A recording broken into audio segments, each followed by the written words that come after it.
Proper story's supposed to start at the beginning. Ain't so simple with this one. Now here's a kid whose whole world got all twisted, leaving him stranded on a rock in the sky. He gets up, sets off for the Bastion, where everyone agreed to go in case of trouble. Ground forms up under his feet as if pointing the way. He don't stop to wonder why. Finds his lifelong friend just lying in the road. Well, it's a touching reunion.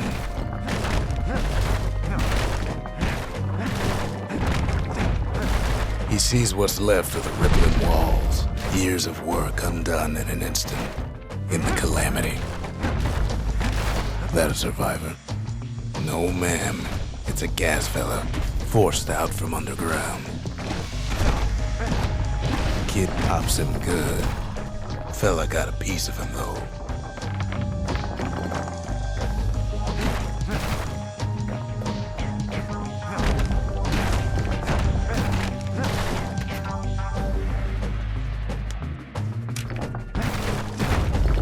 Kid just rages for a while.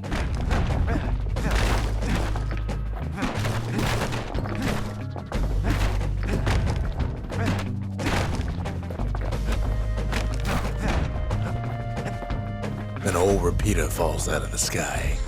Ain't a gift from the gods, but it'll have to do.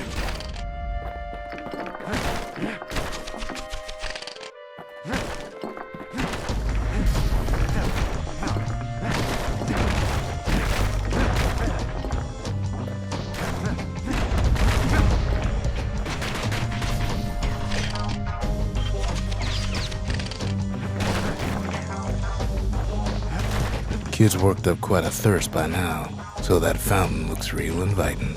Sometimes you just need a drink. Kid finds a memento from a girl he knew. Always used to fancy her.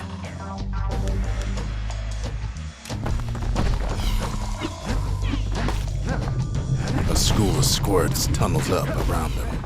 Must have fled here from the mines.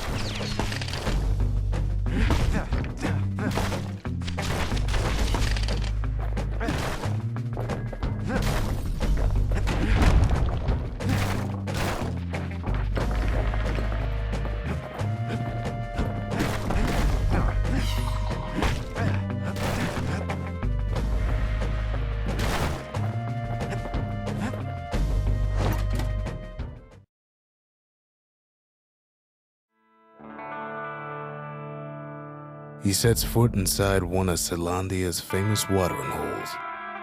Inside's old Rondi, the bartender. The calamity got him before his drinking did.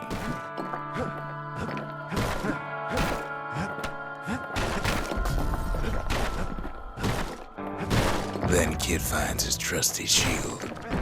Rondi always wanted his ashes scattered here.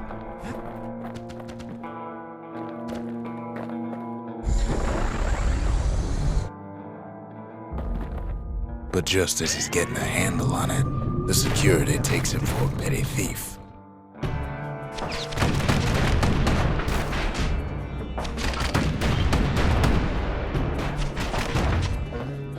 Special delivery, gas fellas. Windbags start turning up for last call.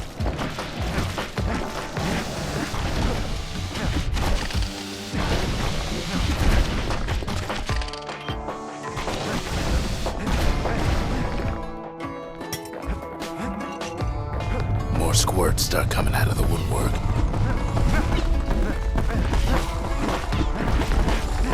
A big old fella pops out in front of the kid.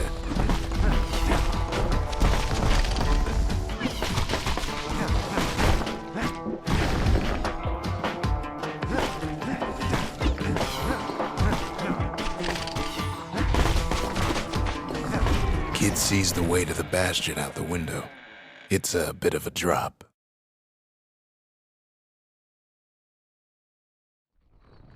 He gets a good look at things on his way down.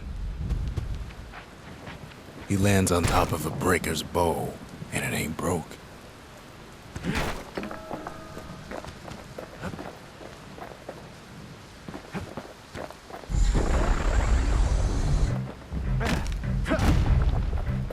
kid spies a good perch for some target practice.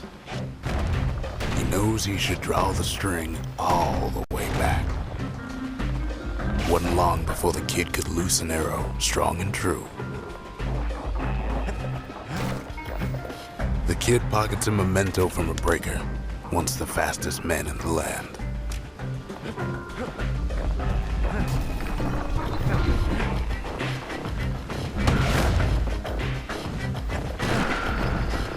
Good news is the emergency defenses still work.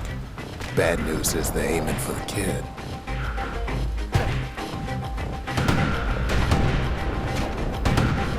Right back at you.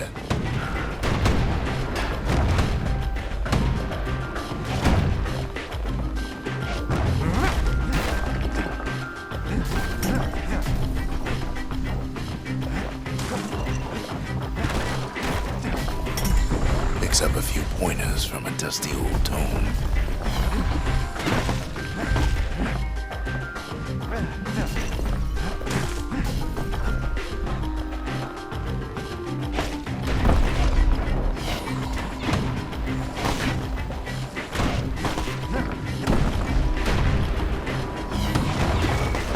He's a mighty fast learner.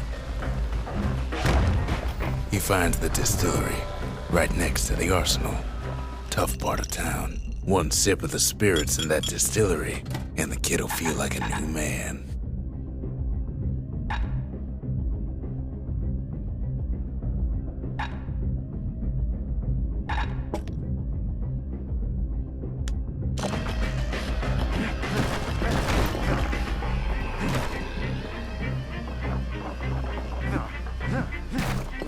The arsenal's where the kid can pick the best tools for the job.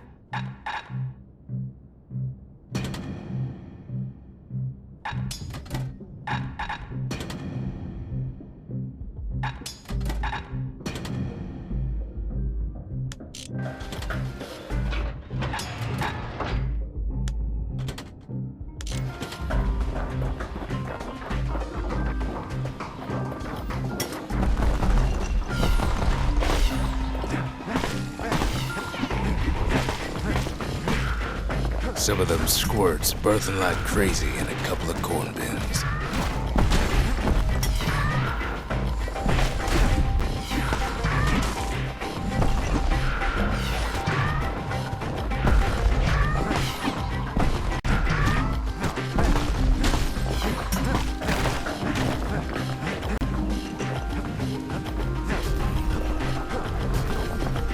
That one was Maud, the tutor. Once taught the kid good manners. He never used them, though.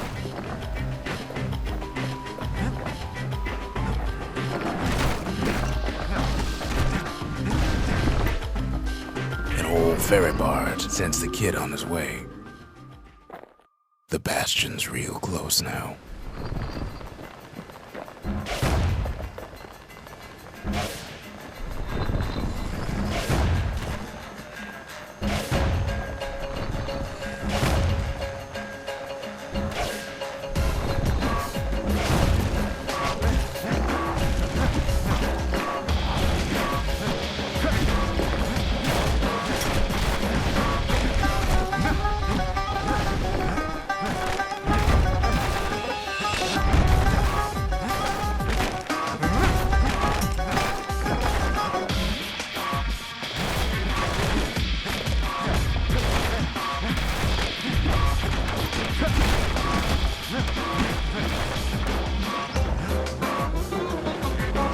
Takes a chunk of alloy.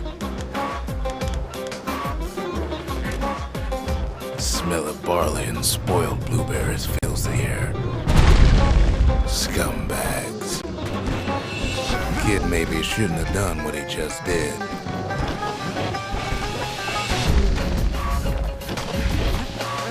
Robs a scumbag of his last meal. Kid puts him out of his misery.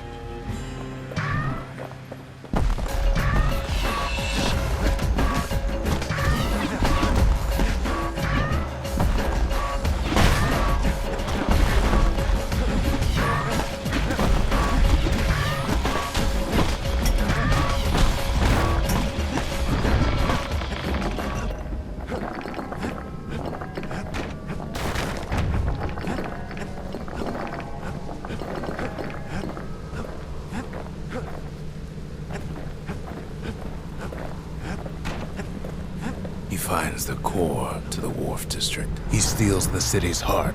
Might as well.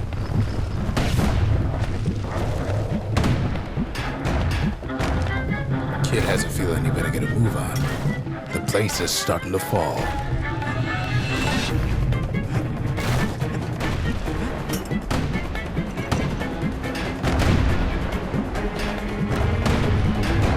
See, that core Kid took was the only thing making this particular rock stay afloat. Kid just keeps running, somersaulting like crazy.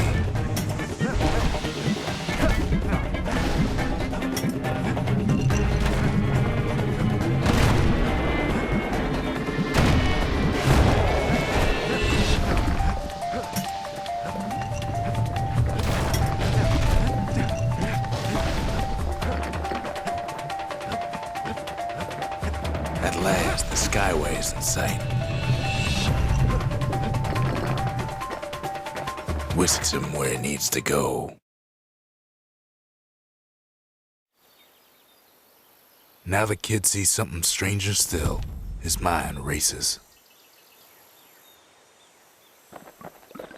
Did anybody else survive? Sure enough, he finds another. He finds me. We talk for a spell. There's a bit of the Bastion's power in that crest, enough to point the way to the cores. I try to let the kid down gently. This is the Bastion, all right, except no one else showed up. All I tell him is to set that core of his on the monument there, then watch.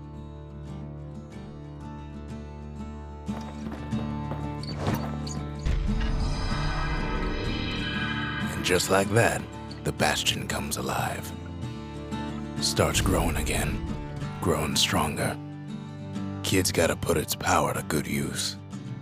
Now the Bastion can send him even farther into the wild unknown. Kid ponders what to build. Makes time to sample spirits from my personal supply.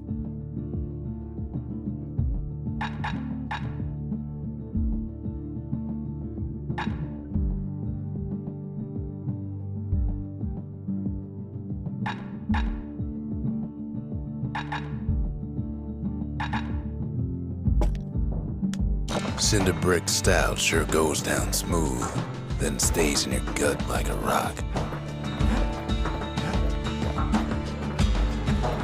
Kid don't know what's out there waiting for him. The Skyway. Now the kid can ride the wind to distant lands.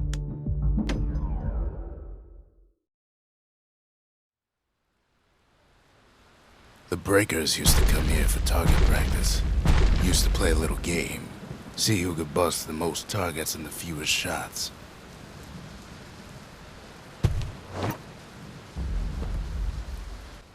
He's on, and he's off. Every shot just happens to flash. It's all my cell phones.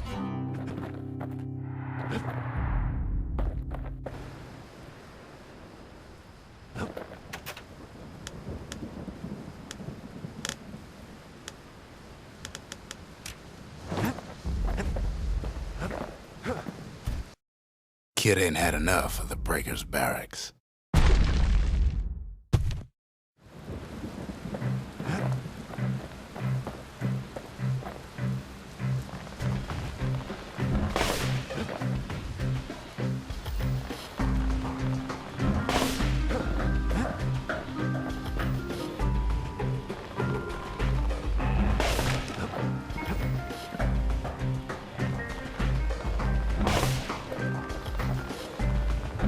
He's feeling real proud of that show.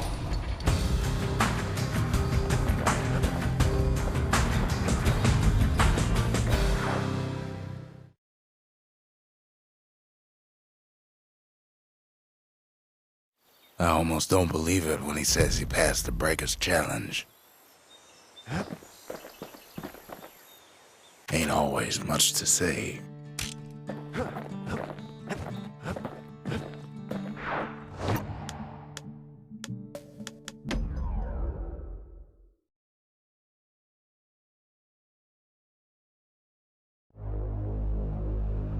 Now he lands at the intersection between bad and wrong. Ought to be a core down one of these twisted streets. But which one? He heads for the squirt steps. Won't be no field trip this time. Kid ain't ever seen an elephant squirt before. Scumbag can digest just about anything. Except for this. It's quick for slicing and light enough to throw.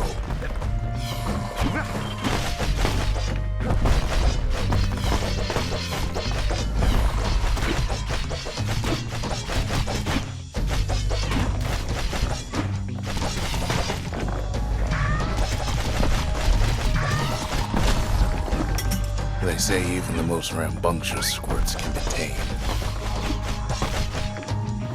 No sign of a core here. At least the kid got something for his trouble.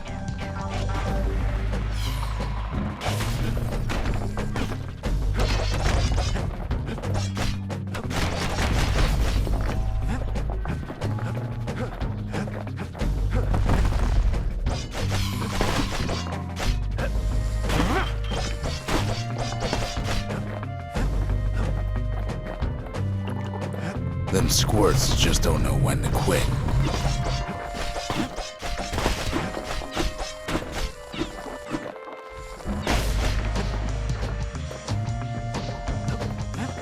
Up north is where the gas fella foreman used to live, tending to his flock.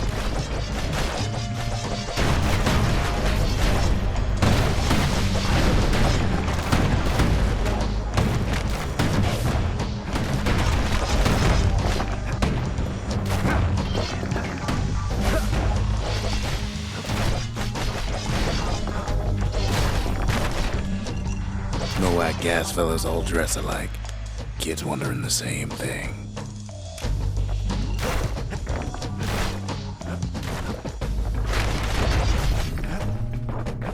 And there it is, but it's locked down tight in an alloy cage. A blustery old foreman's keeping his fellas in check, almost like he's showboating for the crowd.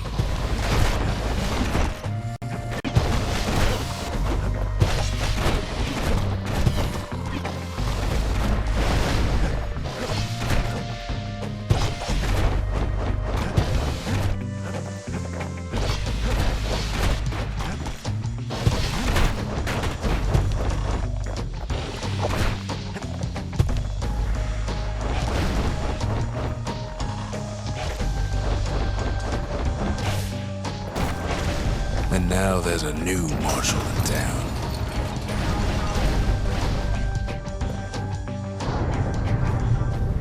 He hears the whole place groan, but it's too tough to fall. Might as well check the other side streets before leaving this hole.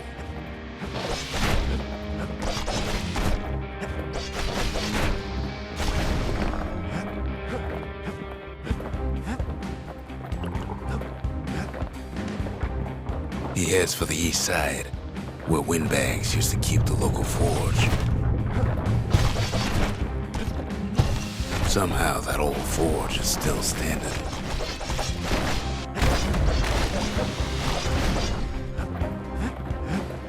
Odd place to find the likes of Percy the Snitch.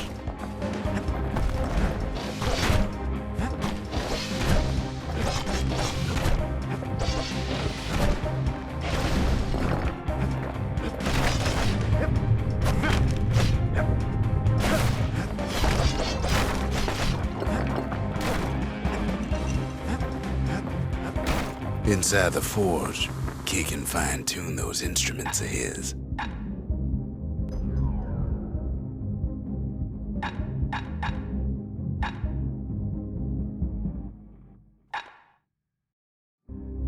With a good length of meat gut, that bow's like new again. Kid's lifelong friends looking fit to keep on fighting.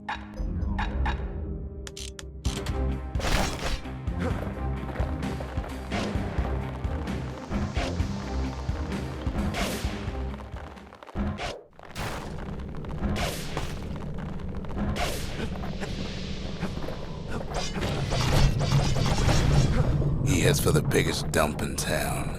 Scumbag Alley. Some scumbag still feeding off the city's own trash. And there he is, the oldest scumbag of them all, Gershel.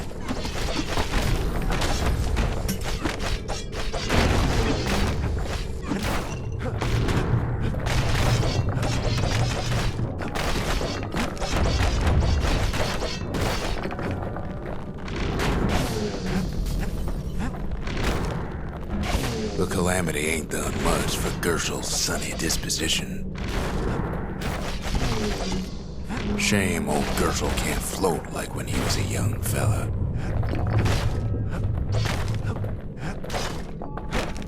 Kid's ready to go, and his ticket out's right where he started.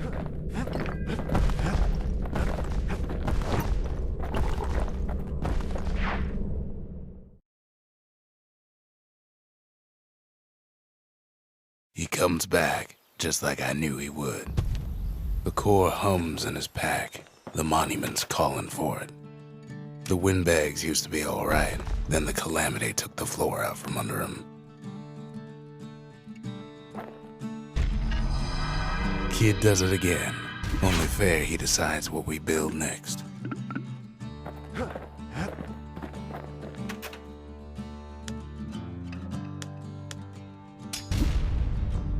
The Bastion's a place of peace, but we can hold our own if we have to.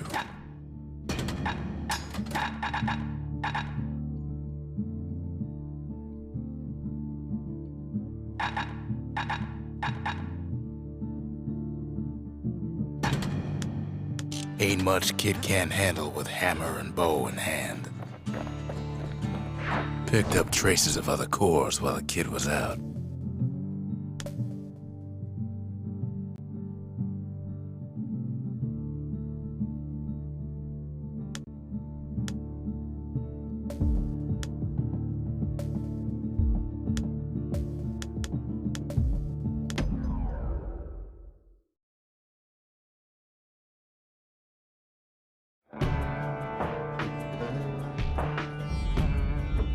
Couples used to walk the sundown path. Kid ain't here for pleasure, though.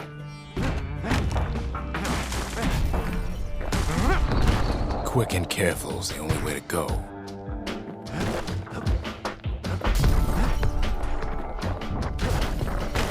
But then, somebody gets to the core before the Kid.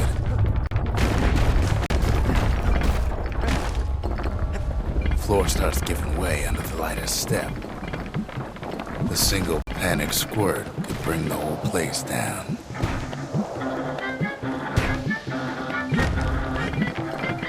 So could a reckless Kid, for that matter. Fragments of the old world rain from the sky.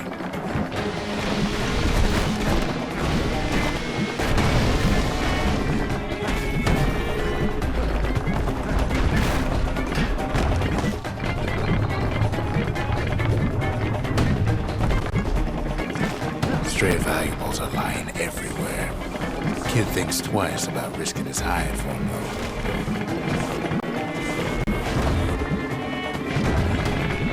Well, the path ain't exactly open to visitors no more.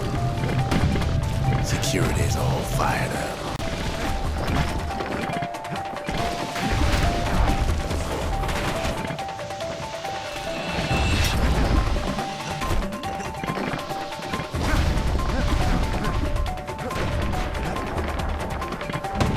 See, the path was intended for leisurely strolling and such.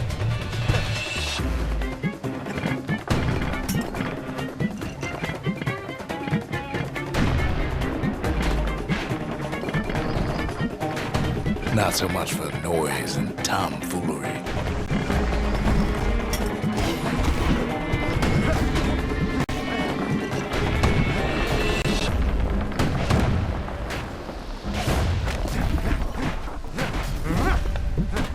Sky bridges link the path together.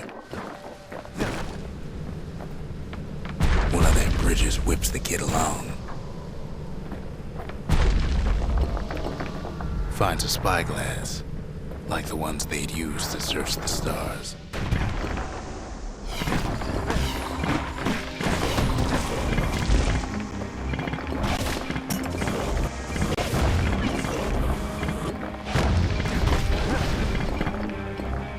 The Calamity changed everything, even where the wind blows.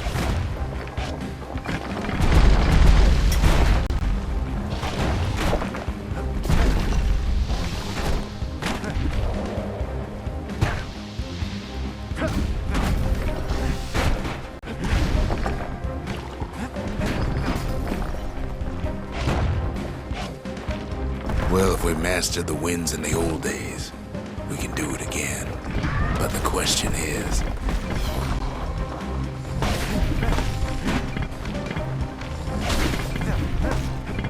who else could have taken the core?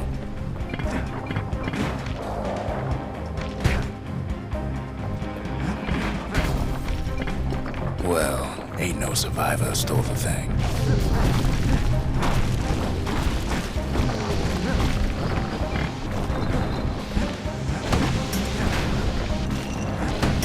Scumbag ate it by mistake. Tough break. Unlike the kid, that core ain't coming back.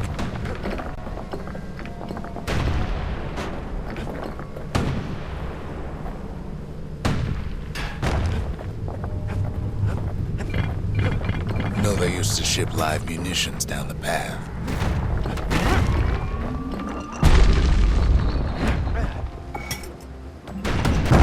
Wires to toss those things plenty far away. Even gas fellas need some shut-eye from time to time. They get real cranky when you wake them up.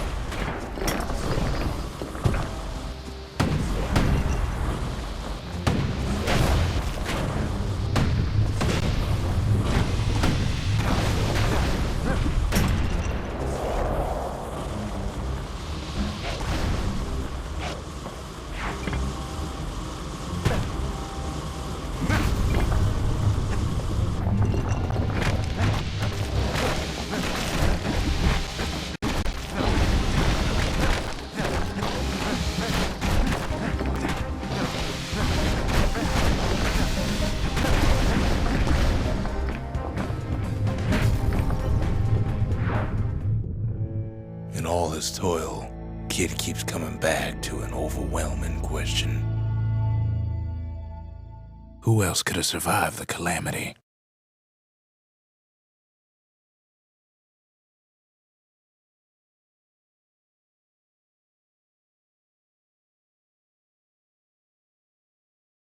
So he didn't find the core that time, but that ain't about to stop us.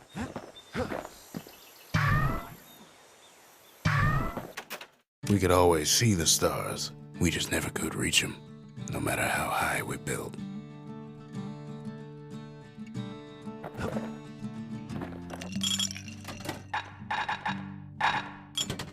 Squirt cider will toughen you right up. Too bad about the musty aftertaste.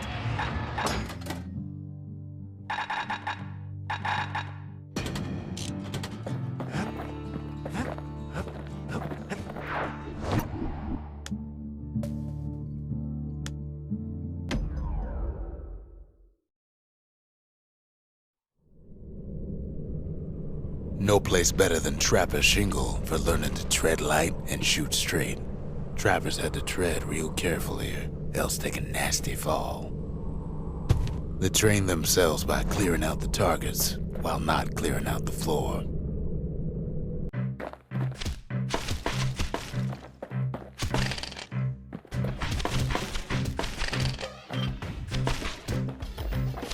Any good trapper knows never to take a step till the time is right.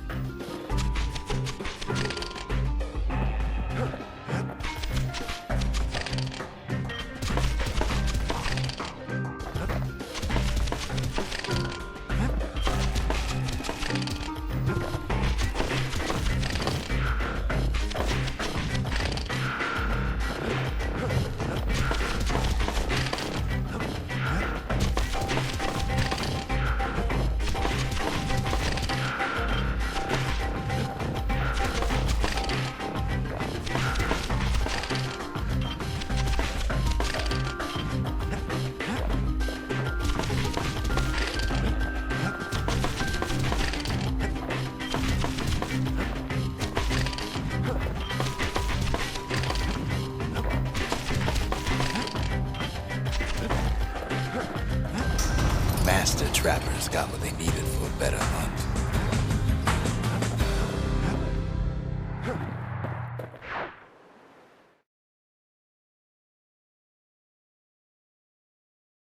The trappers would have been impressed with how the kid handled the shingle.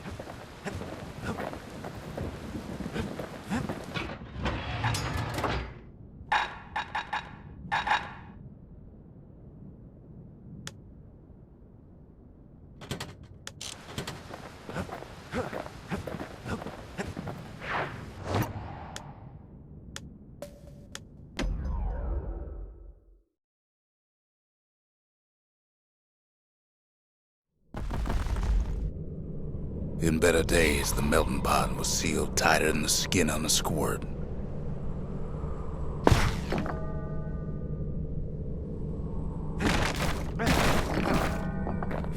Of all the plans to survive the calamity, it had to be stab weeds. Blasted things hurt like a broken heart.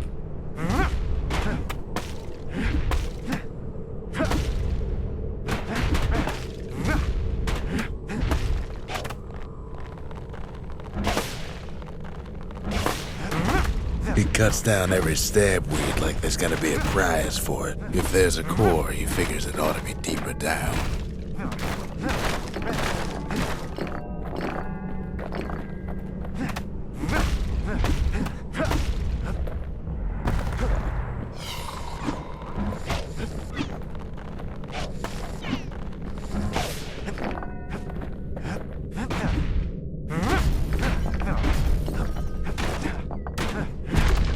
Core stuck inside one of those fancy cages.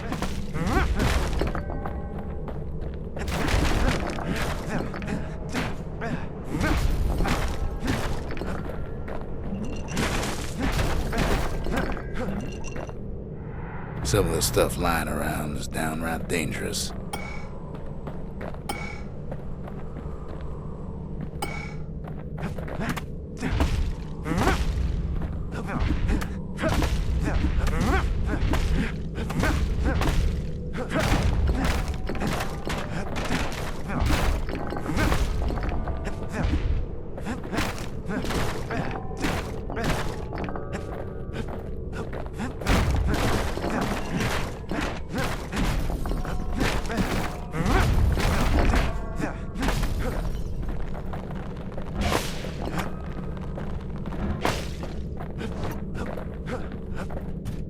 He throws a switch.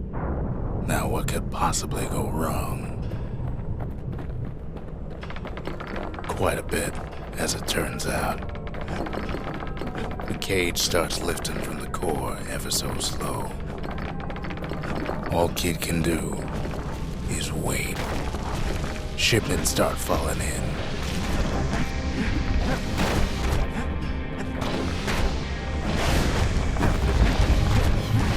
Not every squirt's born bad. Some spring to the kid's defense. Judging by the movement of the cage, it's gonna take a little while.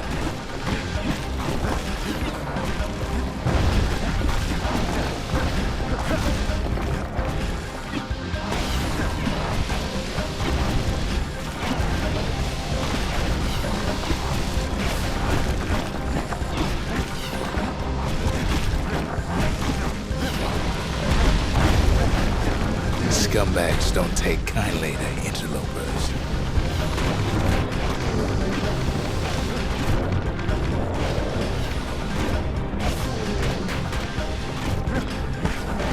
Even some gas fellas take his corner. Heard he popped that mean old foreman.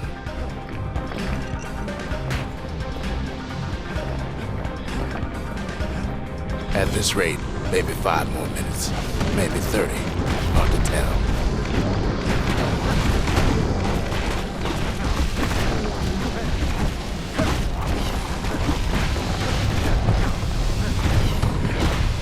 Squirts get real territorial around the core. Then a shipment of free samples shows up. It ain't all bad, as the kid finds some spices from the motherland, tax-free. One thing's for sure, that cage is awful heavy.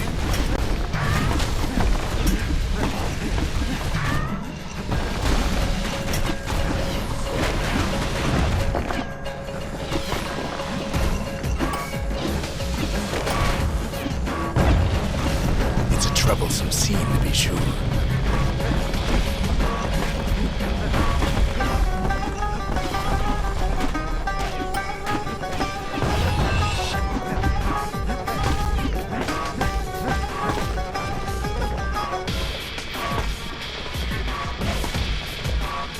Moments left, and the core goes free. 10, 9, 8, 7, give or take a few seconds. Finally, the core's within reach. And done. He's got it. Just gotta get to the nearest barge.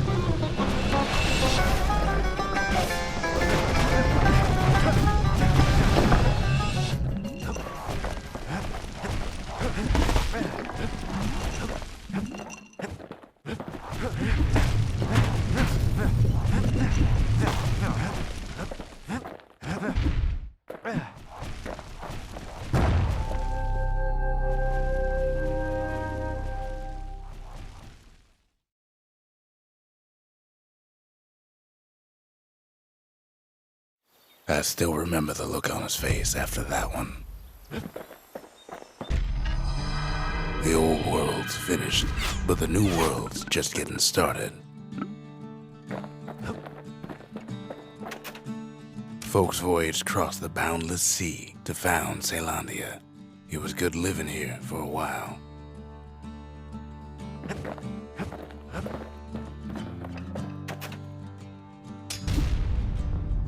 A lot of things need fixing up in this world, and we can start right here. Turns out those old bones still have some spark in them. Kid packs a special surprise in every one of those arrows.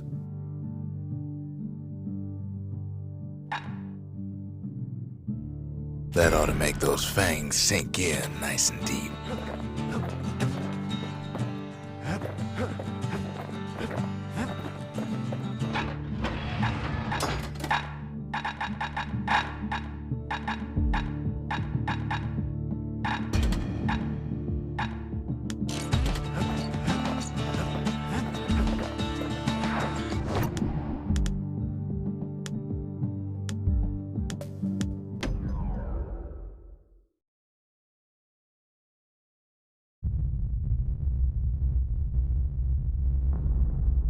The dead welcome him with open arms.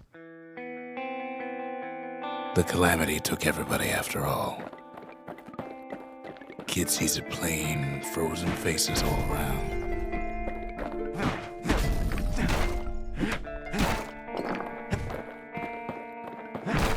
You don't much care to see him, not like this.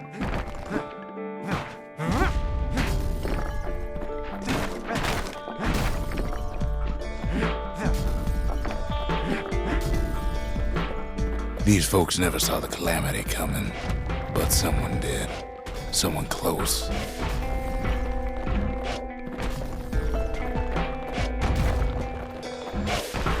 Someone who ain't like Mr. Beckley and his kindly wife. It was someone like him. Kid sees him there agape, in the flesh. It's a snag or two trying to get to him. He ain't about to stop, no matter what.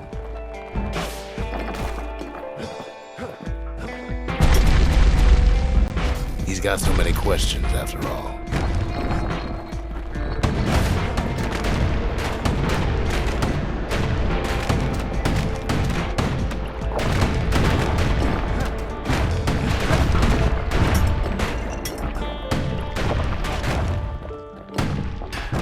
Just ain't got time for answers. The Thunder brothers didn't make it. They never saw what it was like beyond the walls.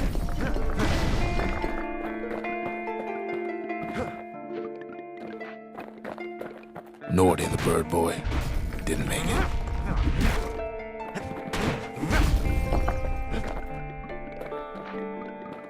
The Jawsons, they didn't make it.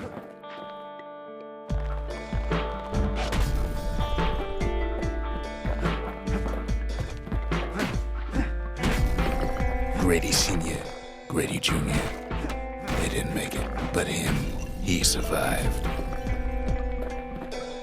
Kid finds proof enough that man ain't from around here.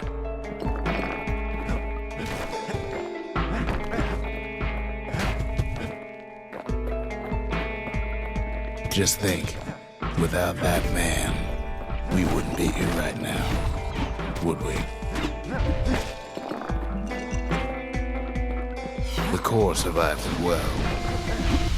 And then...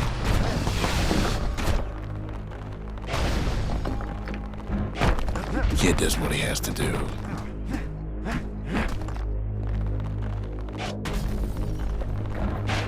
What do you say to a man who's seen too much? Kid hasn't a clue, but he says this. We have to go. Please.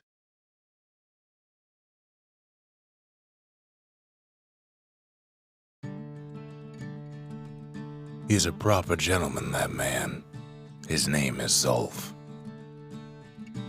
No hiding he's an Ura. Folks like him ain't never been a common sight in Caelondia. He's relieved to see a living face or two. The kid and I introduce ourselves in kind. Both to him and to each other for the first time.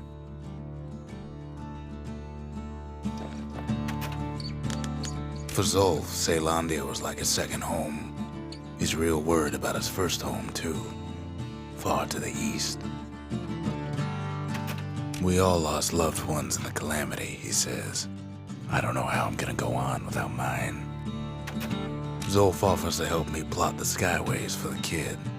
At least the calamity hasn't touched the stars, he says. He was born in the Tazal terminals. The Ura sent him on a mission of peace to our city, and he's lived here ever since. We fought the Ura decades ago, but that was then. Things are different between us now.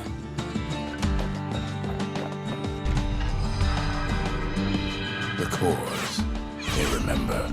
That's why this place is coming together. That's why things are gonna be all right. Well, look what we have here.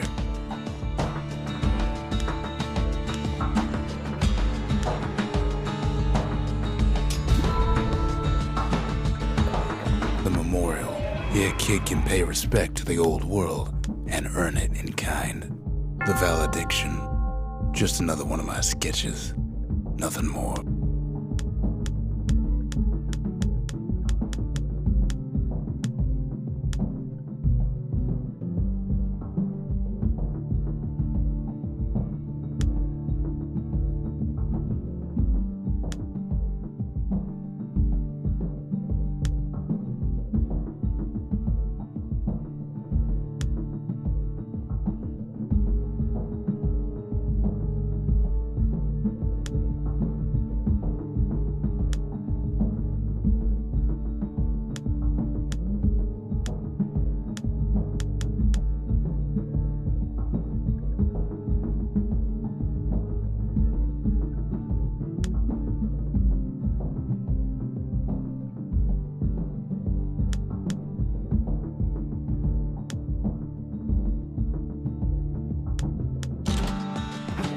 Words can't express what happened, but they're all I got.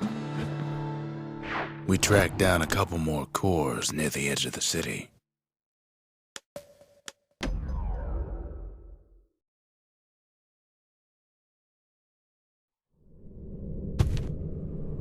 No use praying to the gods these days.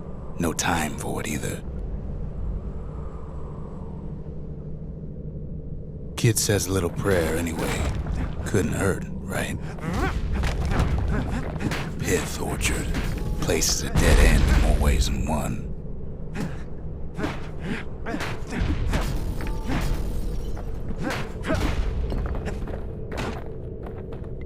Folks used to make pilgrimage here to pay their respects to Pith, the bull. Well, the gods are long gone now, and the Orchard Corps is long gone too. Seems Pith ain't much of a watchdog.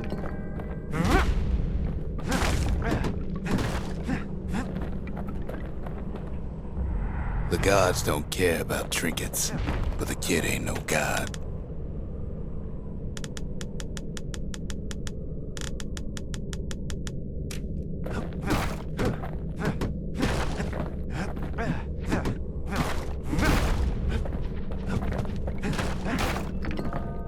Pith stood for something once.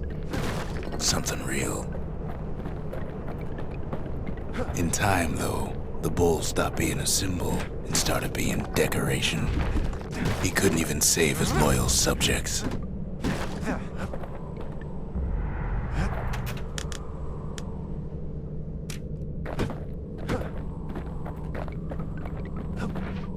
Pith makes a decent scarecrow, at least.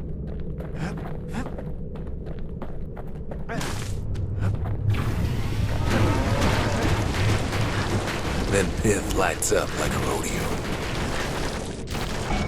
Ain't easy punching through his hide. Kid breaks him to bits. Must have been guarding that shrine. So what'll it be? Invoke the gods? Or tell them off?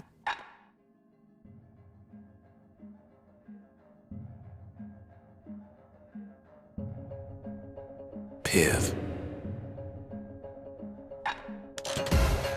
Kid decides to press his luck.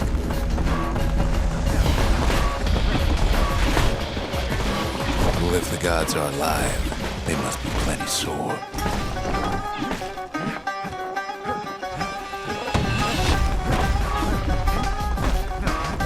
Kid ain't never seen windbags that quick. Maybe old Pith put a scare in him.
Kid passes Pith's trial, and he's richer for it.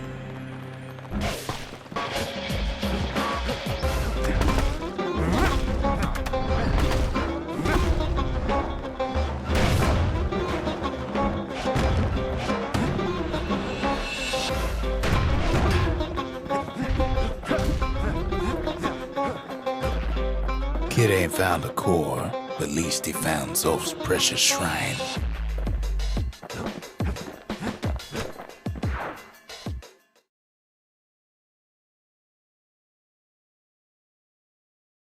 Now we can build a shrine of our own, though I got some alternatives in mind. Zolf doesn't touch the thing. Says the god of commotion is no children's toy. The Ura feared the gods. We turned them into toys, put their faces on our walls.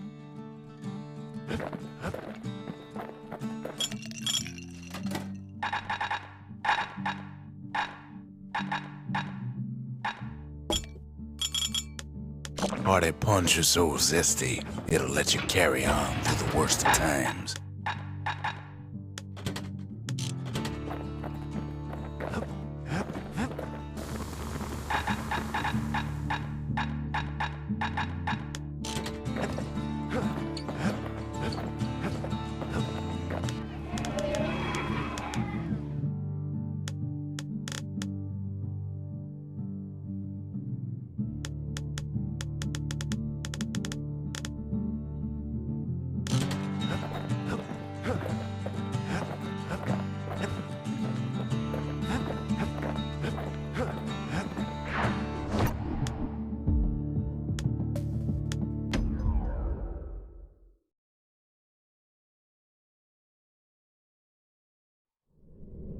The accused always got a fair shake in Zealandia. Some used to take the bullhead trial. Survive the trial without taking a scratch, you'd walk away a free man.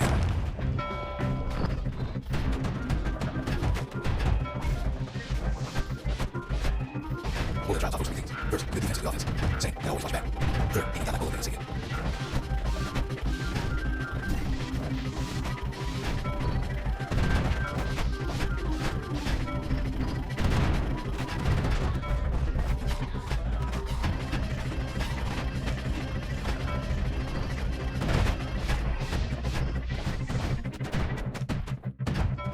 Just inside, anything's go. The kid pulls through in fine form.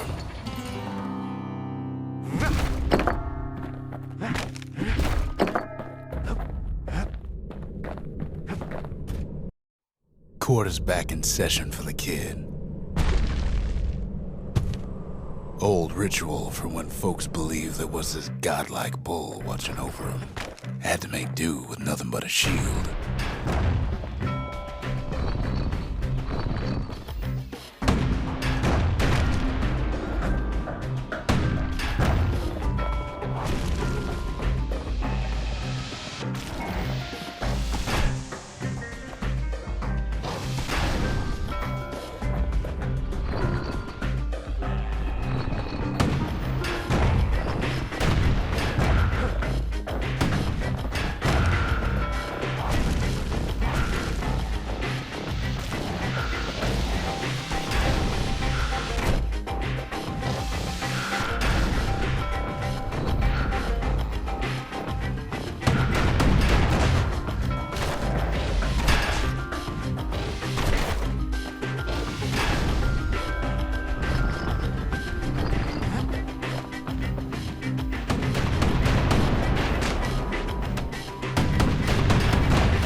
Kid pulls it off like it was nothing.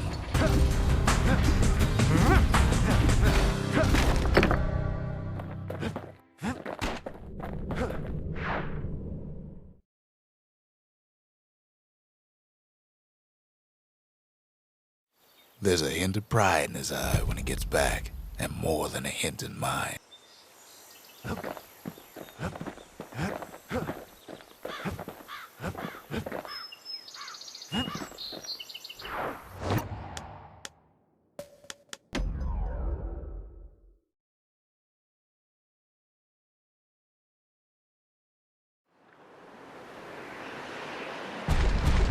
There's only one way to Cinderbrick Fort.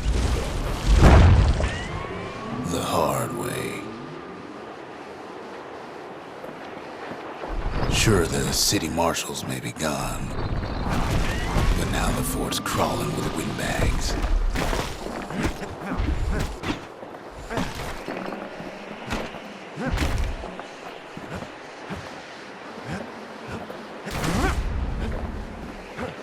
Calamity was mercy for normal folks. The windbags ain't so lucky.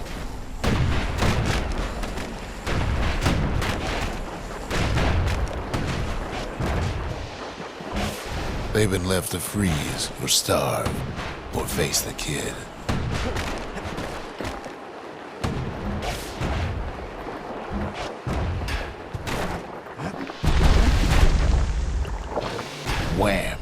kids ready for the windbags this time.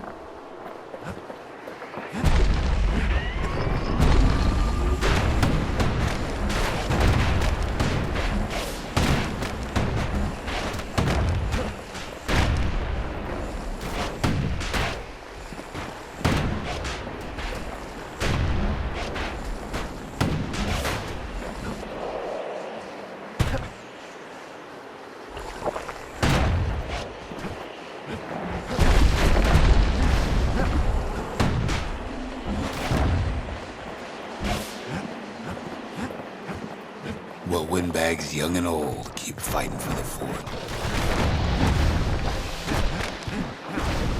At least the marshals left the kid a parting gift.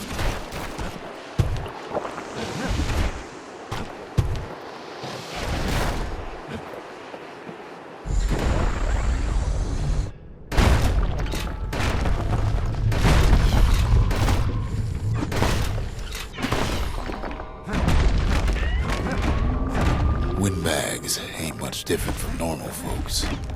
All they want's a warm place to stay and a decent meal.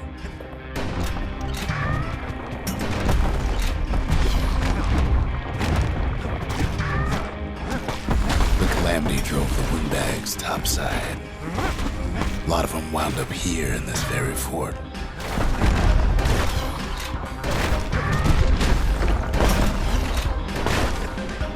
Good thing the windbags don't know kids fresh out of health tonics.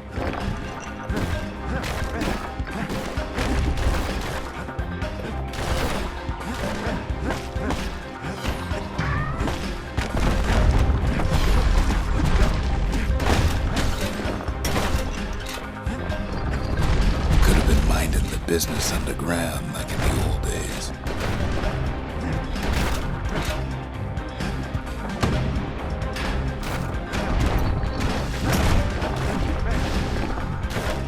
Windbags can't use the marshal's supplies, but the kids sure can.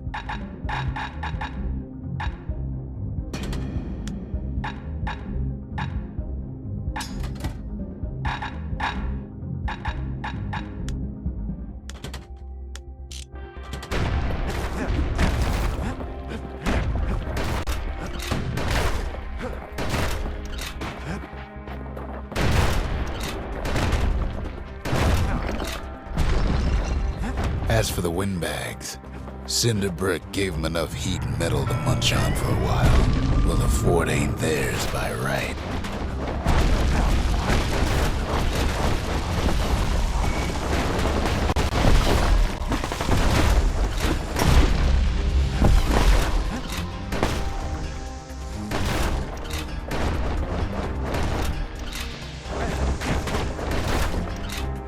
So many of those sorry things holed up inside that old fort.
Kids blasting everything in sight with that newfangled musket.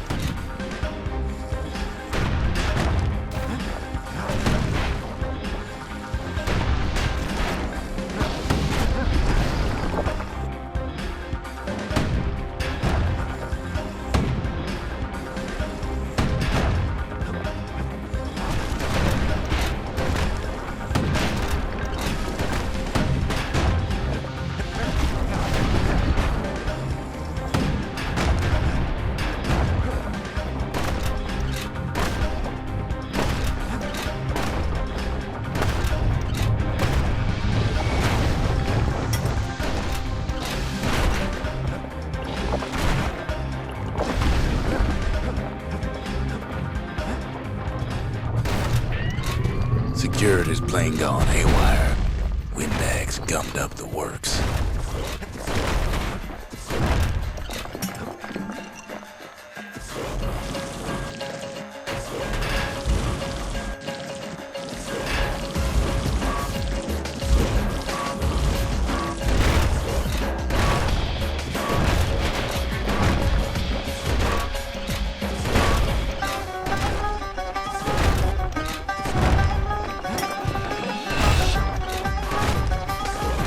Kid ain't afraid of getting burned.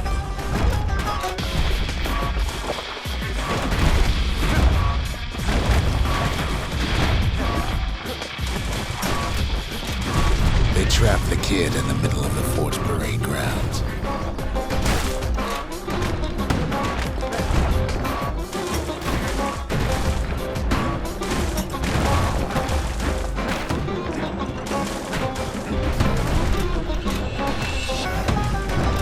Then they bring out Glutus and Glandon and all their scumbag uncles.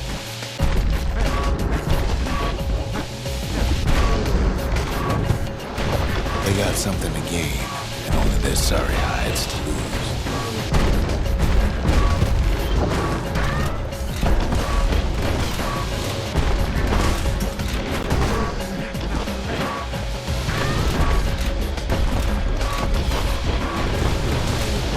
Kid takes down Glutus. Maybe it was Glandon.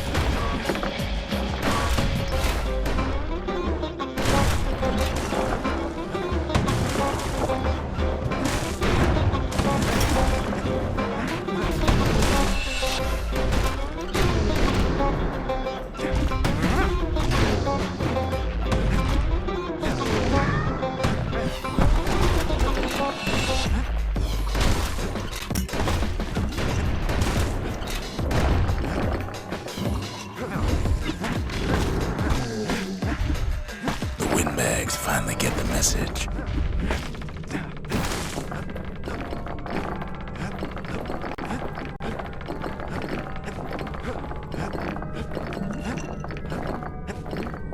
Kid used to dream of getting a marshal's badge, but not like this.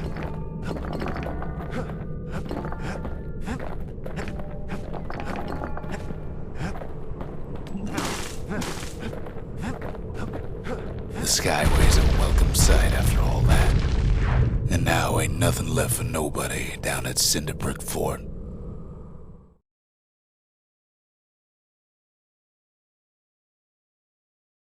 Kid shows up just as Zulf's telling me about his own journey to the city. Seems the only thing the Calamity saved for Zulf was his smoking pipe. Zulf brought his antique smoking pipe all the way from the terminals.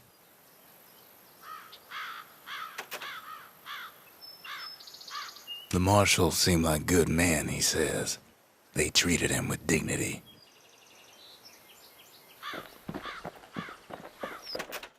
Even since the Ura surrendered to us, the marshals kept a wary eye on him.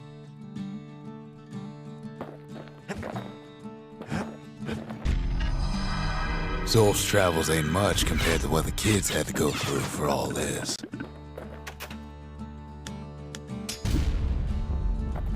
Behold, the Pantheon. A Kobe.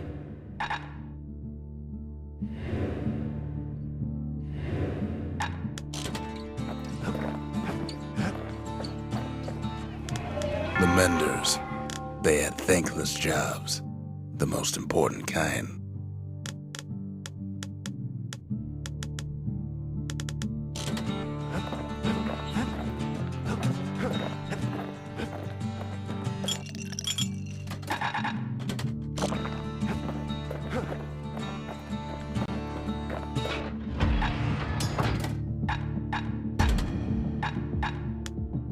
Kid's ready to get real personal with hammer and musket in hand.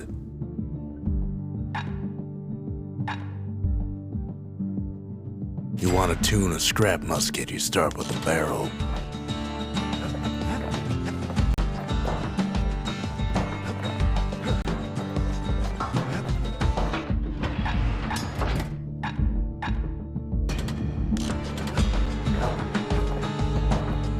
kid collapses after just one drag.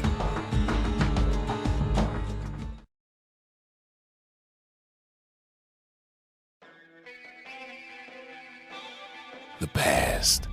Only good thing ever come out of the past is history.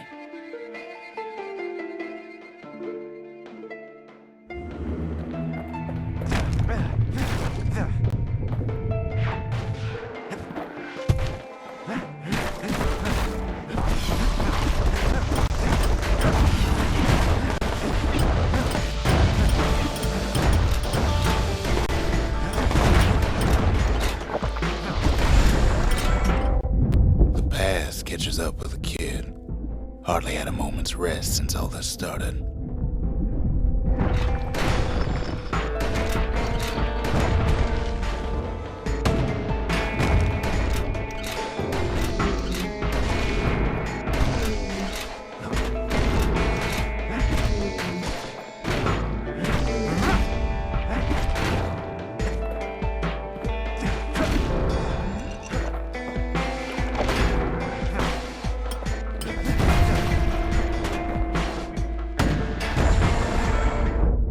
Fair to say he's led a hard life, supposing what he says in his sleep ain't no lie.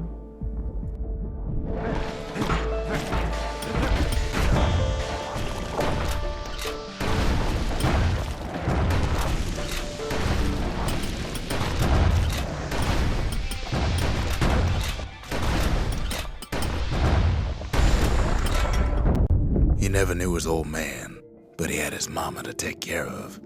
Frail thing with pure white hair like his.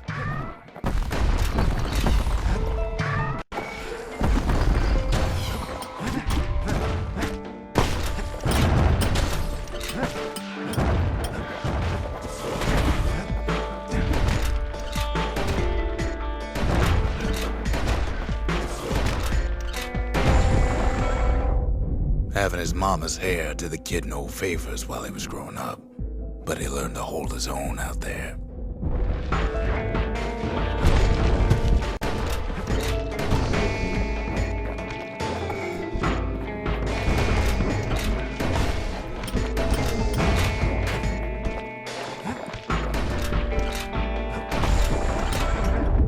School ain't working out, so the kid signs up for a turn on the rippling walls.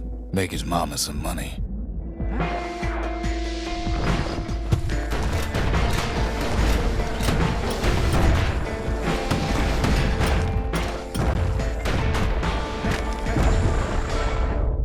Thanks to folks like the kid, the walls kept Ceylondia safe from whatever's out there. The elements, the Ura, you name it.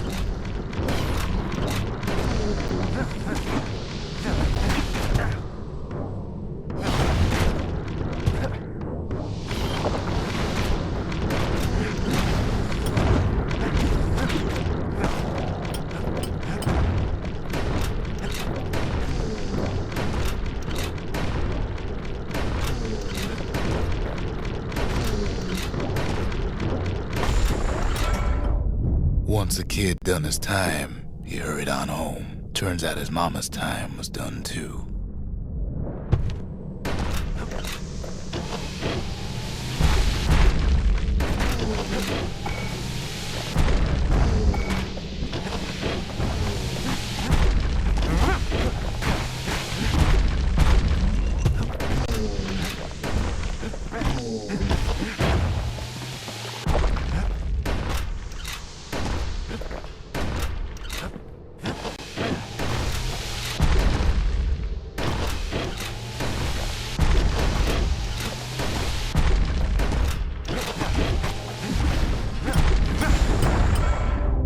The city had nothing for him. The money he'd been sending home was nowhere to be found neither.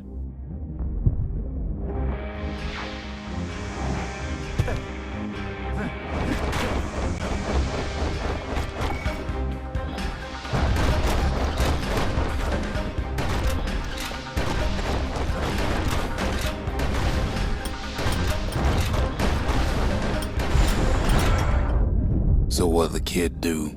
Why, he went right on back to the walls for another 5 years.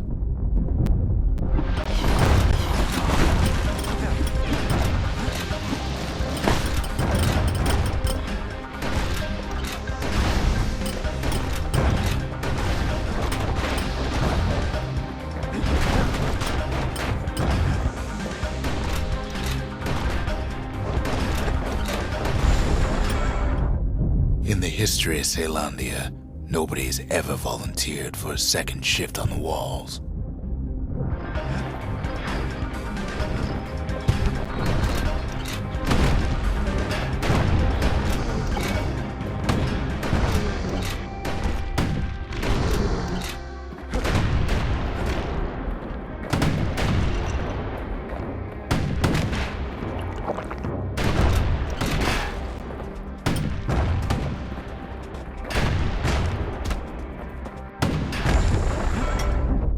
Out there, kid learned to fend for himself, learn to build, learn to break.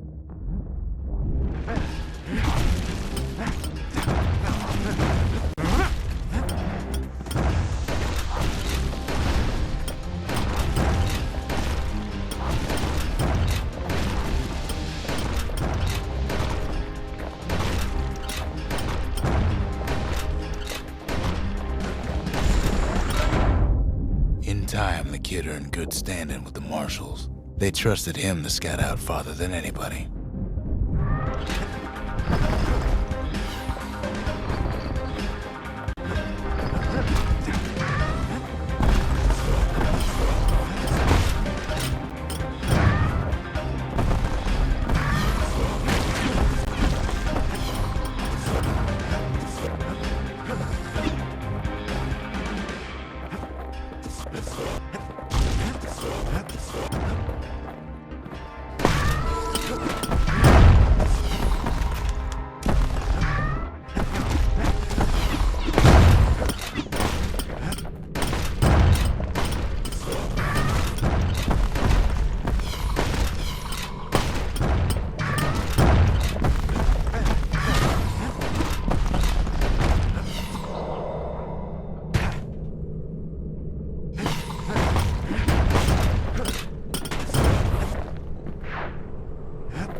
One night, on one of his expeditions, the ground beneath him shuddered, cracked, and split apart.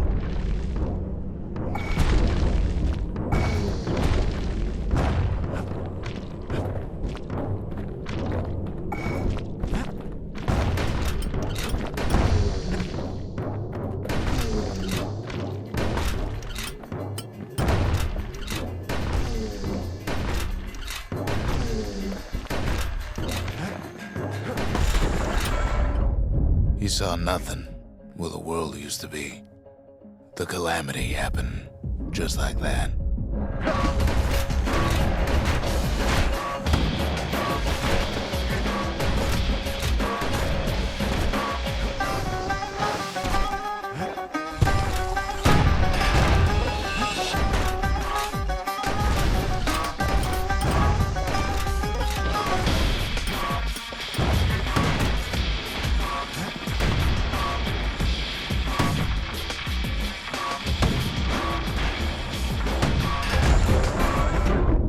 All the kid had to work with was his hammer and the clothes on his back.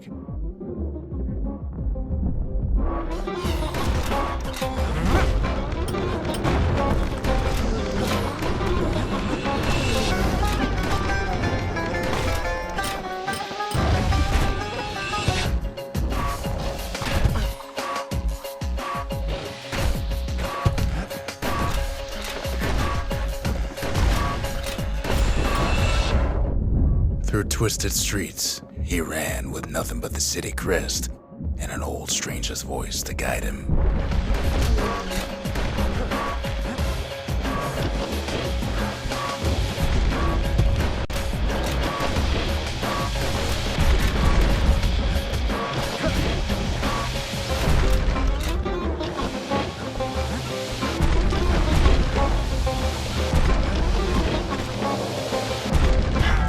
What was I saying? Anyway.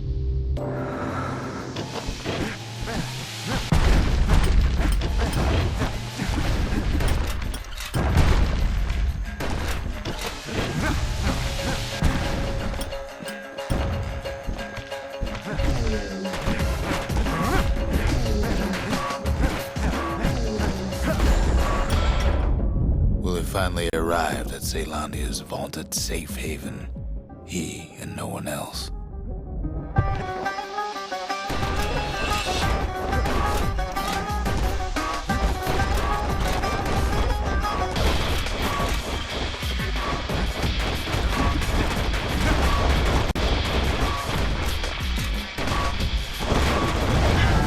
Wait, where was I?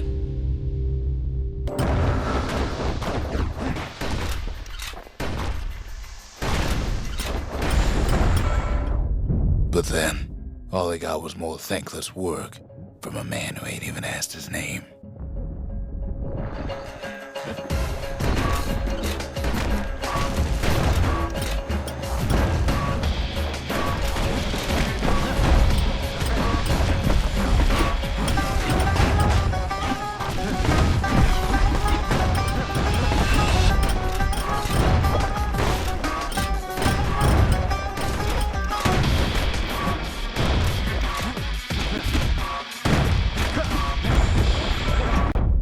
Sure, I may be the one who dreamt up the walls and the Bastion, but the kid made them real, not me.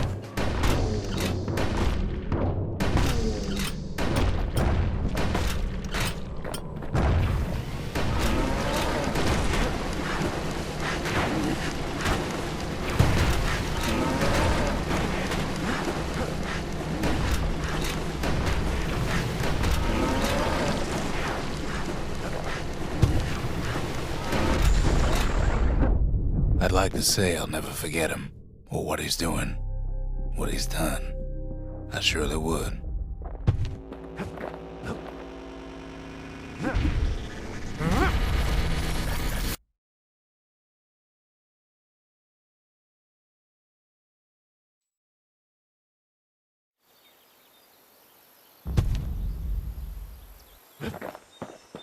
Kid says hello, but Zolf's lost in thought. Sometimes a single look says it all.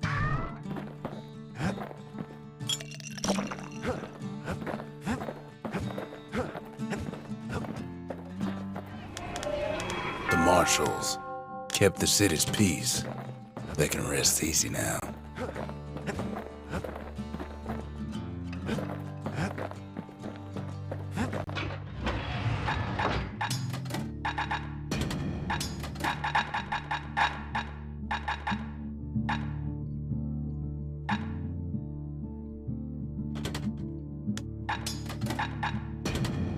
A repeater goes with a hammer better than a box of nails.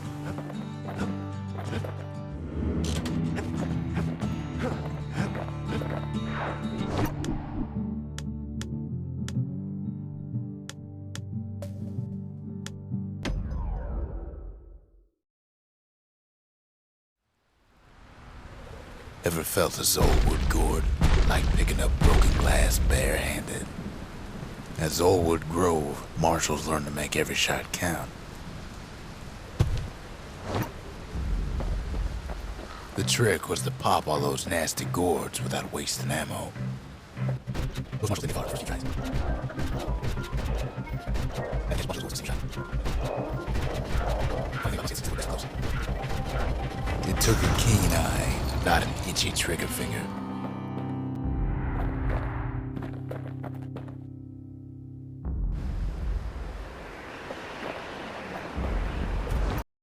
Kid takes a little personal time for just him and his favorite musket.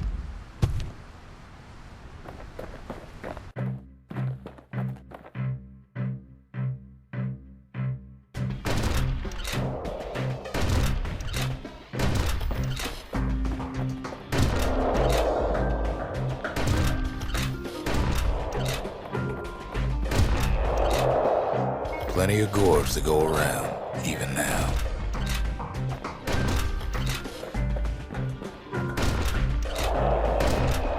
marshals like to fine-tune their muskets to get better results.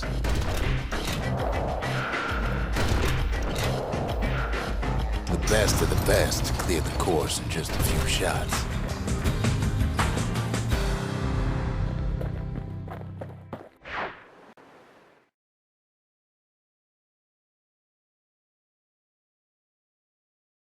Kid probably could have made himself marshal one day.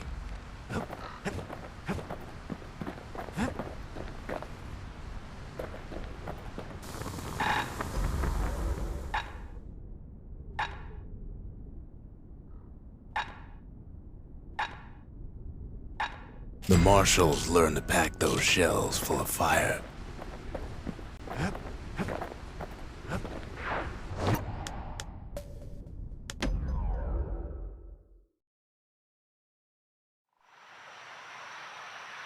The city's unwanted things all met their end in the yard.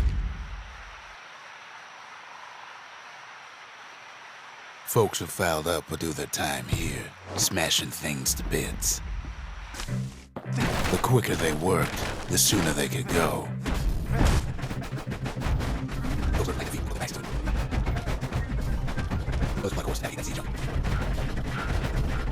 A good day's smashing could feed a family for a week.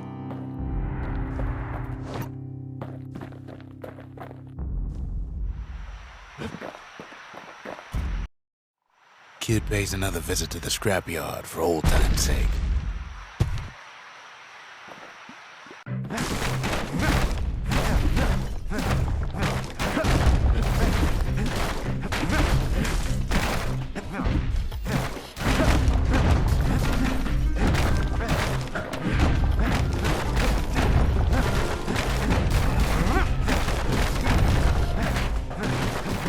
Work in the yard did have its risks. The strongest, fastest folks earn more than their fair share.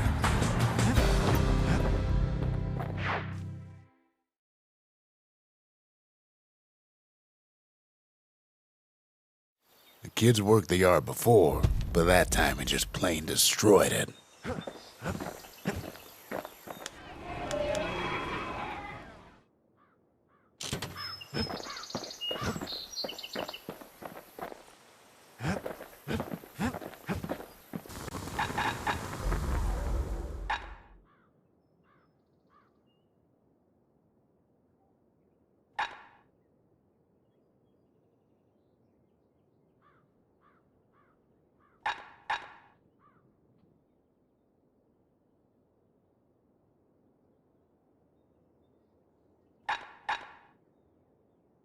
Ain't never letting go of his old friend with a sturdy grip like that.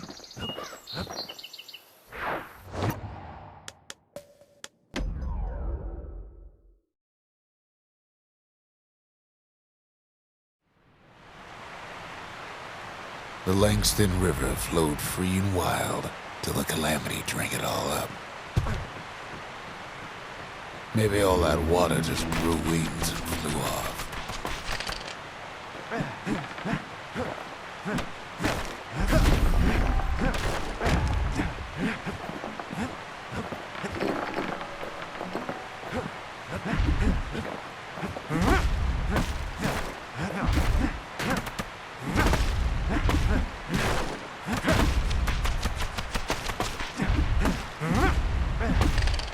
Riverbanks swarming with windbags.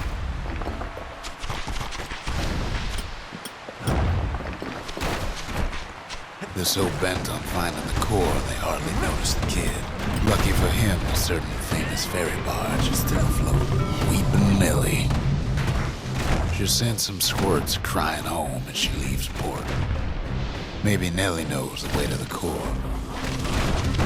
Maybe she can slip right past all the clamor on the coast. Or maybe not. A security skiff pulls up portside. Nellie's just another windbag to those guns. Just then, the windbags notice who she's sailing with.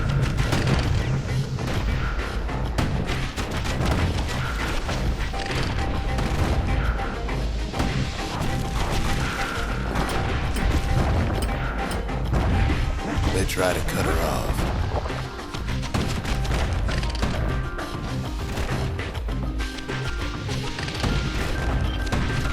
They try to slow her down.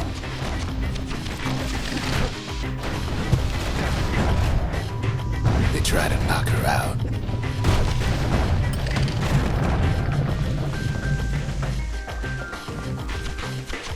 Well, Weepin' Nellie tries harder. Try as she might, though, she hits a snag. Kid's gotta help her get untangled. Favors for favors.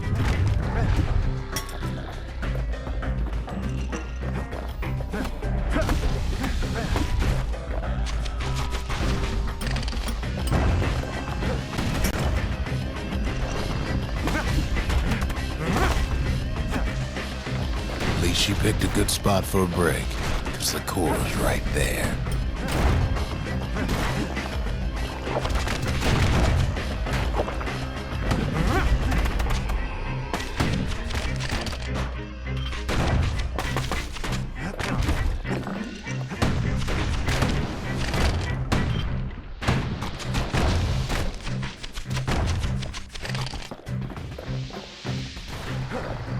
Then the kid hears an unusual sound, like 100 flapping wings.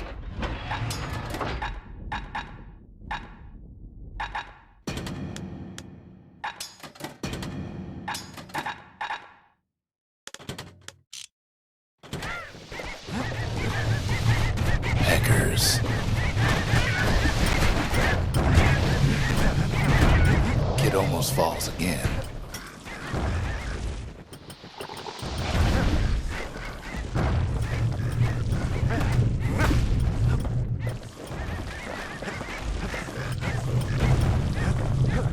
They had their own eyes on the core. But why? Well, Kid ain't got time to think it over just yet. He finds Weepin' Nellie raring to go.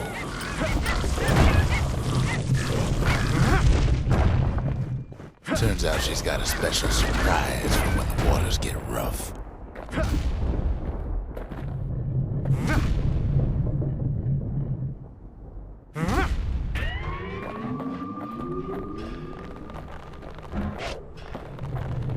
She's gonna need a little help with all them pickers. Crafty things think they're king of the roost now. Rest of us only wish we could fly at times like these.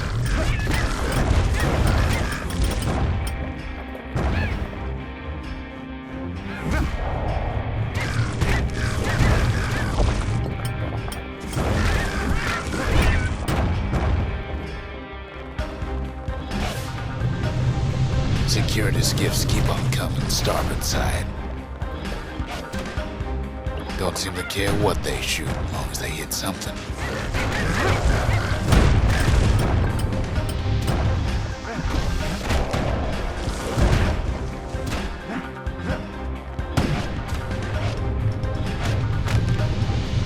The windbag's getting even better idea. Kid boards one of them skiffs like some kind of Ceylonian privateer. They aim to smash Weepin' Nellie to splinters. Well, it all proves too much for poor Nellie.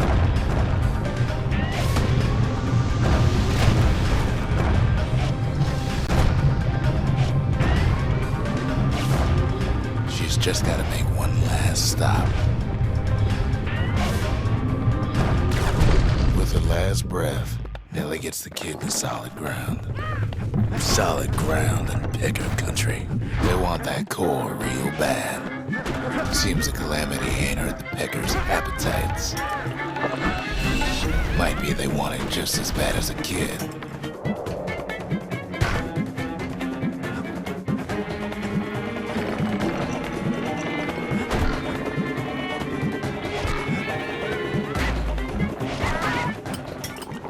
Kid shoos them off, knowing they'll be back. Know how many times Kid nearly fell off the barge back there? 8 whole times.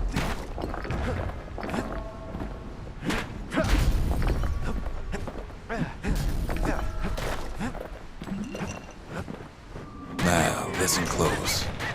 You should remember this next part.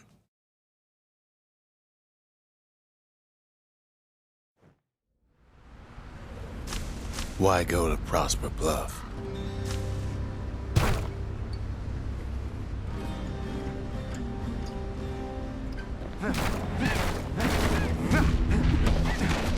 Used to take an enterprising man or a plain old fool to venture out that far.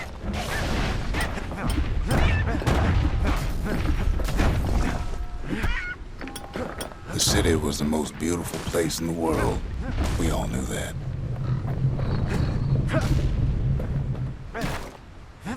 But on the other hand, some folks just yearn to see the things they're told they can't.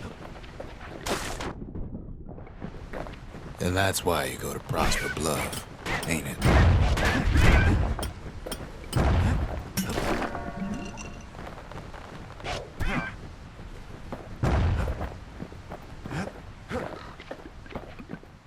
There the kid hears something he ain't heard in a long while.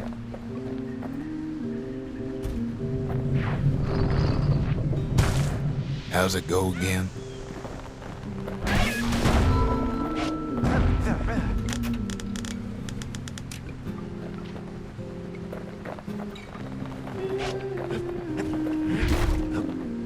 Yeah, that's the one.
Well, no point explaining what happens next, right? Suffice it to say, kid ain't coming home empty-handed. And besides, it's like the song goes. I dig my hole, you build a wall. They'll be here before too long.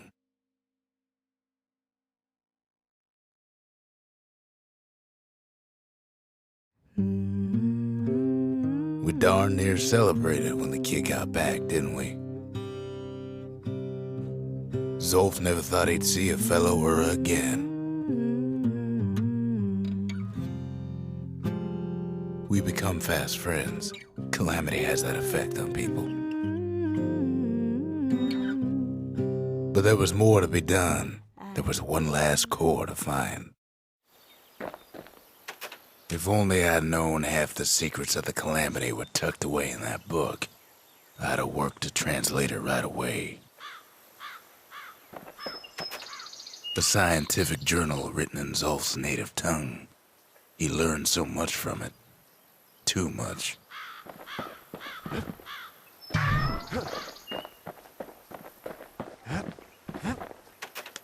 Most of the Ura never got a taste of Caelondia's fine goods, unless they were born and raised in the city like Zia here. Sure, the world's all gone to pieces farther than the eye can see, but leave it to this gal to point out the amazing view. Girl tried to run away from home one time, but the marshals stopped that, didn't they? So many secrets in there and she can't even read it. Her father's own journal.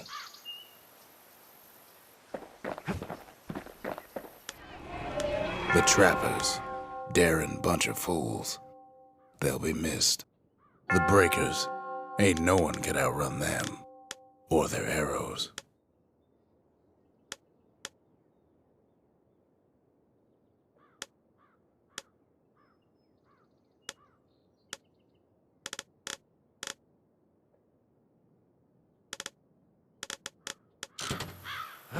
I've asked a lot of the kid, but this is something he's done on his own.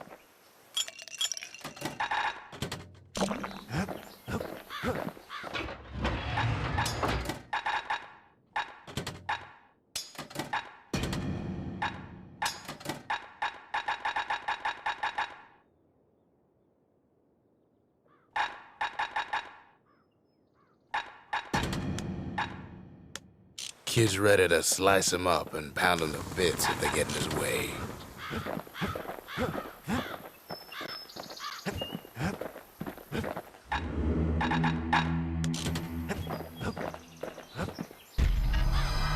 Kid's surprised when I tell him there's only one core left. I shouldn't have believed it either. The lost and found. Here, Kid takes fragments of the old world and makes them whole again.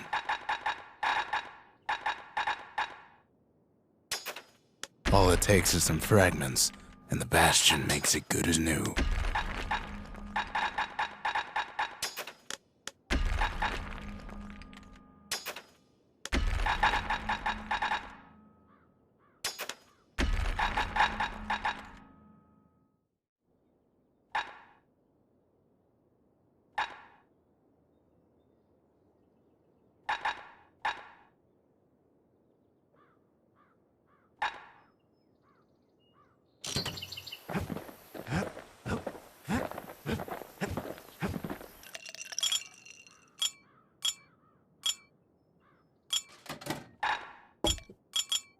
If you're feeling low, count on the buttery flavor of our own Bastion bourbon.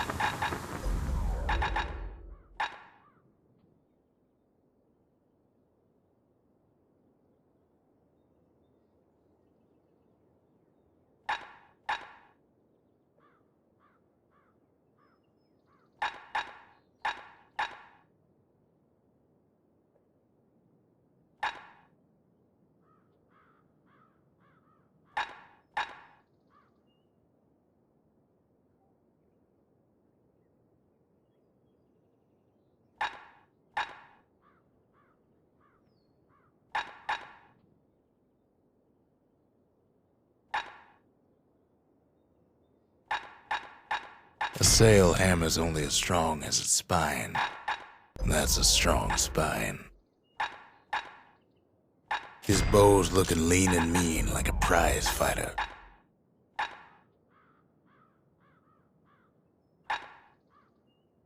The little Zolwood oil on that blade shines like a light.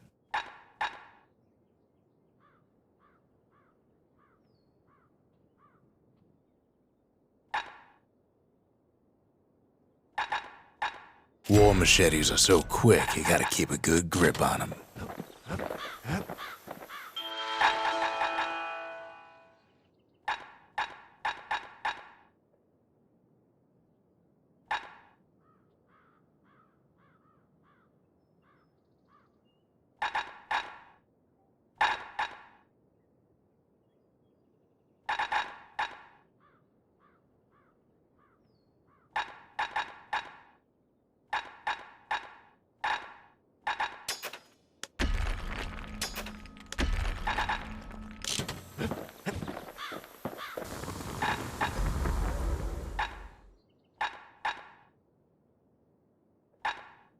Now he can shoot that fang repeater all day long.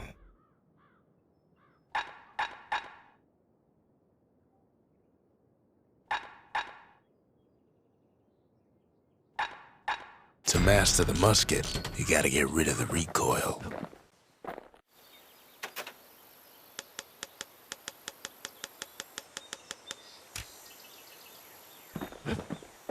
We track the final core beyond the city to the wilds.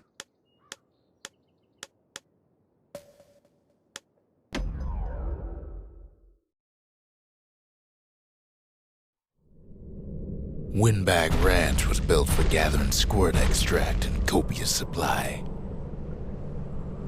Ain't nothing more healthful.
Kid carves through all of them in a flash.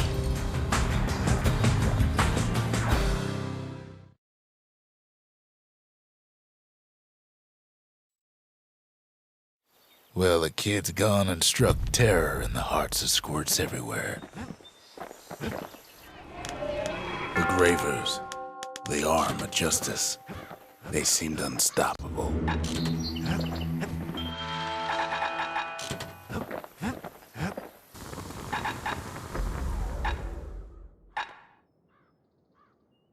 Points just don't get any sharper than that.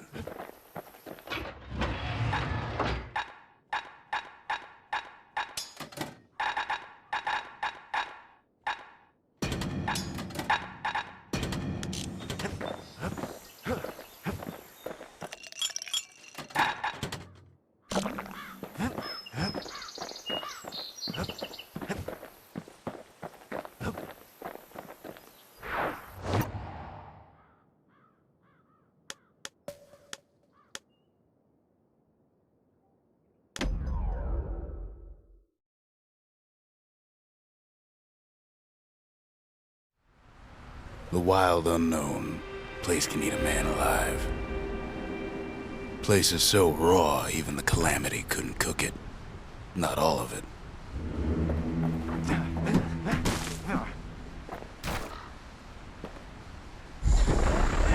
Know what's better than having a slinger pistol in a fight? Having two.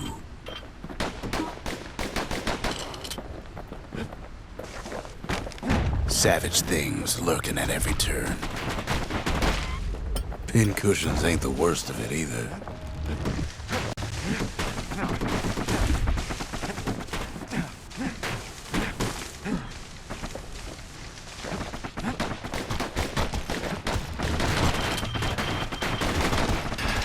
Good thing pincushions can't see where they're shooting.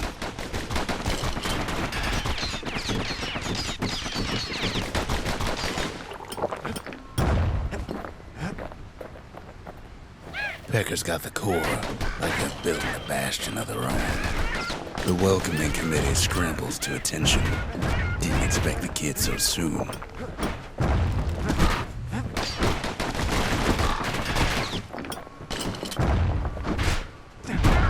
They shouldn't have let their guard down. Getting that core was one thing. Getting out's gonna be another. He digs his way out of the clearing, but the wilds won't let him go without a fight.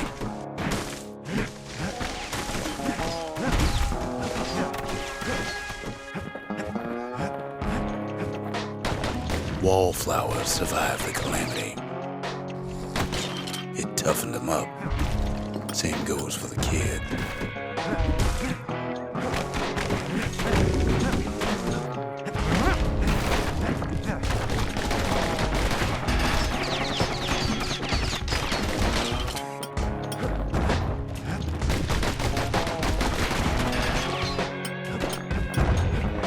Slinger Jawson's old outpost is all that's left of him.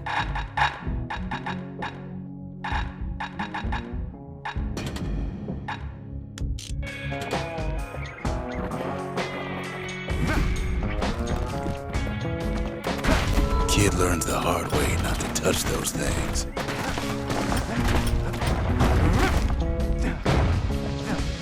A handful of windbag shipments made it out this far.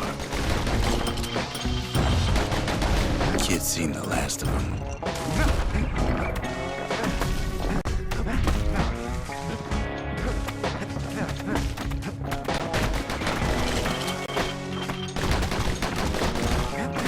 Don't ever turn your back on the pincushion. Kid's roused up half the wilds by now.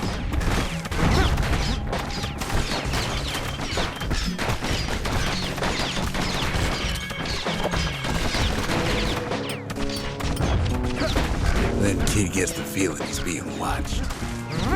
Not by me, by a lunkhead. And lunkheads ain't fond of two-legged animals. Hit him anywhere but the hindquarters and you only make him mad.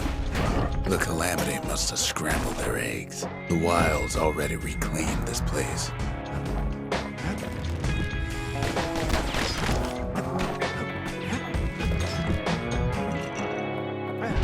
Wild green vine apples about the only good thing out here.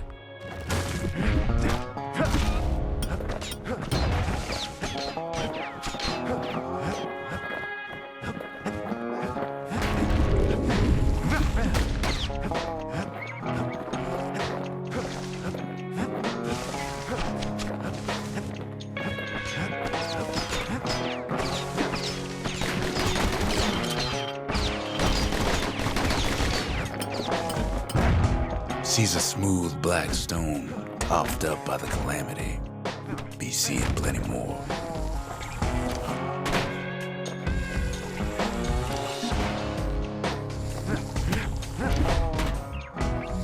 He's anxious to get back.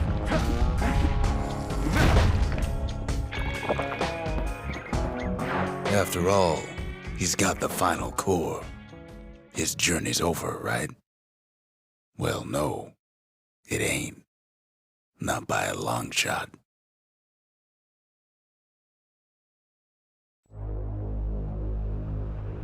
Kid knows something's up when we ain't there to give a warm welcome.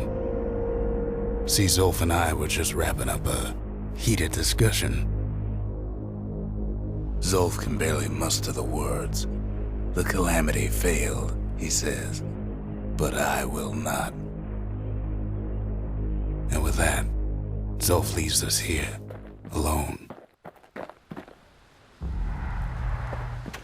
Zolf cursed the city, cursed the Bastion, cursed me, said he was going home. When Zolf got through reading that journal, he just snapped, started smashing up the monument till I tried to stop him.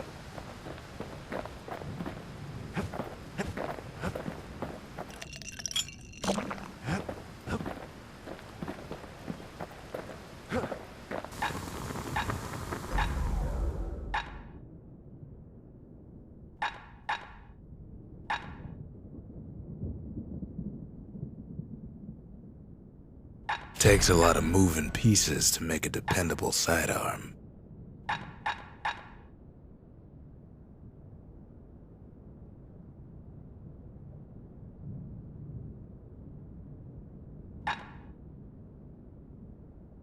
He's made a right comfortable bed for all those bullets.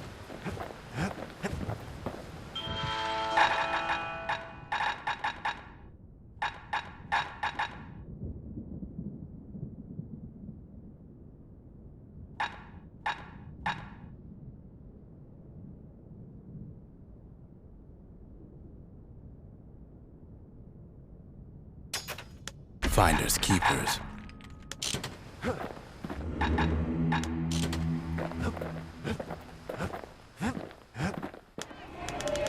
The Masons. We built the city strong. Now there's only two of us.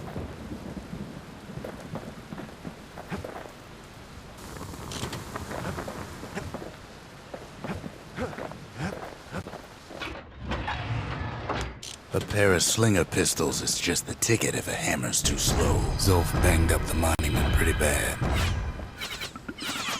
But there's a way to put her back together. The shards. We're gonna need all of them to nurse the Bastion back to health. What else is there to say? He ain't all that shy.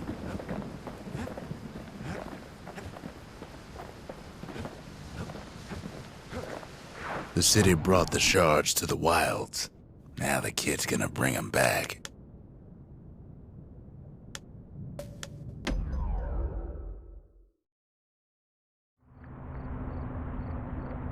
You have to think fast to survive the wilds, and none thought faster than the slingers. They could shoot their pistols with the speed of a machine.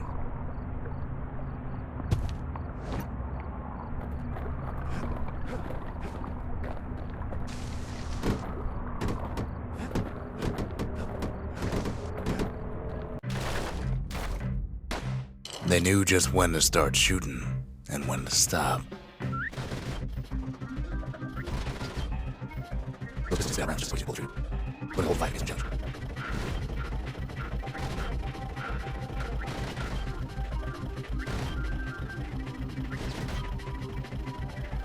No matter how fast you are, you can always get faster.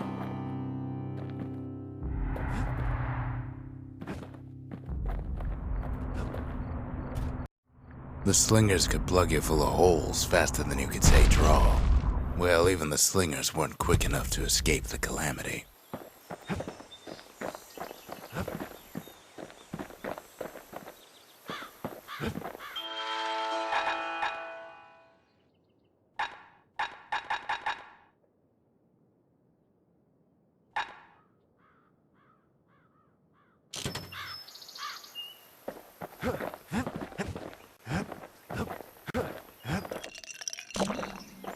Can't be too careful these days.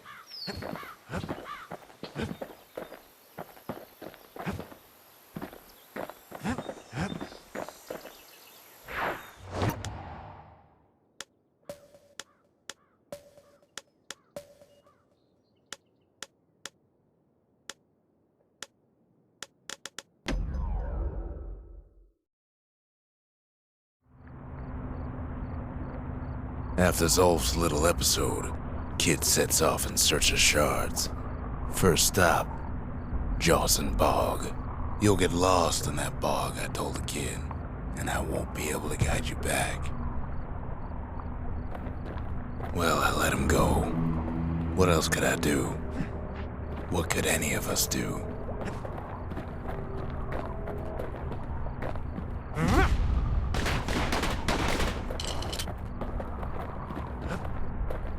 Zolf put us in a real bind. Hurt the Bastion bad.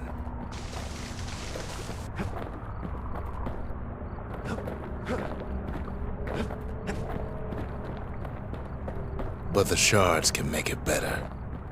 They're like smaller doses of the Corps' medicine.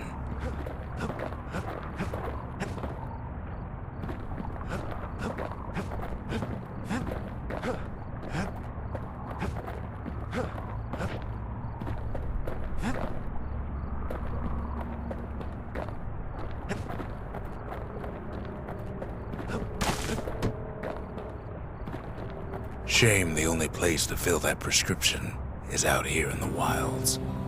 This place is intoxicating.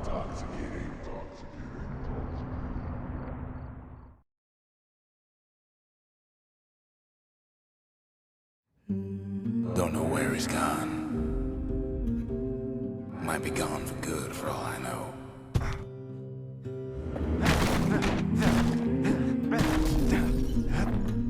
Wherever he is, somewhere I've never been. Somewhere I never want to go.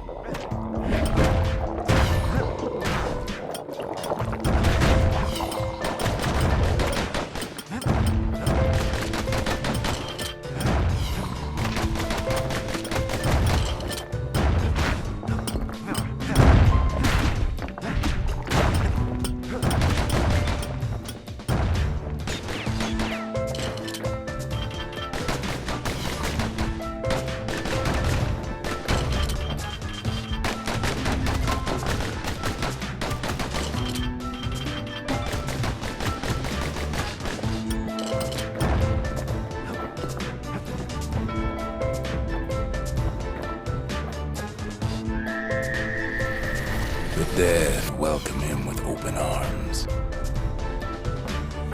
Kid pops him good.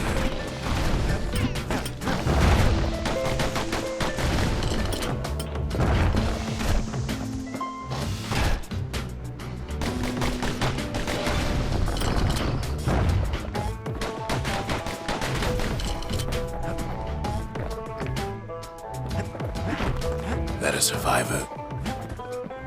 No, ma'am. It's a lonesome ghost of a gas fella.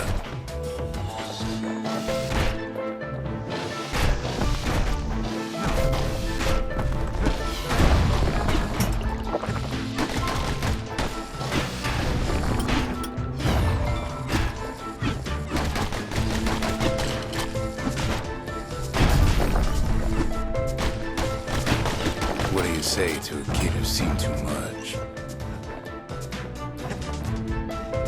I'm Zolf of the Ura. Pleased to make your acquaintance. Now the kid sees something stranger still. Sure enough, he finds peckers, lunkheads, wallflowers, pincushions, vine apples, swamp weeds, ankle gators. Now the Bastion can send him even farther, into the wild unknown. Kid sets foot inside one of Ceylondia's famous watering holes. He has the nerve to flash the shield he stole. The security's just gonna have to straighten him out.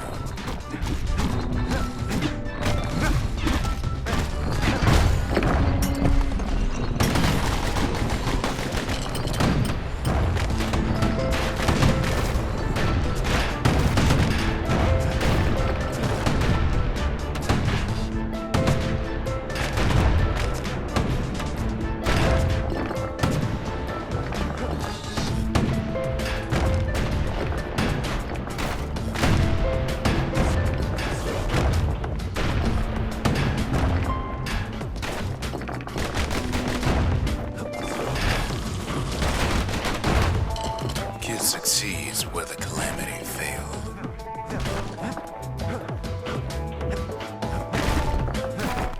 Would you look at what he did to poor old Ronde the bartender?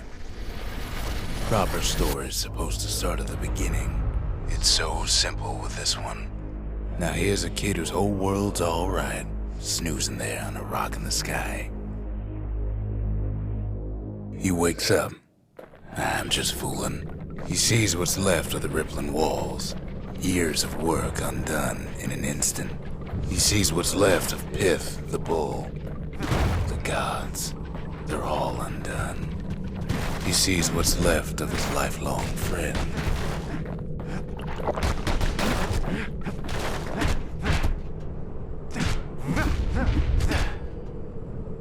His friend, he's come undone too.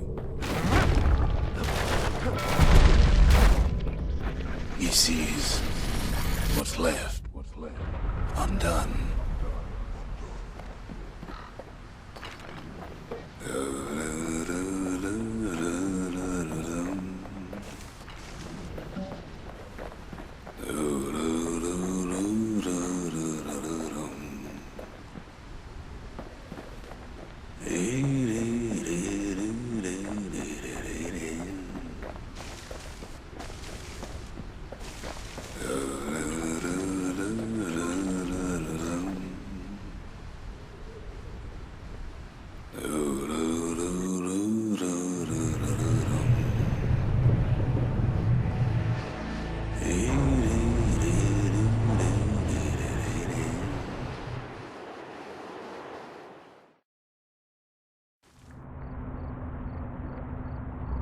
Thought we'd lost him, but he finally comes to.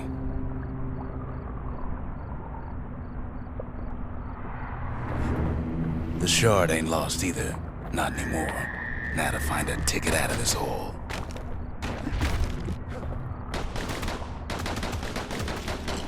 Disgusting things.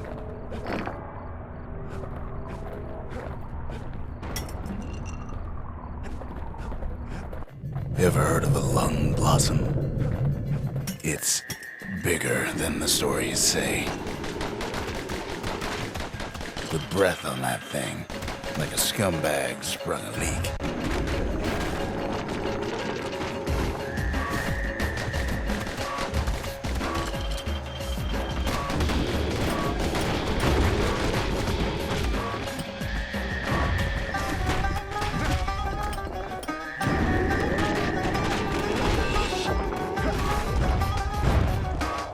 Hard to get a sure footing in the bog.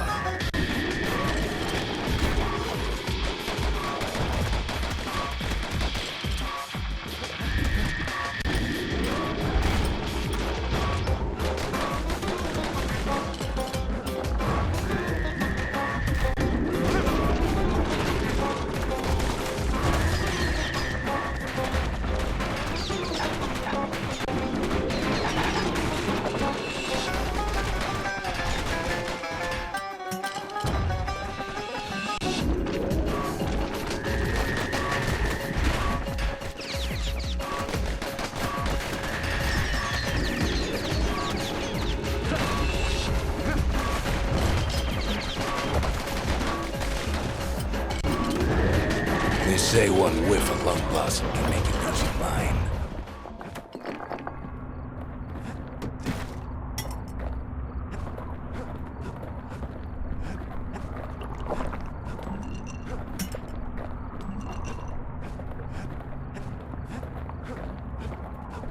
Mother only knows what happened in the bog. Kid never much cared to speak of it.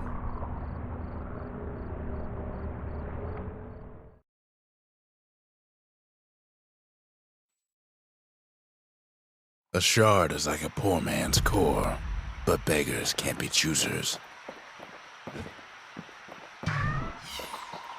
Come on, give the little tyke a break.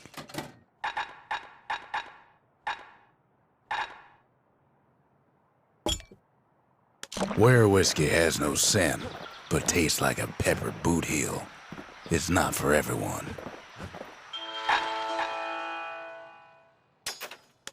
It wasn't fixed, it was unbroken.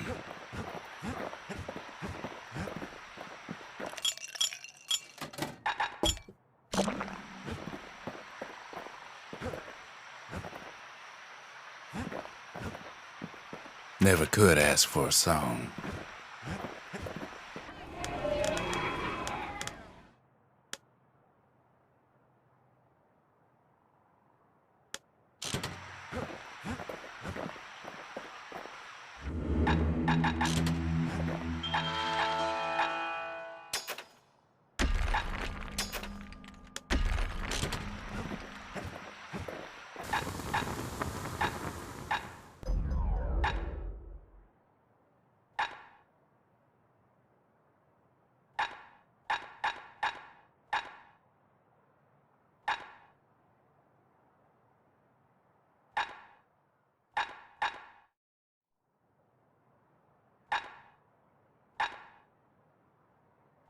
That ought to give those dueling pistols a little extra kick.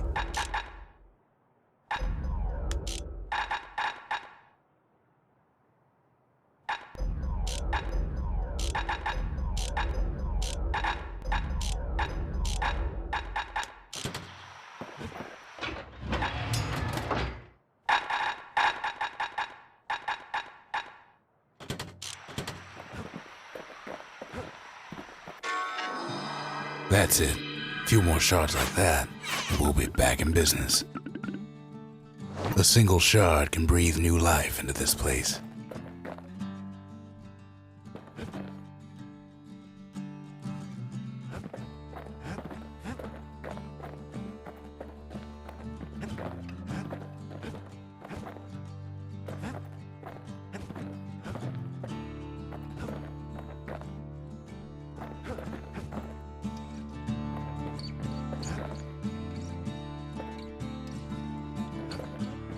The shard's got enough juice to spruce up any of these places.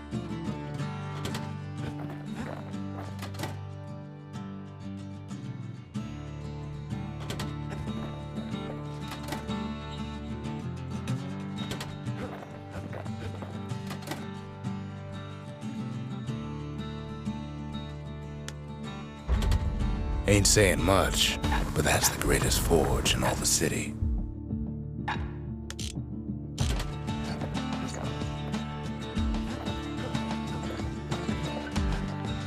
The city tried to use the shards to stake out the wilds. So much for that plan.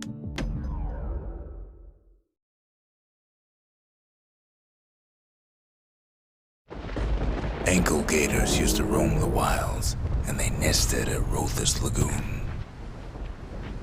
Many a tale folks used to scare their children straight originated here.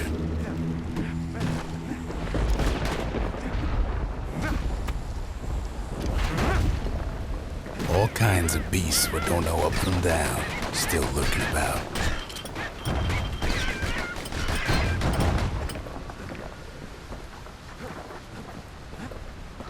These beasts, they don't like company.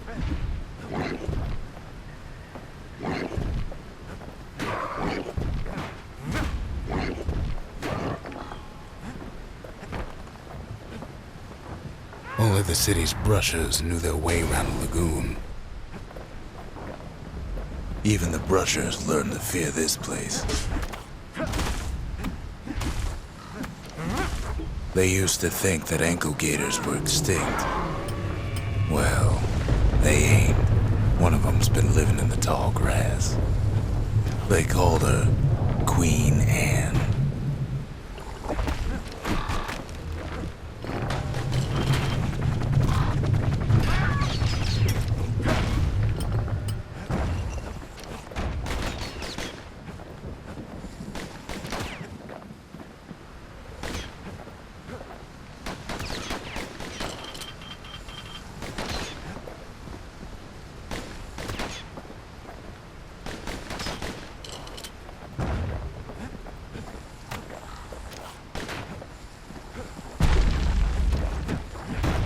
Turns out Queen Anne got a hold of a shard.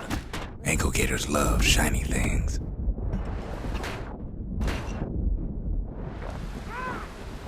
Ain't time for pecker hunting, but the kid can't resist.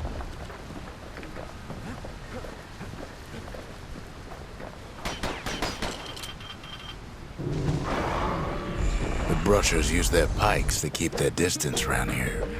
Now the kid can do the same. They say you can't hurt an ankle gator unless it's raining, and it ain't raining.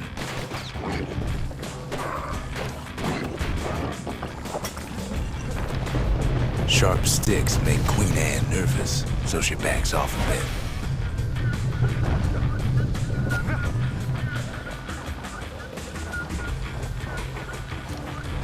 Those pin cushions been living off the ankle gator scraps.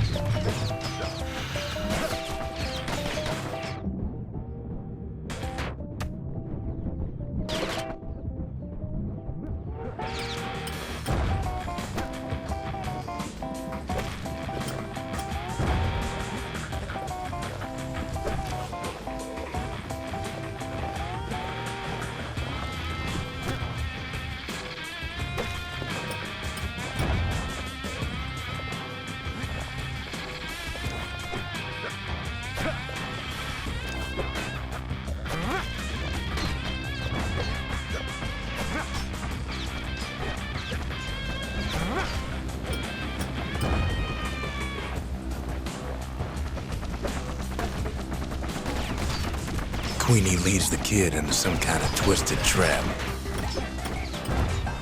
One bad step in that tall grass and he's Queen Anne's lunch.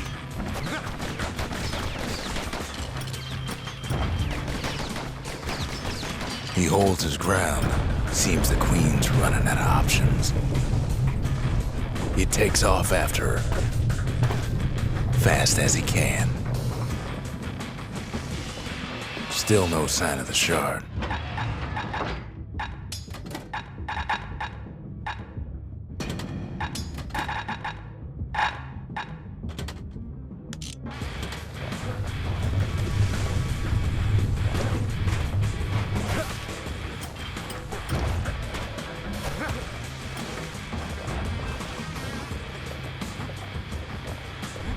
The closer you get to an ankle gator's lair, The thicker the tall grass grows, kids gotta make a run for it.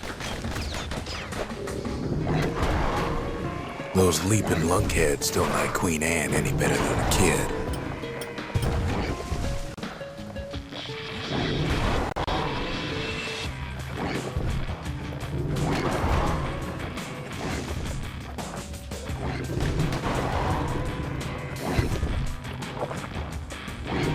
Queen's got one mean bite.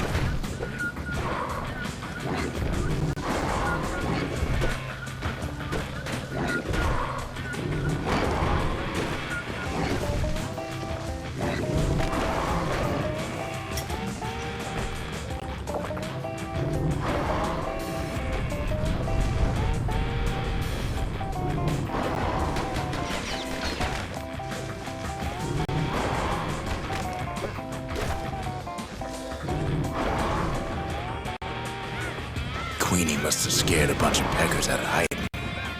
Seems even stinkweeds know to stay away from the queen.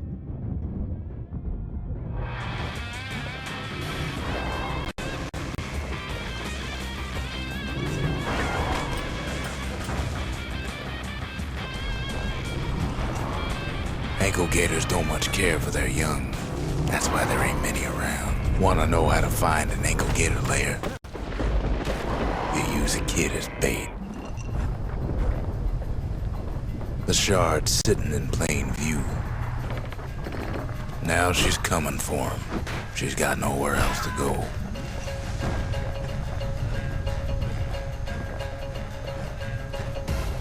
They say if you run across an ankle gator, you better keep running.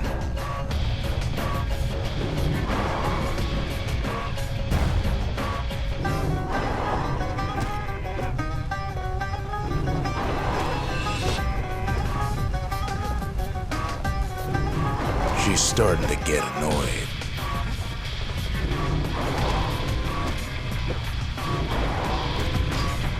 And now he's made her mad.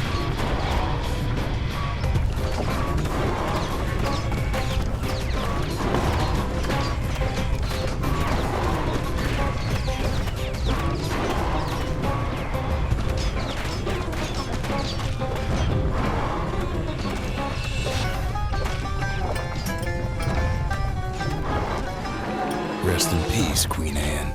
That was for the brushes.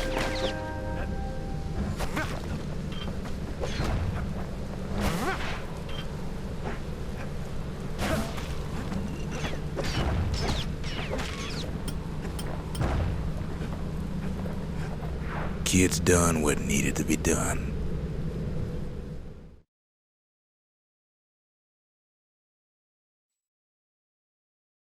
Queen Anne's reign is over.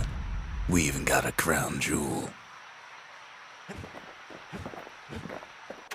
They said Queen Anne was just a folktale. Now there's living proof she ain't. That gator's a crazy gal, but so's the gal who promised to look after her.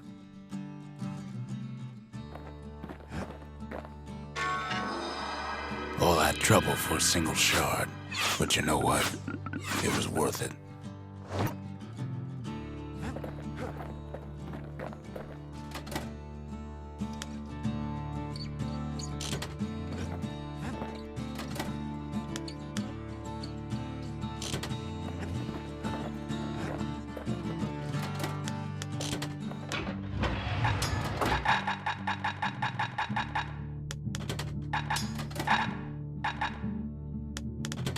He's a spitting image of Slinger Jawson with that pike and them pistols.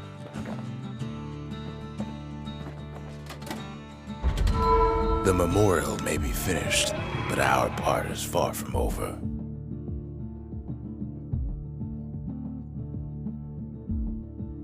The inspiration, a forge can fashion anything. The city, its riches nothing but fragments now. The faith. Mother, this one's for you.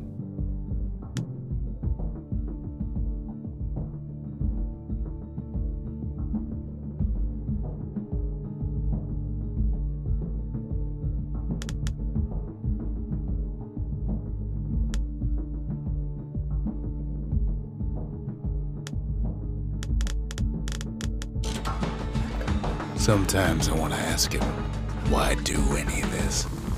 But truth is, I don't want to know. To fix a brusher's pike, you just need a good length of knife bark.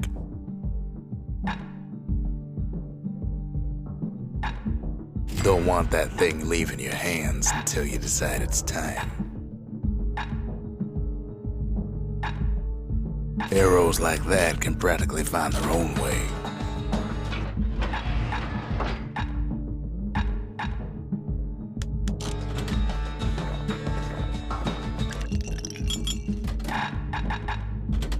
A sip of lunkhead liqueur will toughen you up. Too bad it's like drinking a saddlebag.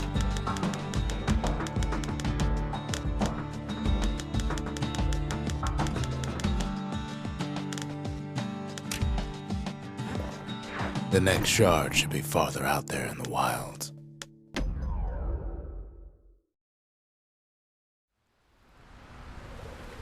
To prepare for the wilds, Ceylonia's brushers practice at Camp Dauncey.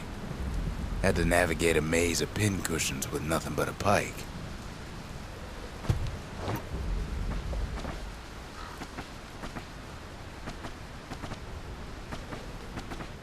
It's a dangerous test for a dangerous job.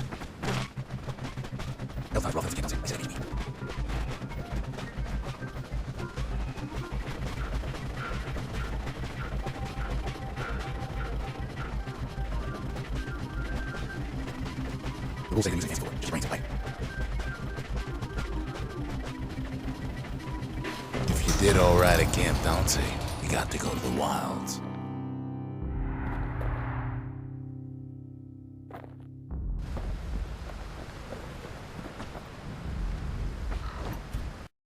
The brushers were Ceylonia's field agents, and their training was harsh.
Good enough run at Camp Dauncey could get you promoted to captain on the spot.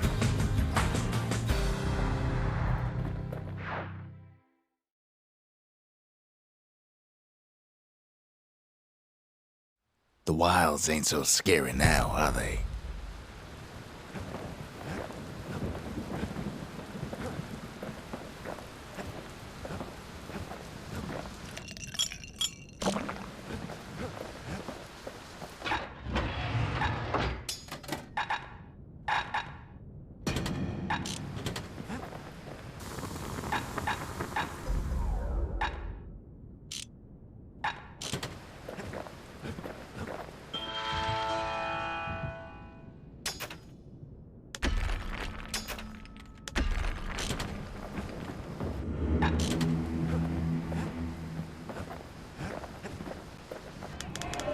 brushers.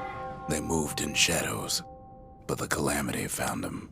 The dynasty, to the families of the city, all reunited.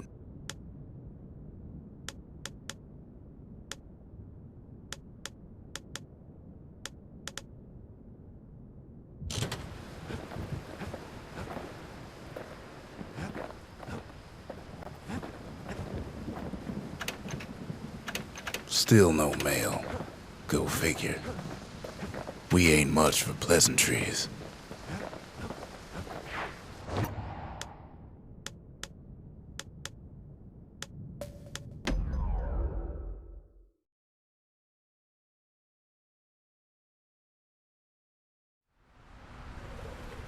Know how Ceylandia became the richest city in the world? 2 words. Point Lemaine. If the wild could ever be tamed, it was gonna happen right here. But now, the greatest outpost past the city line is nothing but a freak show.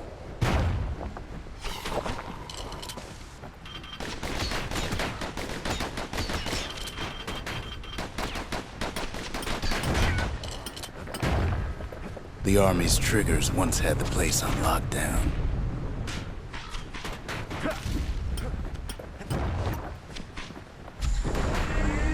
Kid might as well pick up where they left off. Blam! Just like my fighting days. Gun like that can even put the wilds in check.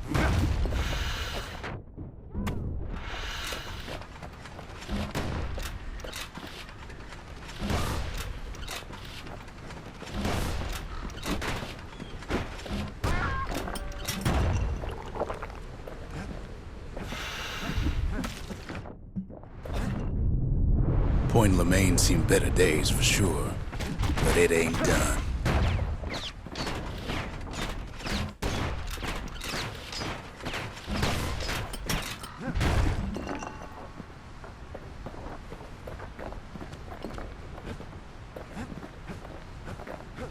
Whole place shudders in a fit. The grand rail of Point Lemaine, not only is it still there, it still works. Of course, it's no longer shipping hides and alloys and spices, but it can give the kid a lift. Just as long as he can stay clear of the trouble on the tracks.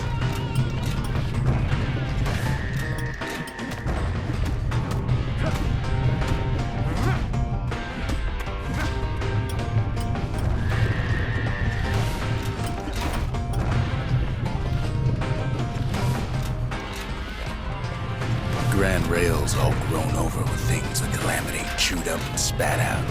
Things eager to take back their turf.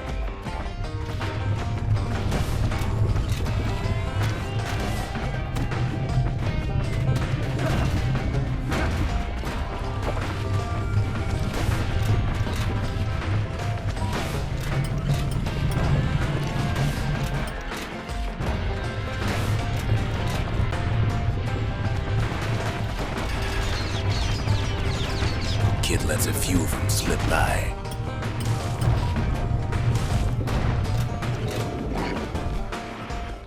Lunkheads settled in like they own the place.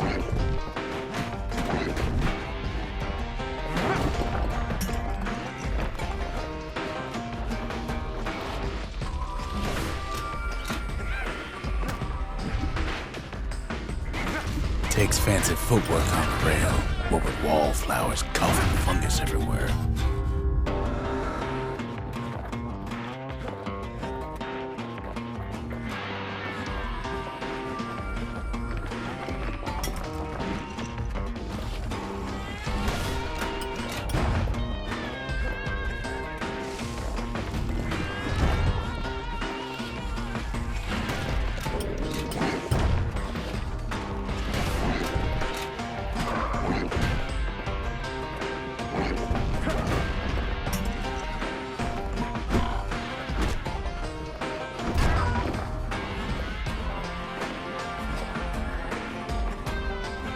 Not much wiggle room up there near the rail.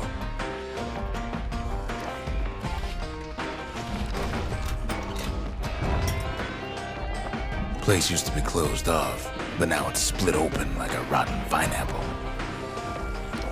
Of course, the Grand Rail's seen much more fighting in bygone times.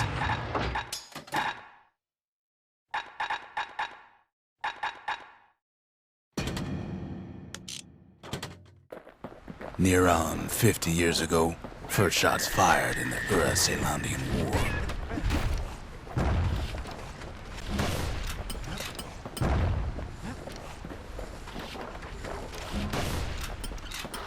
It was right here that Zolf's Ura forefathers decided to mix it up.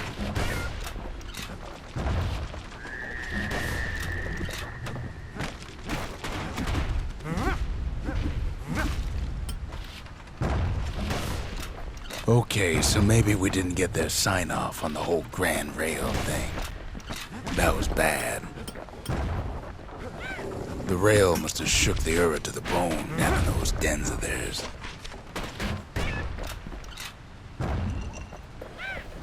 Well, the rail won't last much longer now that the kid took the shard. It's still got one good run in store for him, though. All the rotten wood there on the rails turned it into swamp weed central.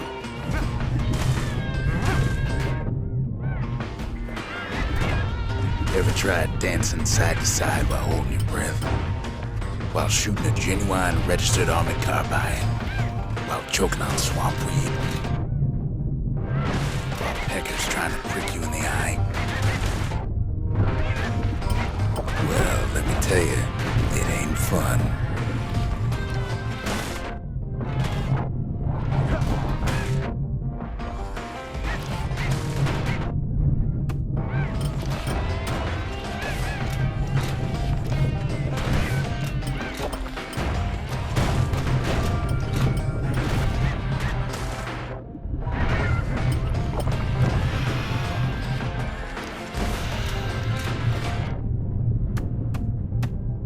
But then, at last, it's the end of the line. He'll be picking swamp weed out of those boots for days.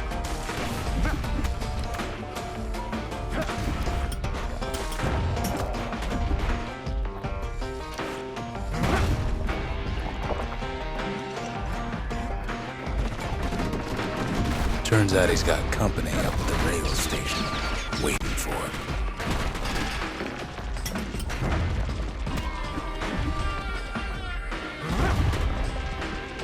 Not just another wallflower or pincushion, mind you. At first, he thinks it's Zolf. Turns out he's wrong.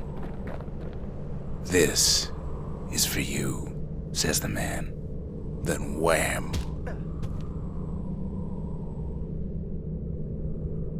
When the kid comes to, the man's long gone, but something else is there.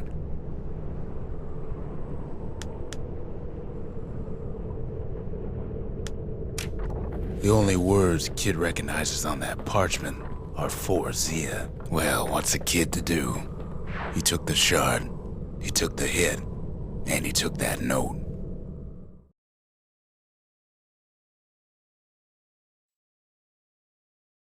That note cuts straight to the heart of things, don't it?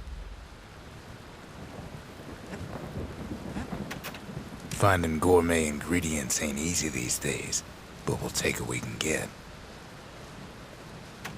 The note says it plain. Zia, go east to learn the truth about the calamity and our people. I'll be waiting.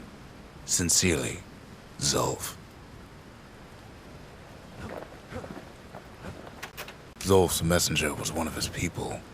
Wonder just how many of them survived, and what exactly Zolf told him.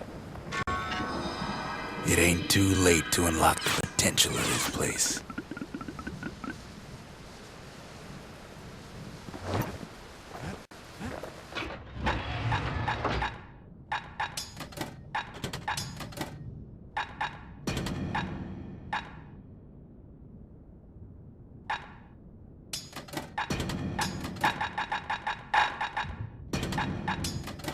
A hammer and an army carbine. When I was a fighting man, I used the very same. That's the way to make every shot count.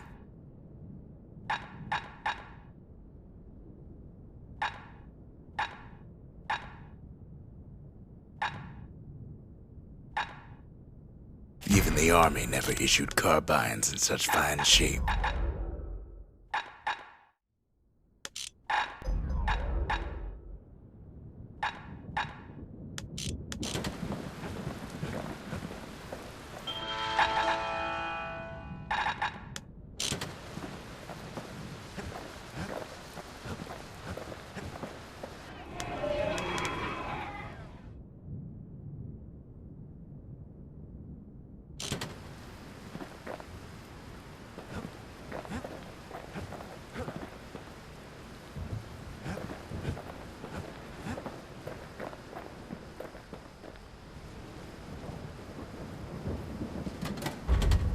Just the occasion to crack open the distillery's private reserve.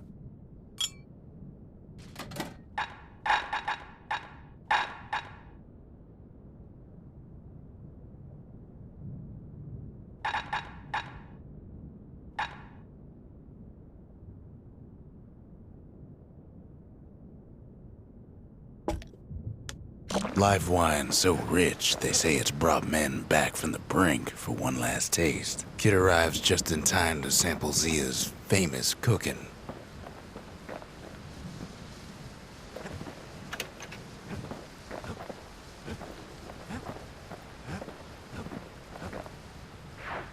He wolfs down too much too fast, and it all goes to his head.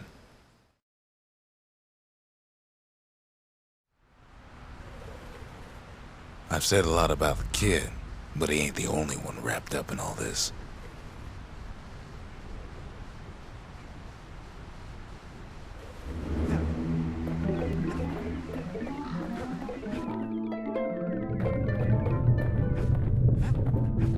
What's he thinking? Well, let me see if I got this straight. I only heard it once.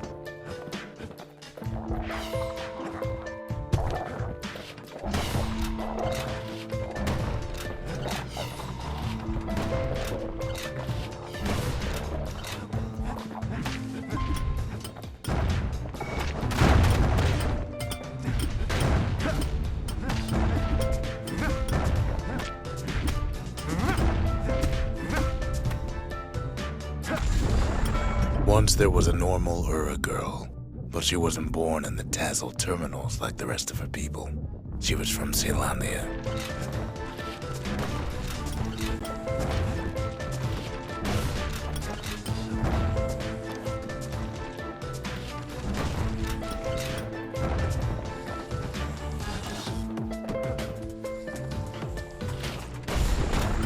Her folks were orphaned in the war, taken in and raised inside the city, on condition they would never return to the terminals.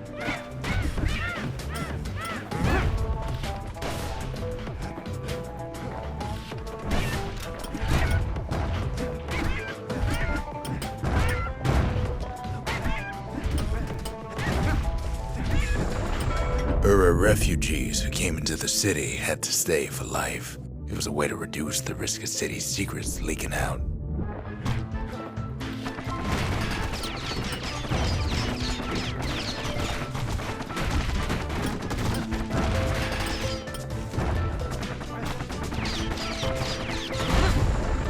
Her mama passed away from birthing complications, leaving the girl trapped inside that city with no one but her father.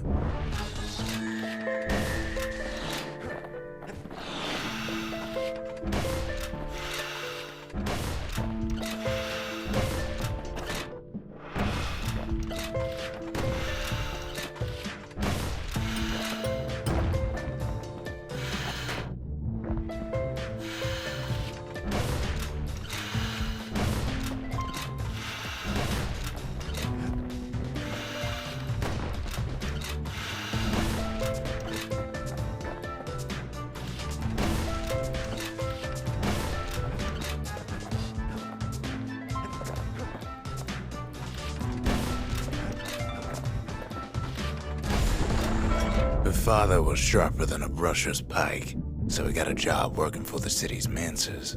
His daughter barely saw him.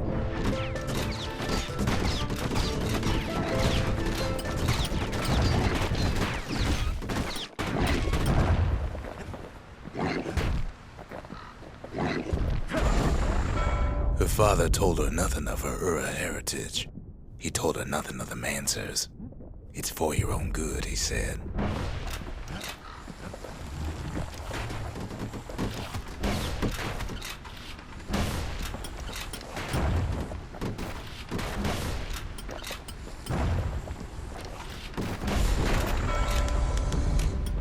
She took to studying the arts, learned more through music than history books, gained a knack for strings and songs.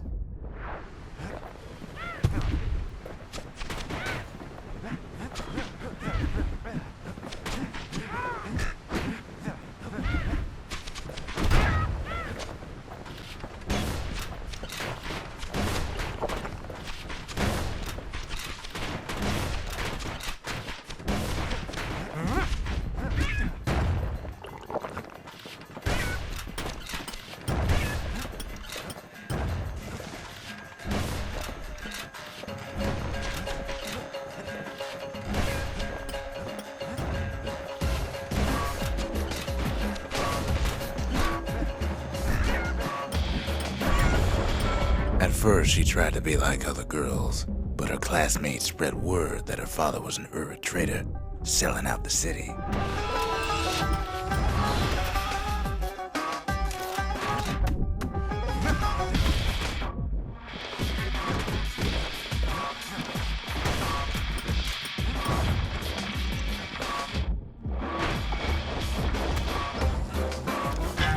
Well, you know how it goes. One young man stood up for her, or so he led her to believe. He knew much of her heritage, and she grew fond of him.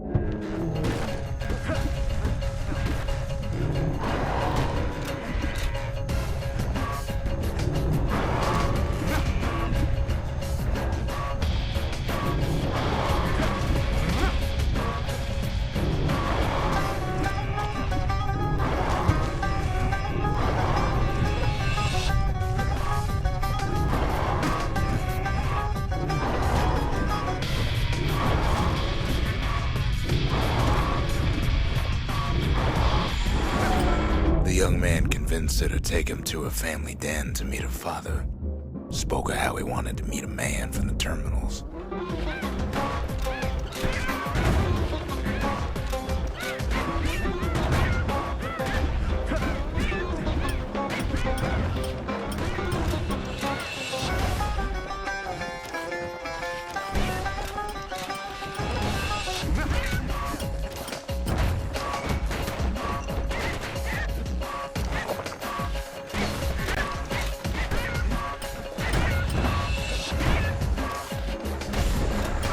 When the young man greeted her father in the Ura's native language, her father flew into a fit of rage and threw them out.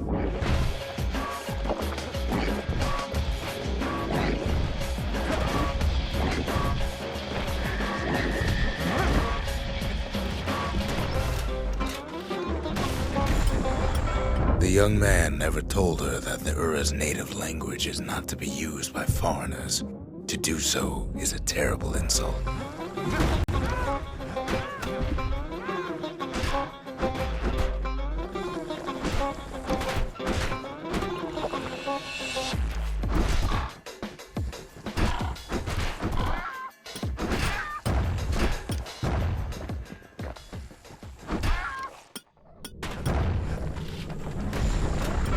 It was then that she decided to escape.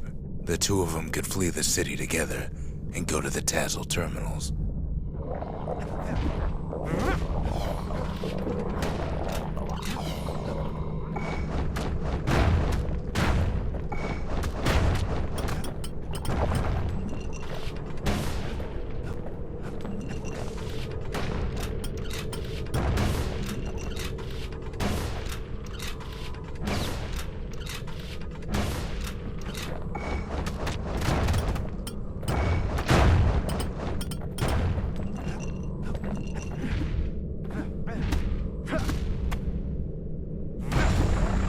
They would hide inside a garbage bin until it got ingested by a scumbag, then let him slosh on out of the city for disposal.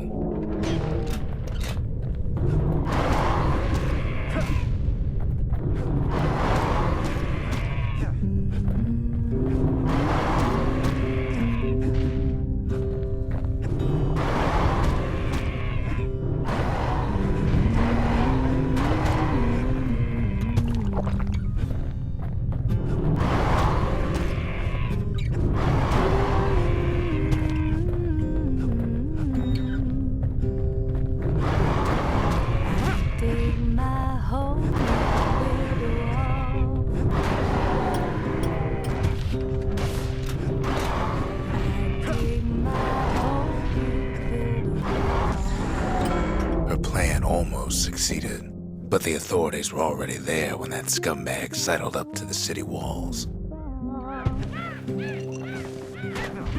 Don't build that city on a hill. Don't build that city on a hill.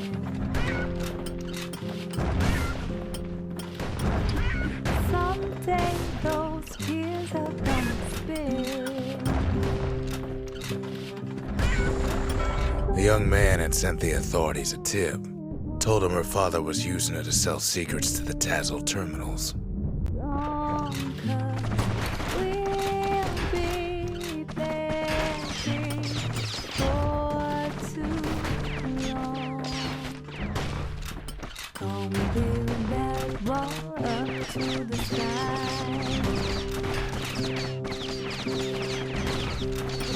Gonna build that wall up to. She and her father were arrested for treason, but her father got a deal.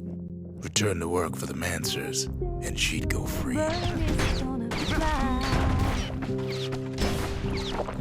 Gonna build that wall until it's done. Gonna build that wall until. Before they parted ways for the last time, her father whispered a desperate plea. Hurry home to the den and lock yourself in.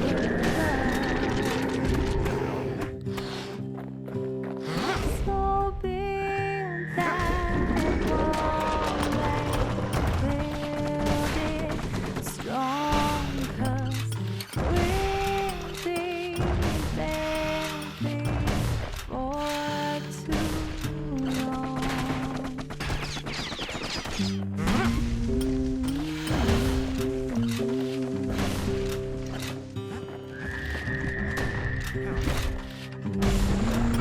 She did as she was told, and deep down underground inside that den, she found a journal written in her father's hand.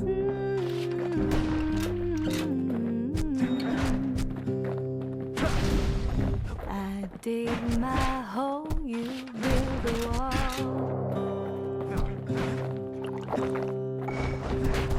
I dig my hole, you build a wall. The next day, the door to the den turned to ash. The girl came up for air, and she saw the calamity all around her.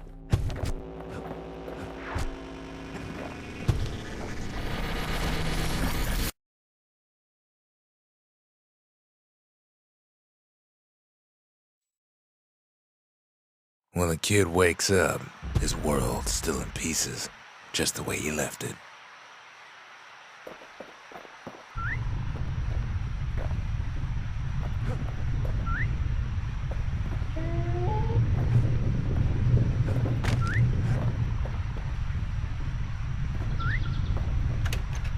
Oh, his manners ain't so bad.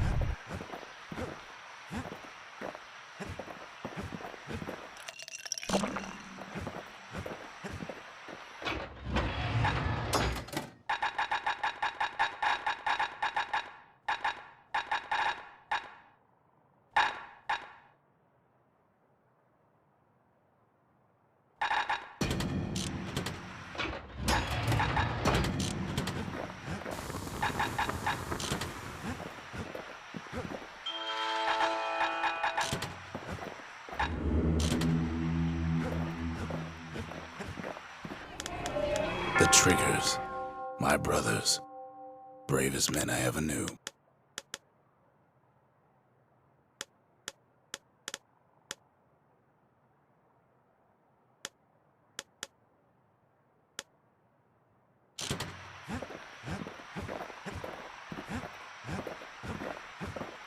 The shards are getting harder to find.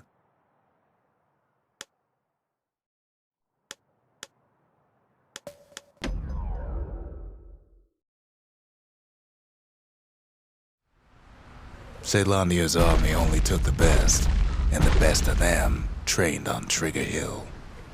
The Triggers believed they were nothing without their rifles.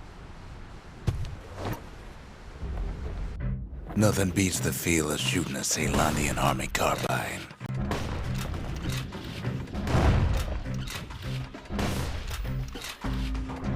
sometimes you had to take care to steady your shot. The triggers had clearance to modify their guns however they chose.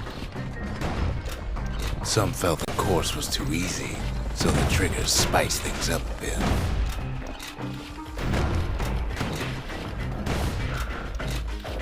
Kid blows through that course like it was nothing.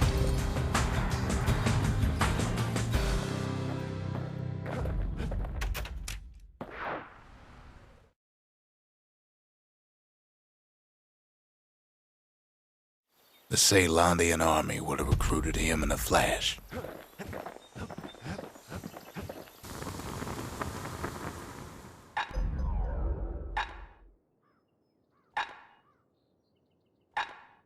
Now we're looking at some serious firepower. It's no longer a weapon, it's a precision instrument.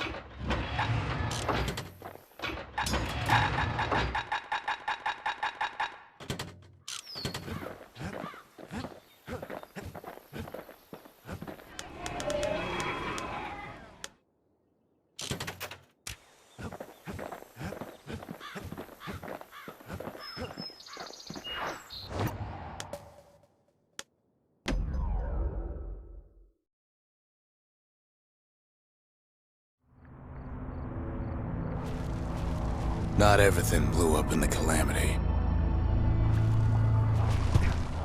Why, Colford Cauldron here blew up way ahead of its time.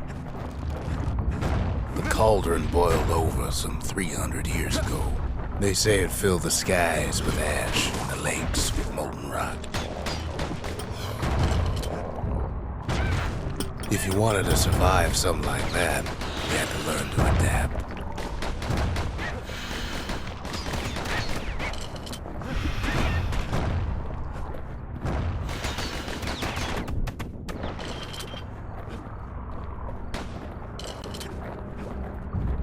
So in a way, the beasts of the wilds, they're all survivors too.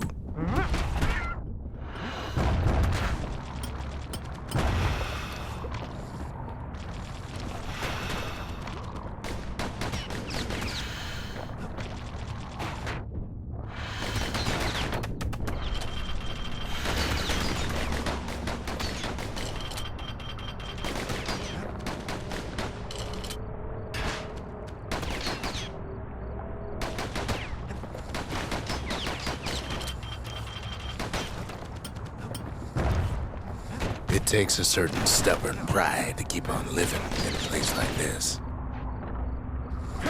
As for us, we learned an awful lot from Colford Cauldron. That learning led to some interesting inventions. The raw power of the world fell right into our hands.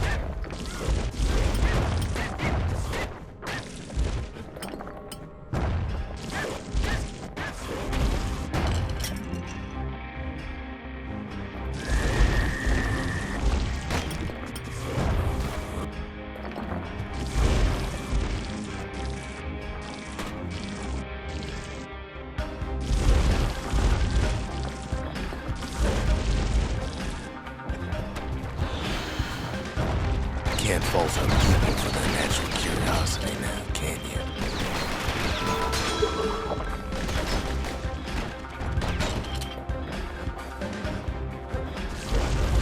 Playing with the cauldron's fires became an addiction.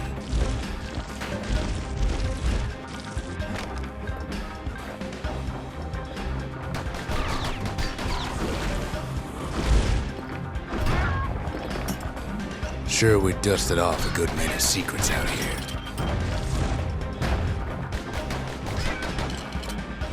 But we discovered other things we're better off not knowing.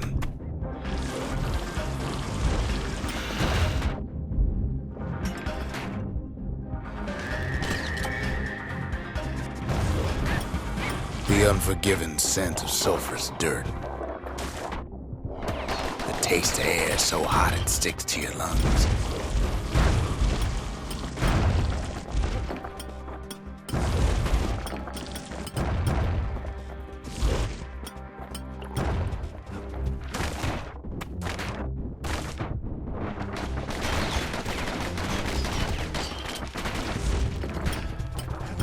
All sorts of awful things crawling underfoot.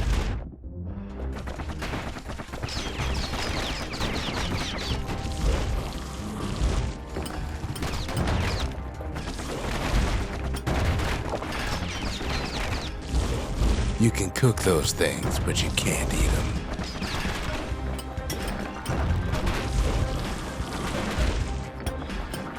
The more ash we swept aside, the more life we found.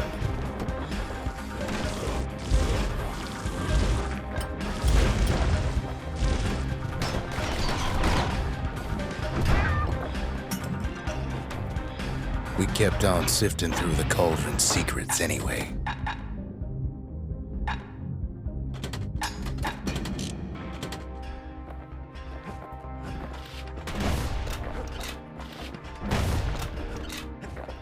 Place as inhospitable as they come.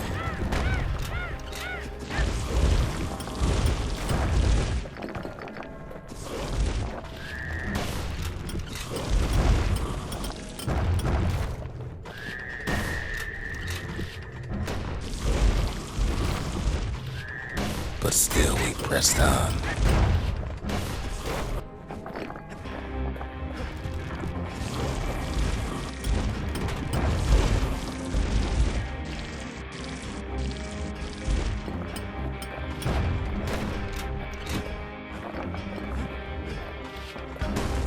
After all, when we looked down inside Colford Cauldron, looked down through all the smoke and flames,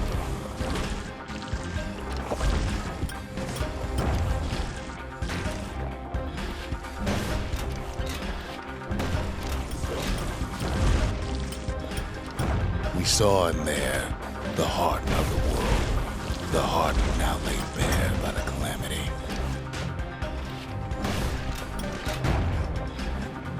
We had to have it. As for the kid, he just has to get that shard out of there. Too bad taking that thing woke up every last stink eye from here to Charleston Bog. Luckily, the cauldron cooked up a little shortcut for him.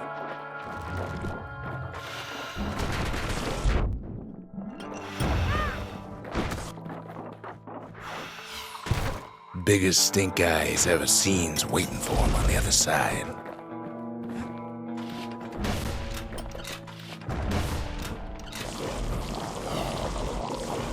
Well, it ain't polite to stare. And where there's one stink eye, there's always more.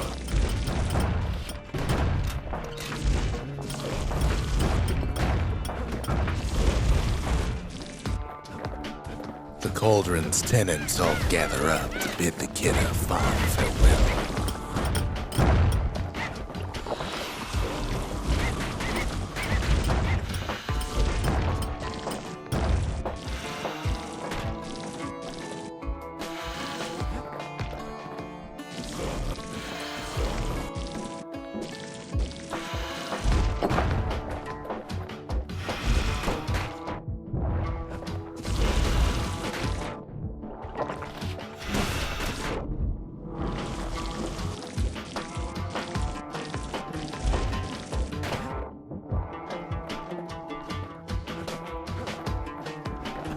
With a good spyglass, you can still see the cauldron from the city, but all the fires died out. There's nothing left of it.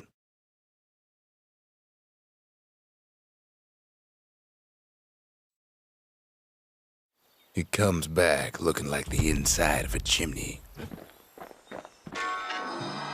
The shard works like a charm. You can hear the monument's heartbeat again.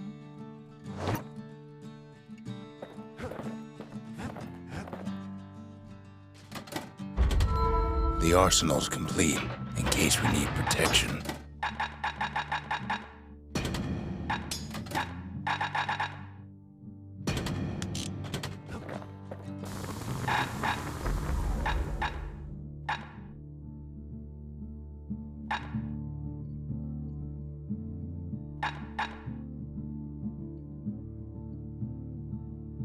At least it won't get cold around here with that thing around.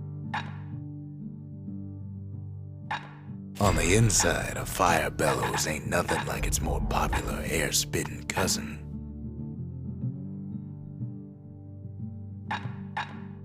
He put some finishing touches on the business end of that thing.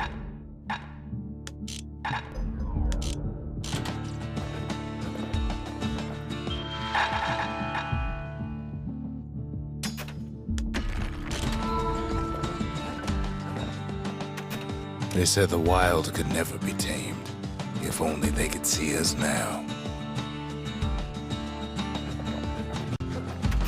We're all a little short on friends these days, so that's a welcome sight.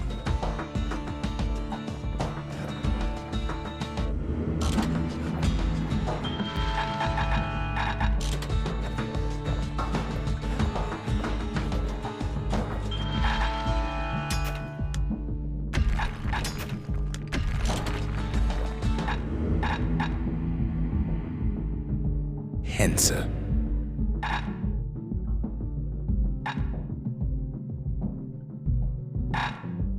The gods never liked competing for people's affections. The culture, a still life of old unwanted keepsakes. The service for all the men and women who serve Caelondia. The slingers, the wilds were their calling.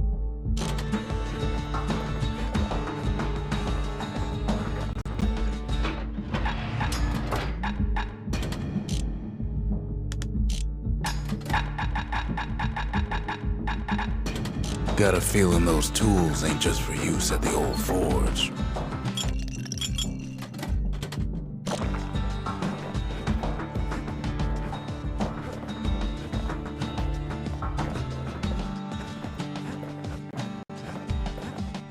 We spotted a pecker carrying a shard to Mount Zan.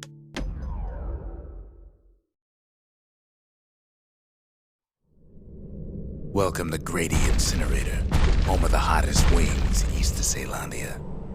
In all seriousness, the incinerator was a dump, and it had a problem with peckers. Blasted things would swoop in and spread trash all around, until we started using fire. We couldn't just torch them all at once. We had to use restraint. Too bad we can't all fly. Peckers were willing to fight tooth and nail for all that trash.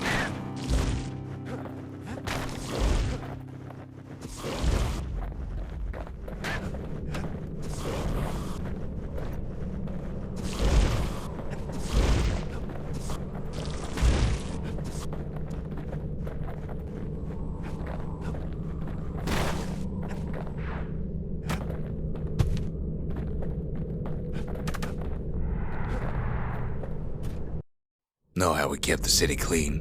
We put all our trash in Grady Incinerator. You'd almost think those peckers like getting cooked.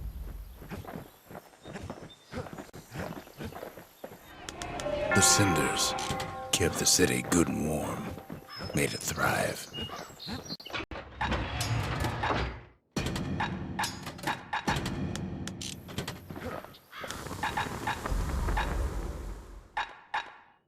Without an insulated air intake, that thing's liable to blow up on you.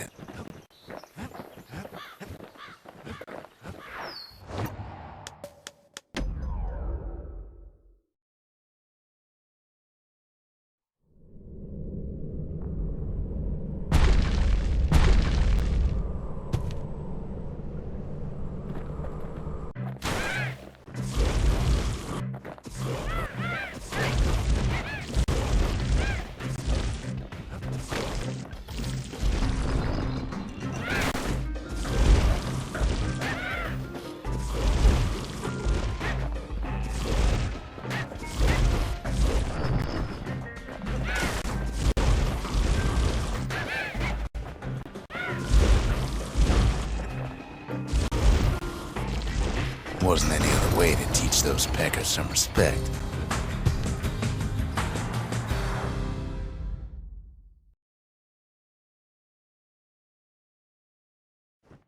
Who knows why we fought so hard to defend our own trash?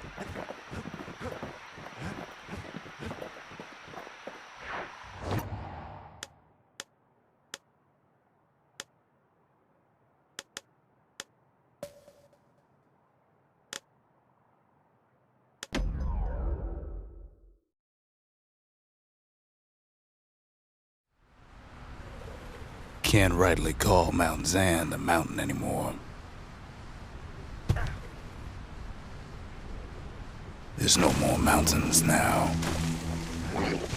There's no place left for the beasts of the wild to go.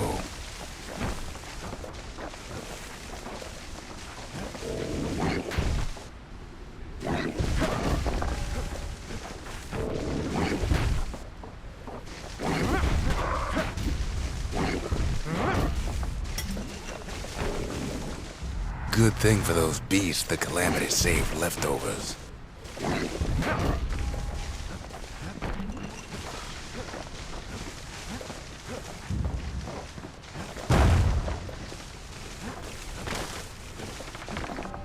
Those beasts been hoarding all the valuables they could find.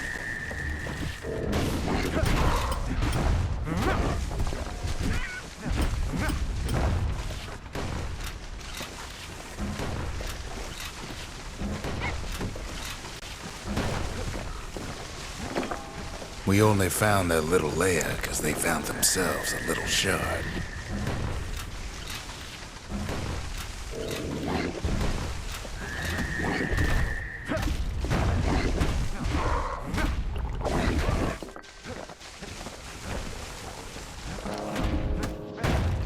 The creatures of the wild, they've been building a bastion of their own.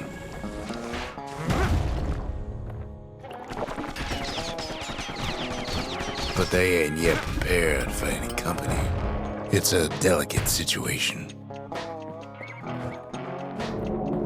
They even drag their children into this.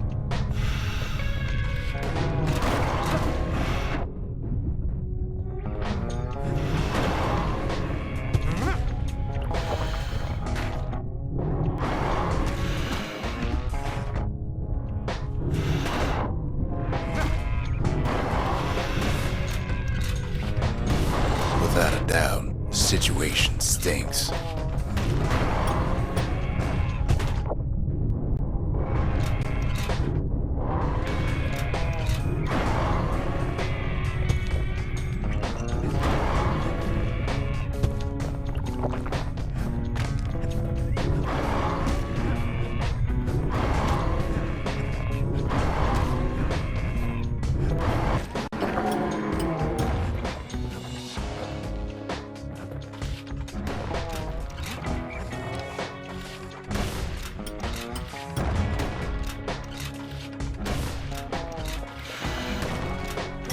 Best thing we can do for those beasts right now is put them down quick and clean.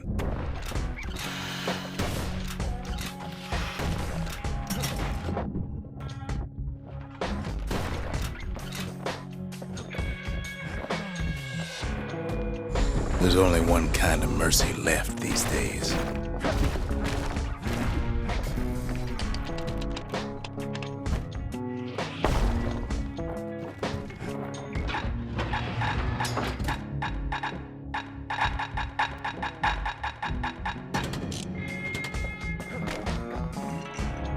What the city left behind, those beasts took for themselves.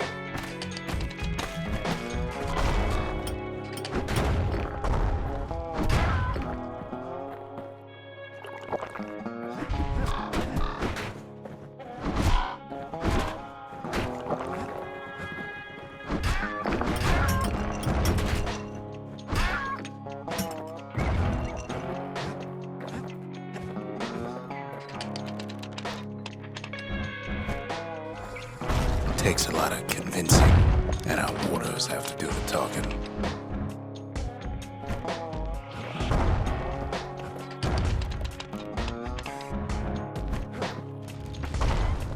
Look at it this way, it's either them or us. But if we win, they win too. Our bastion is everybody's game, not just ours.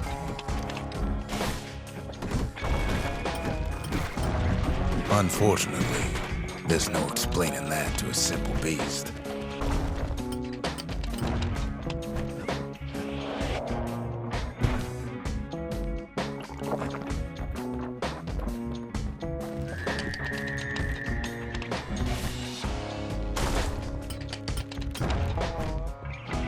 Those beasts been hard at work fixing up the place.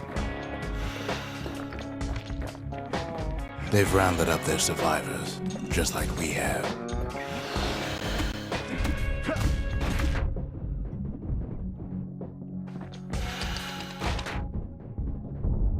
They've been searching for cores and shards, just like we have.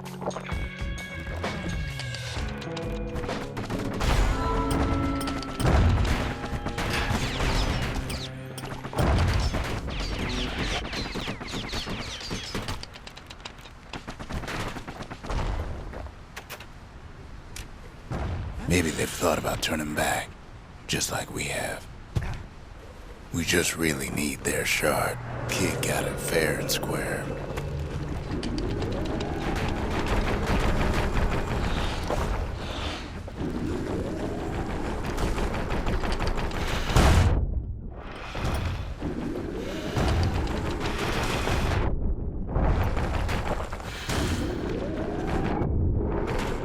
You don't need to keep tangling with all those things.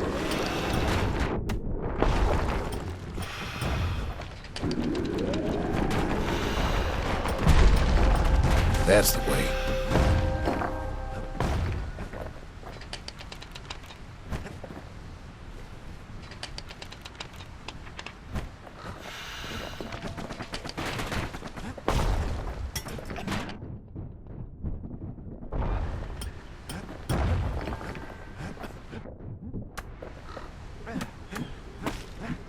He's done what's best for him, don't you worry. Don't you worry.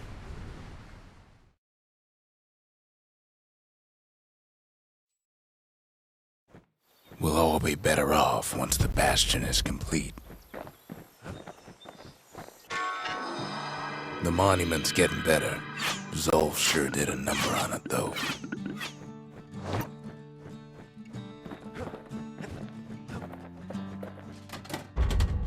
We need an awful big lost and found under the circumstances.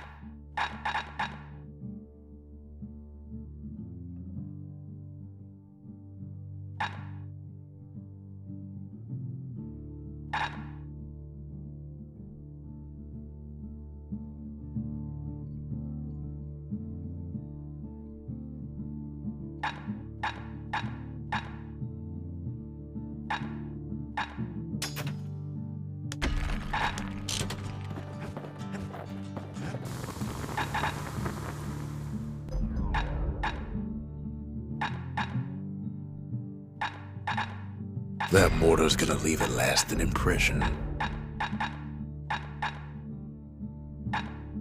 You never guess those things been to the wilds and back.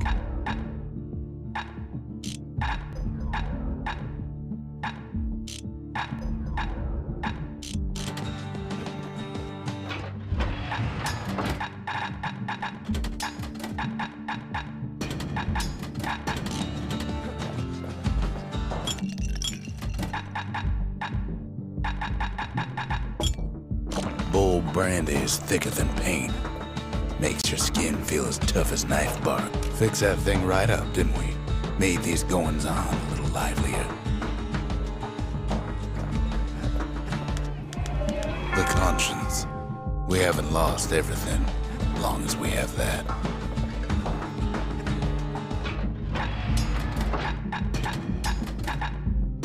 With that mortar and hammer, he's like a one-man demolition squad. Suppose it's true a little song can put things in perspective.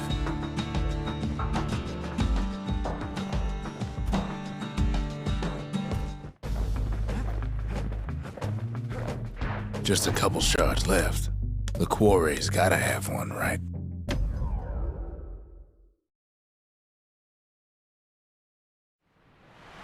Celandia's armada was a glorious sight, and our ship's mortars were unstoppable. At Boundless Bay, our Navy put those mortars through a rigorous inspection. Had to use squirts to simulate explosive impact on the surface of the sea. Choosing targets with those mortars was one of the trickiest parts.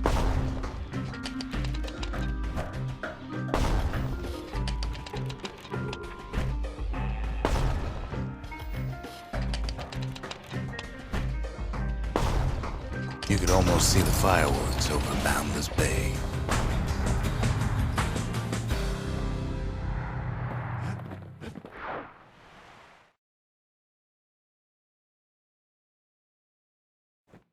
Good thing we got to that mortar before the beasts of the wild learned how to use it. The skippers delivered us from the motherland.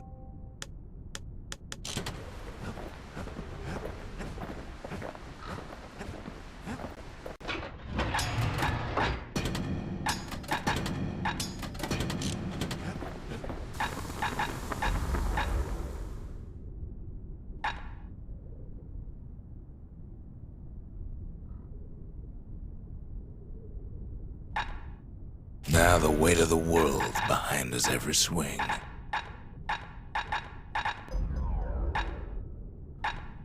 Taught him an old trick from a galleon gunner I once knew.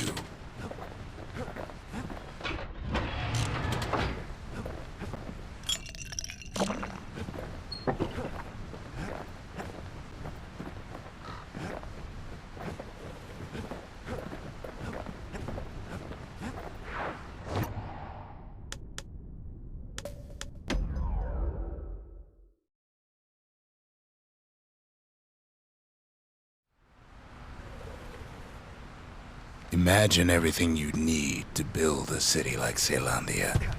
It takes hard work and planning, and it also takes a burstone quarry. The Ura tunnels beneath the quarry must have softened the blow from the calamity. We bought the whole place from the Ura on the cheap. Same goes for its natives, Rattletails.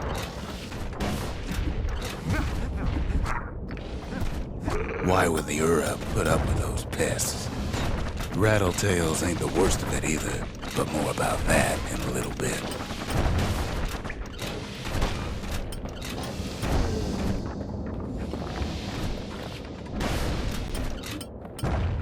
The quarry came with a lifetime supply of windbags. Windbags smaller than the naked eye can see are nested in those rocks.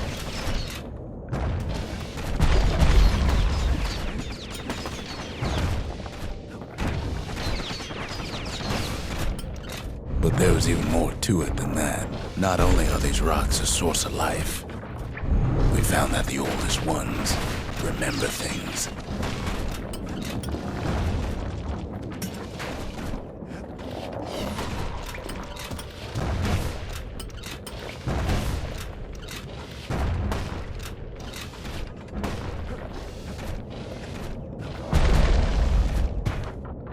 They're recording everything, all the time, taking it all in.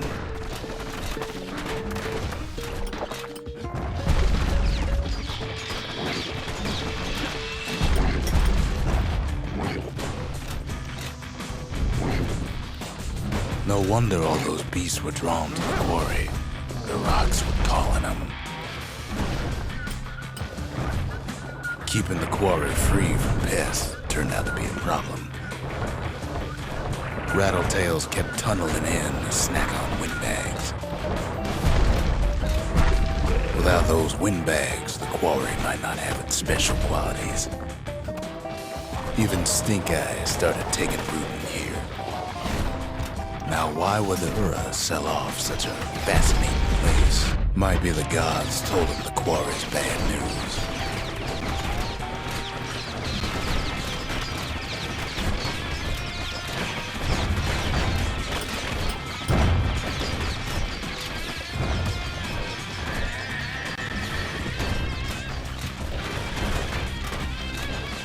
The Ura always were a superstitious lot.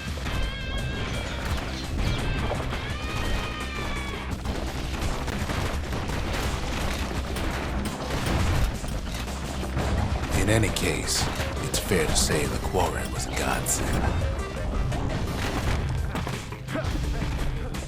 Those rocks, all polished to a mirror sheen.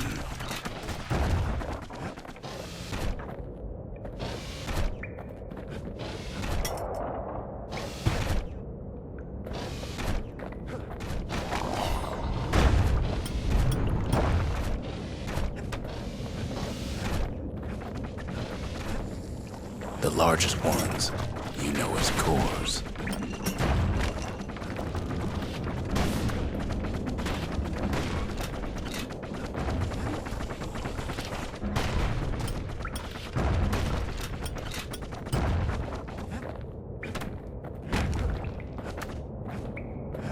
The smaller ones, we call them shards.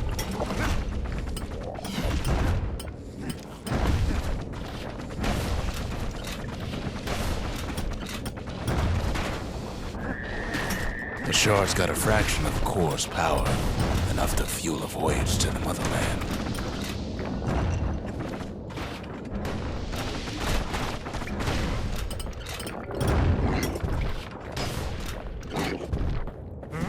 Well, now the quarry's all dried up.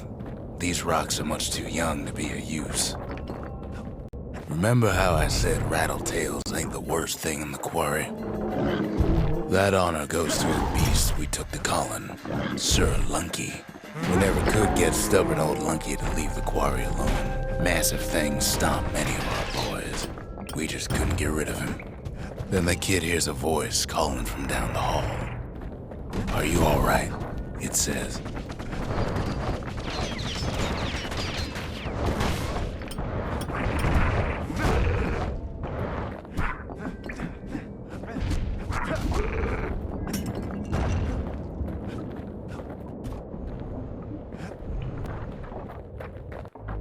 It's him. "I've come to warn you," he says. "The Bastion is under siege. Let it fall. You should not go back."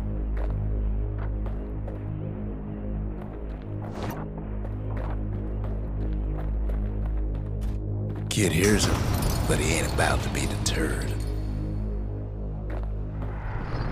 "If that's the way it is," he says, "then I won't stop you, because my countrymen will."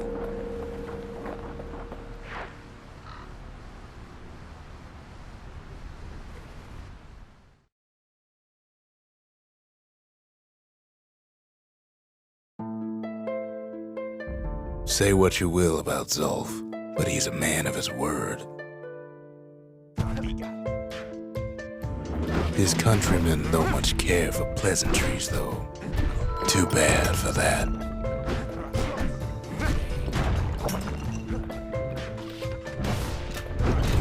Zulf showed him the way here, and here they came to take revenge. They got inside the Bastion and shut the door.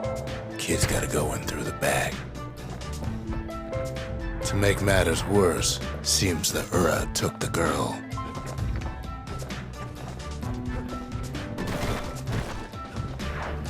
Unfortunately, they broke in, and they started digging their holes. Something wrong sprung out of those holes, and it's eating away at this place. We tried to stop him, but we needed him.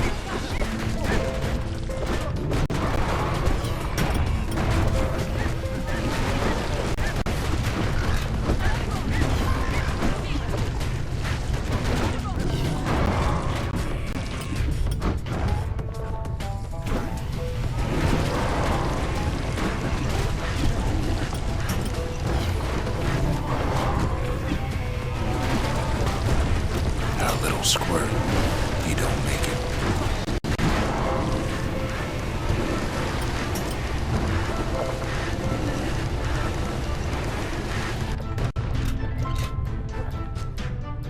Somehow, some way, he sends those Ura packing. Problem is, it didn't matter.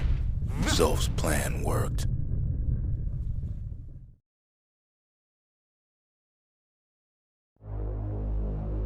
We find each other as the dust settles. Then I tell him why the Ura came. To get us back for the calamity. It was Ceylandia's master plan to wipe the Ura out. But part of that plan backfired, didn't it? If only Zulf knew the whole story. What were we to think? They must have got her. taking her back to her rightful home.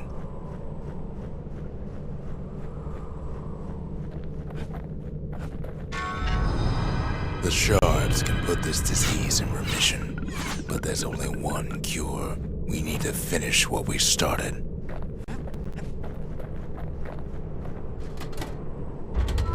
Seems the gods recommended this place to all their friends. The Mercy. The windbags ain't the only beast that drew a bad lot. The Sanctuary. If we can build, we can rebuild. Think the gods are gonna help. Garmouth. Messia.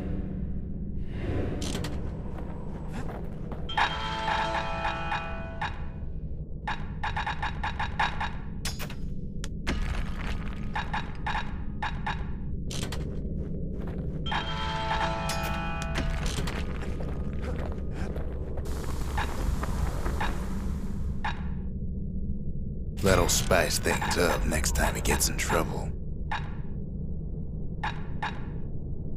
Nothing makes a gun so dangerous as a keen eye. The marshals would have been downright jealous.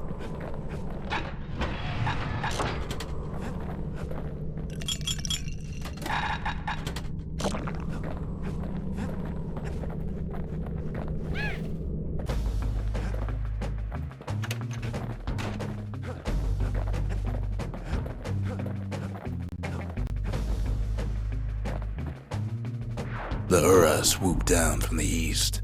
At least now we know the way.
I gotta say, kid's the fastest shot I ever seen.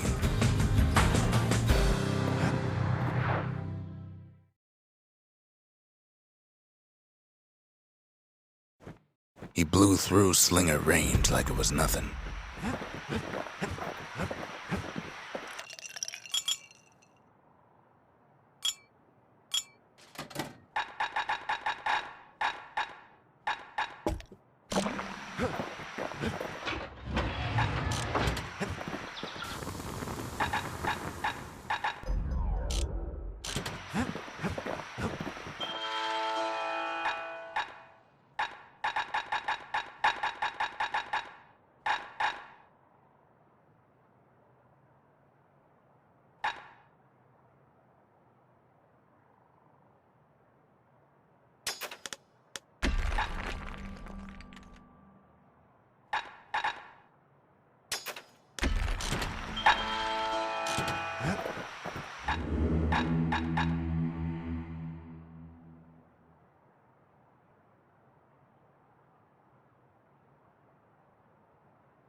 Lemaine.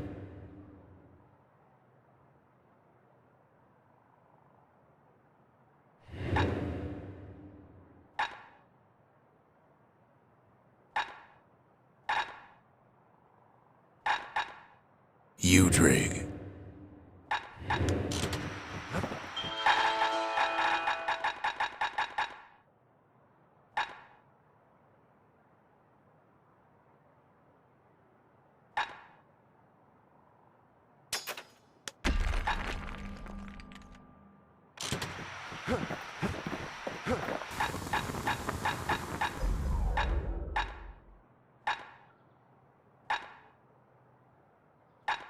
Takes a careful touch to rattle those bones like that.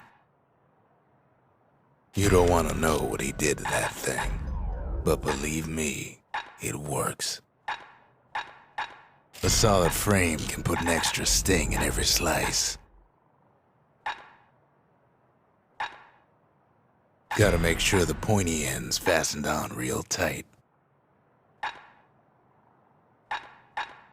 When you've got a solid balance, you've got what you need.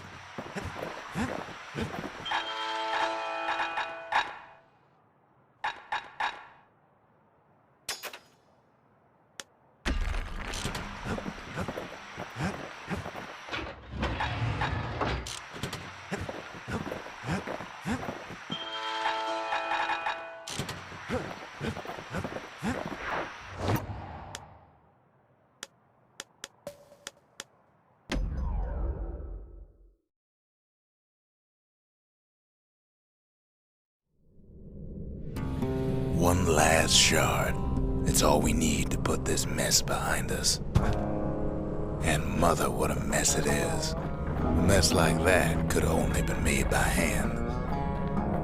Zolf said the calamity failed, and he's right. The Ura stand as living proof of that.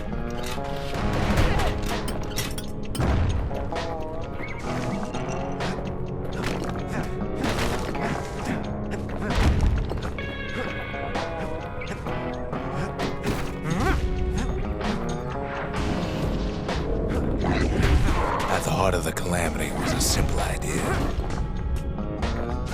We never wanted to go to war again. Wanted to rule it out. We put a lot of folks against that problem. Scientists, soldiers, spies, even me. We sought solutions far beyond the city. We traveled near as far as the kid's going right now.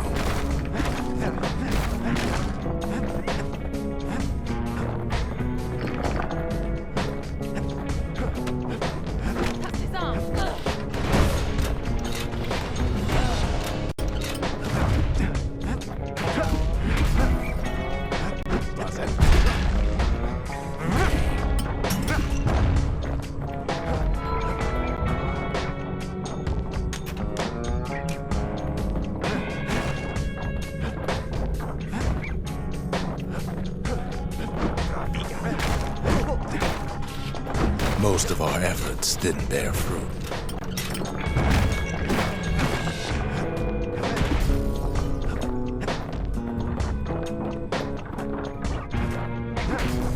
Then there was a breakthrough, but it didn't come from one of our people.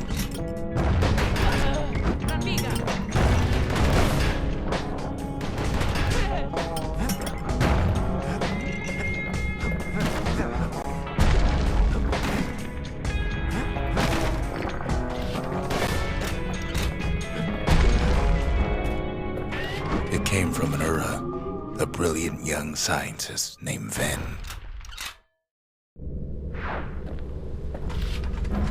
Ven worked for the Mancers, the sharpest knives in the city's drawer.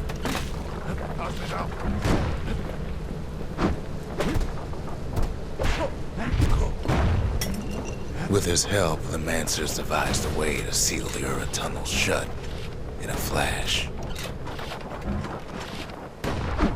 Just like that, Every last Ura living in the Tassel terminals will be gone.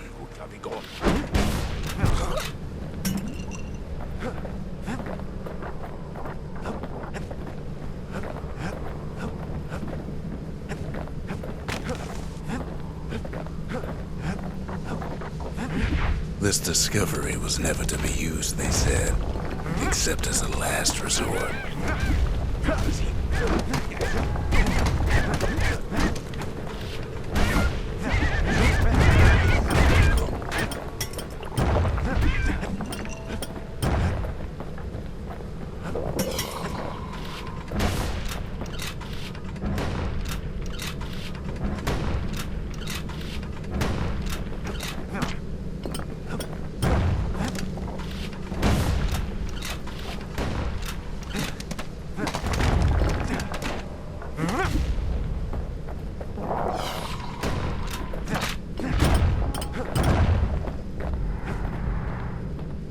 We're lucky to be alive.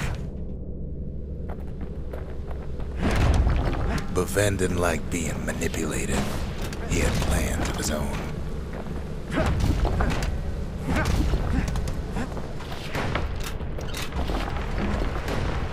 He sabotaged the Mancer's little science project, set it to blow up in their faces.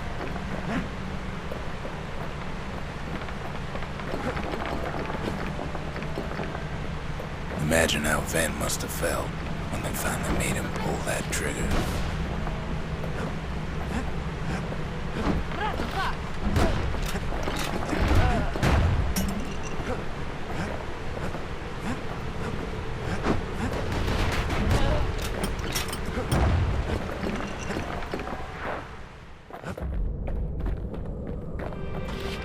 But remember, the Bastion can fix everything. We just need that shard.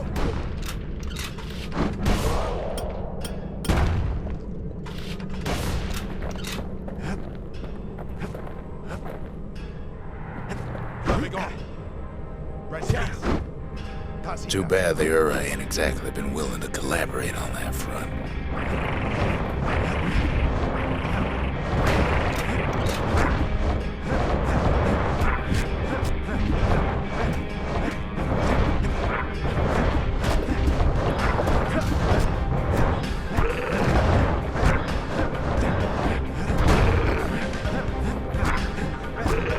For now, Kid had little choice but to pick up where the Calamity left off.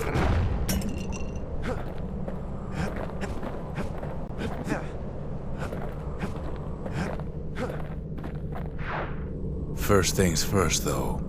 There's someone we figured needed rescuing. See ya.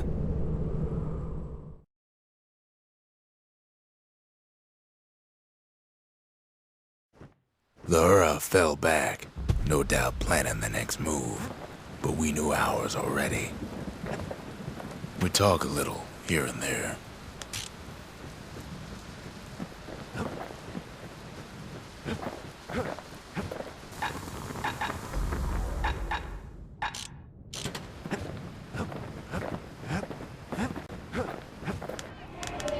The country, she's all to pieces now, but still looking good. Taught him a little something from my days on the front. There's something we had to do before going after that last shard.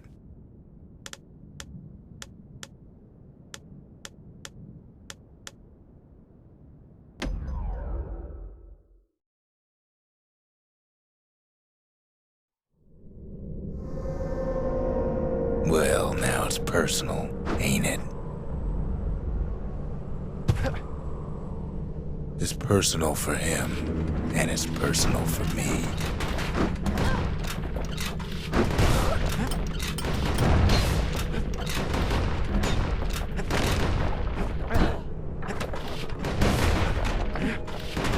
They never saw him coming.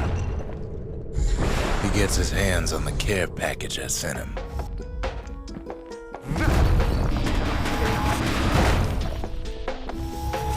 It's a little something I've been fixing up in my spare time.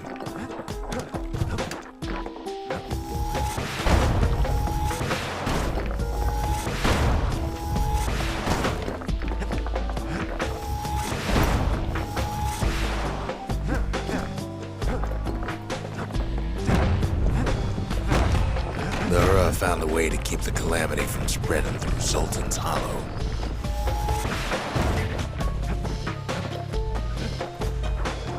They got their own security and everything. Pretty fancy, even.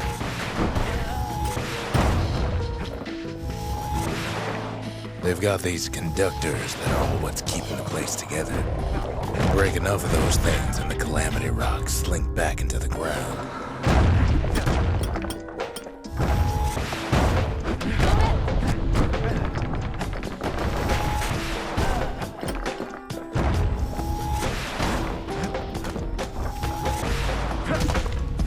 Those rocks are like tumors, the same kind the Ura planted in the Bastion.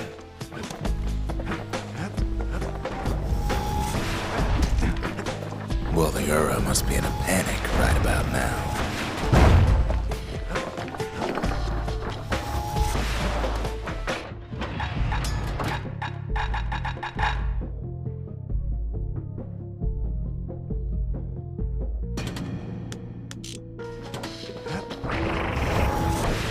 They even sick their little rattletail pets on the kid.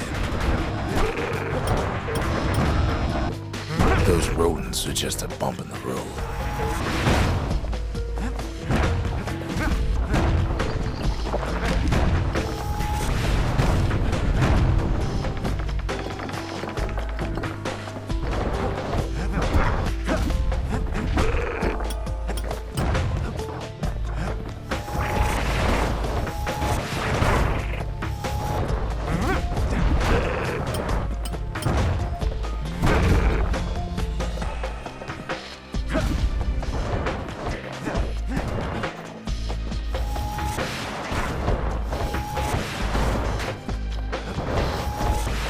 Kids picking the whole place apart, piece by piece.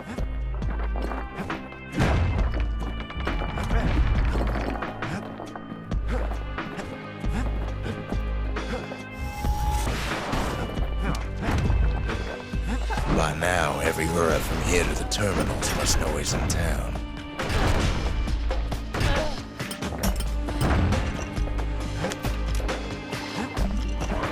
Most of the Ura's conductors are squared away in the middle of the hollow.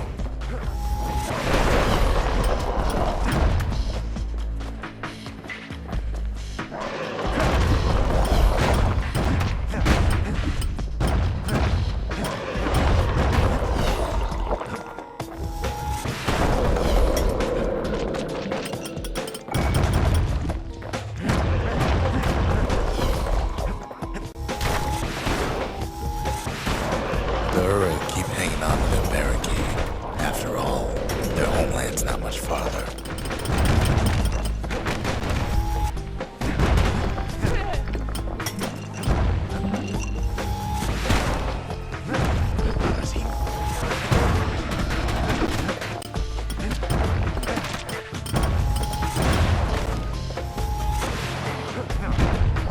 Those calamity rocks must be eating that place apart from the inside.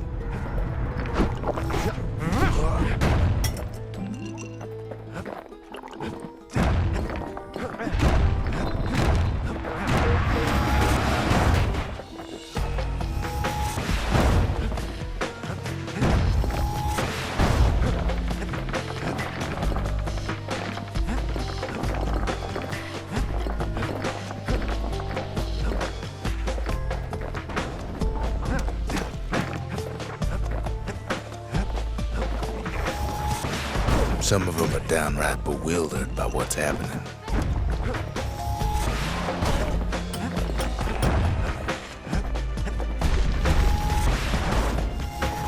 Maybe they know they've lost this, lost to a kid.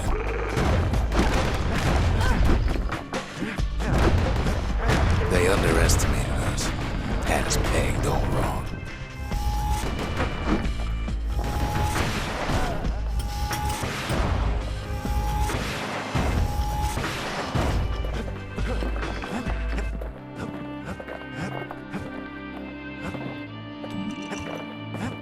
Yes, our people caused the calamity, but here we are trying to fix it.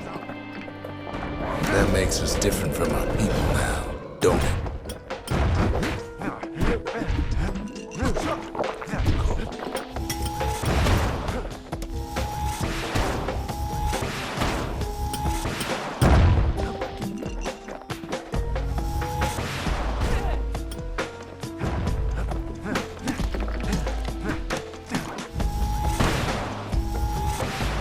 Suppose old Zolf should have got to know us better.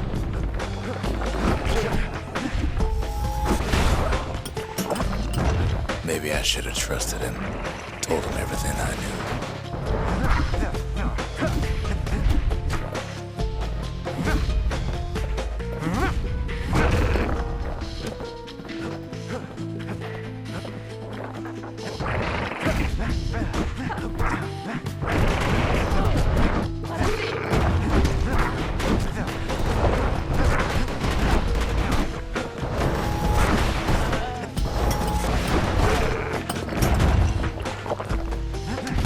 Zolf, the Ura, they have every reason to be angry. Beyond angry. As the hour grows desperate, the Ura bring out their big guns. There's nothing standing in his way no more. He sees the Tazzle terminals loom large on the horizon.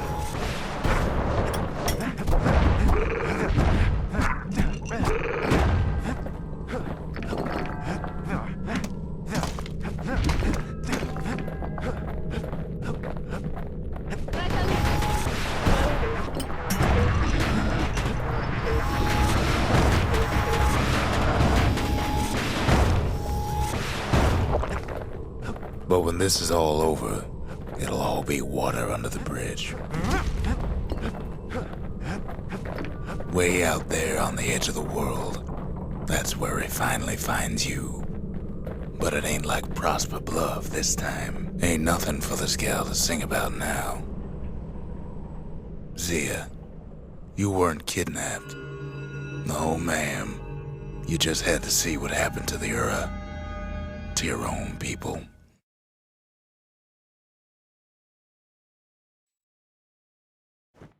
You had to see if everything Zolf wrote to you was true.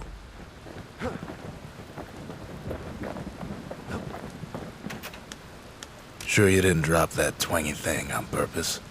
Just to see if he'd go after you? They lost everything, didn't they? But they just keep on fighting like that's gonna bring it all back.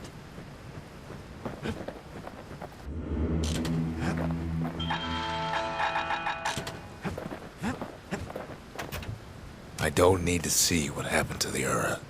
I'm trying to undo it, remember?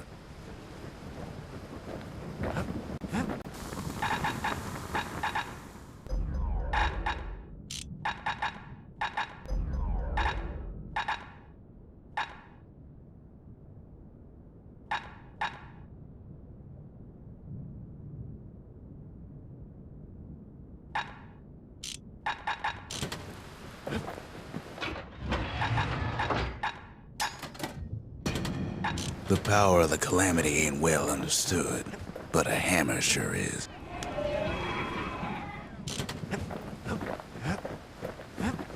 Part of the rippling walls floated by, so I caught the kid's old knapsack.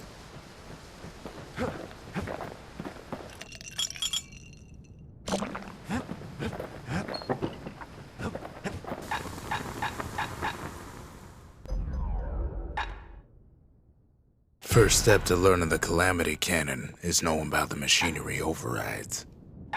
Now, who would have taught a kid to do a thing like that?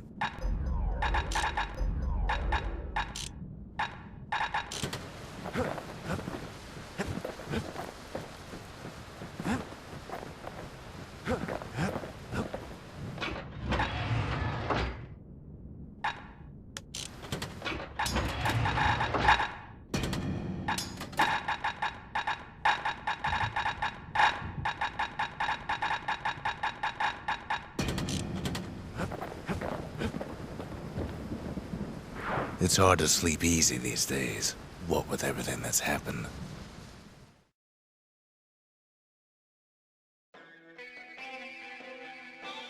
Zolf, very soon the kid's gonna have to face that man again, for the last time.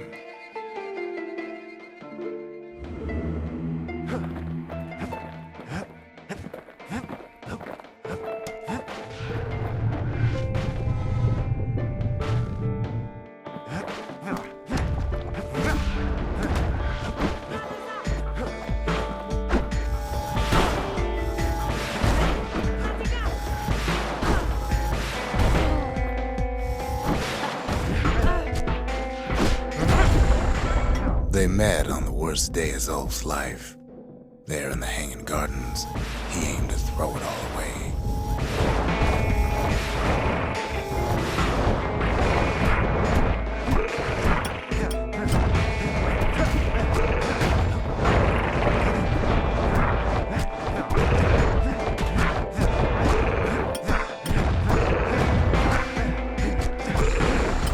It wasn't the first time Zulf had nothing to lose. He was born to a simple Ura couple who didn't last long before plague took him.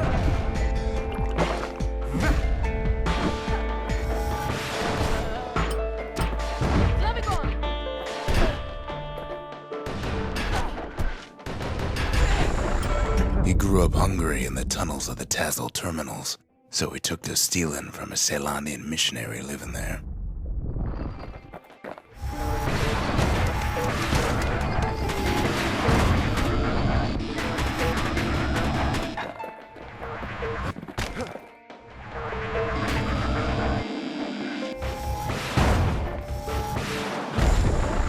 He once got sloppy with his thieving hands.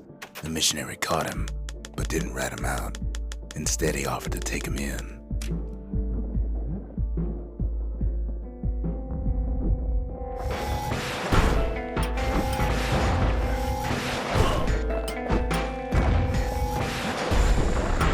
That missionary raised Zulf like a gentleman, like he was his own son. Taught him theology, history, and mercy.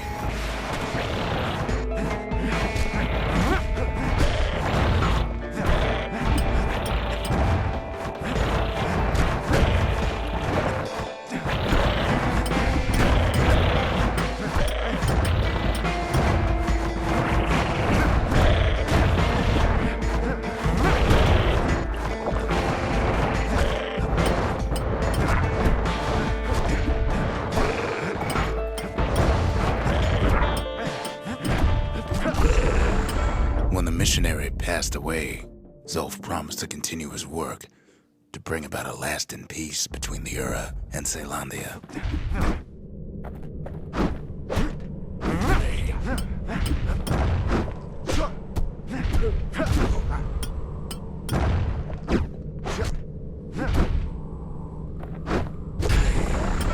Zulf started teaching the missionaries wisdom to any Ura who would listen, and listen they did.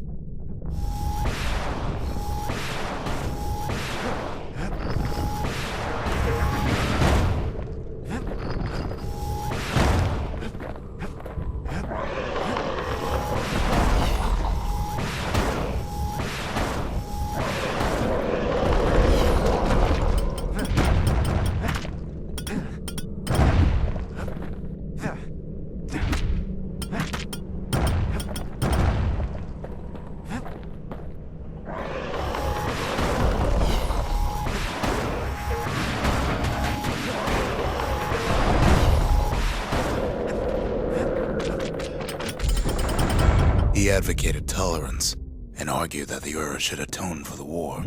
He believed the city had much to teach his people.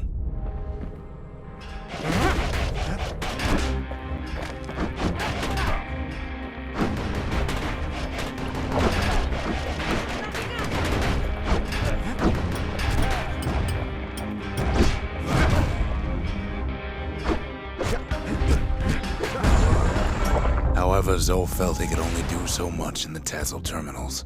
He needed Ceylondia to know the Ura had changed.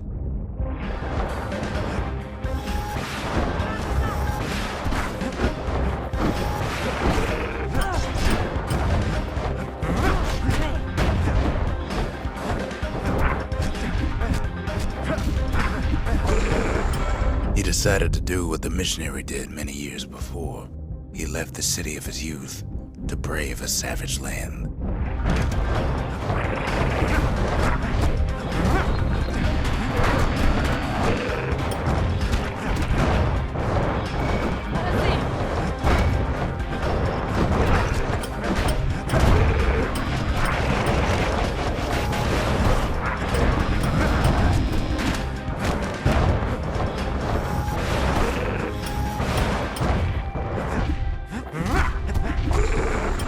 The journey was hard. Then at last, Zolf saw the rippling walls on the horizon.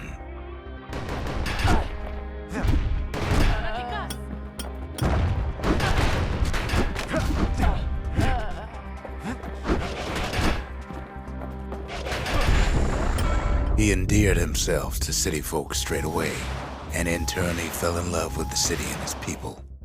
One in particular.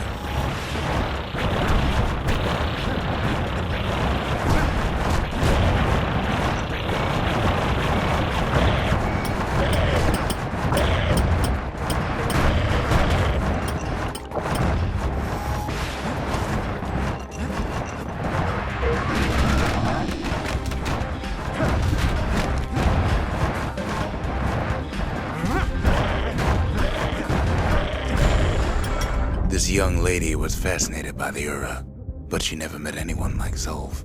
She told him she knew all the city's best-kept secrets.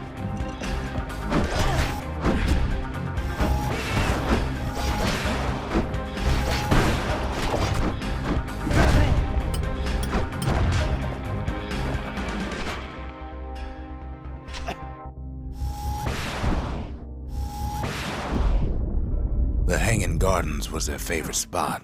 It was there that Zolf clasped her hands and proposed in proper Ceylonian style.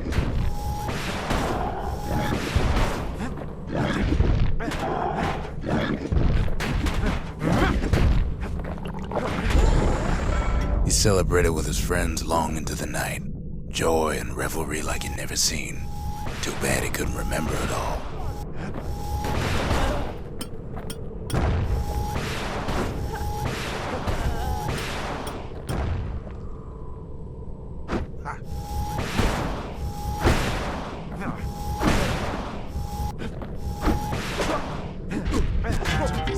It's all right.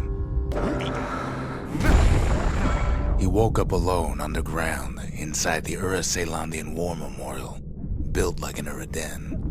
But something was wrong.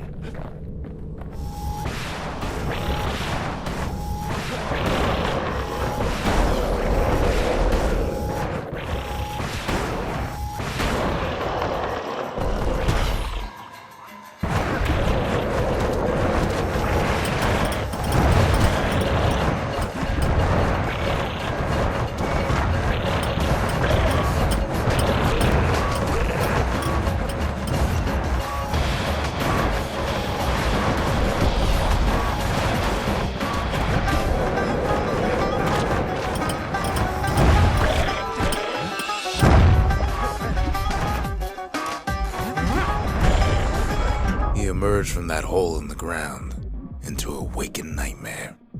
Everything that wasn't gone was twisted upside down.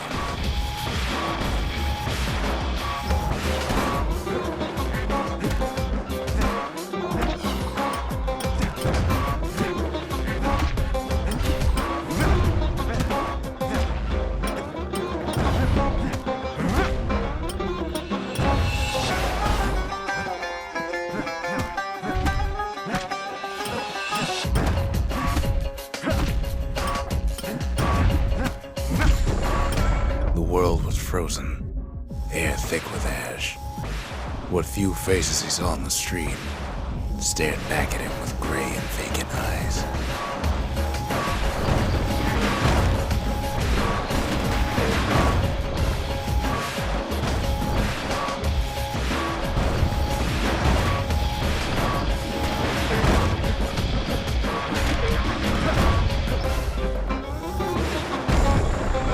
He found his wife-to-be asleep inside her home, but when he reached out to her, she joined with all the ashes in the sky.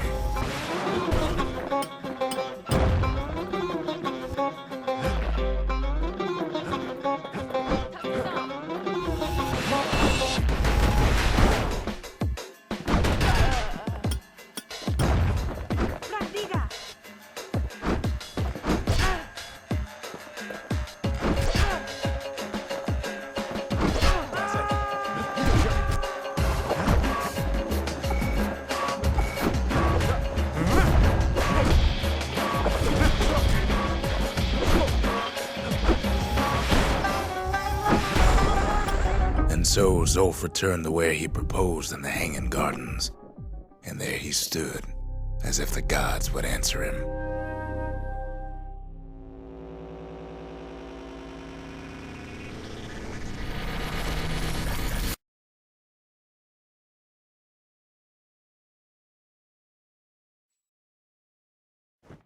The kid's gonna be okay. As for that man, who knows?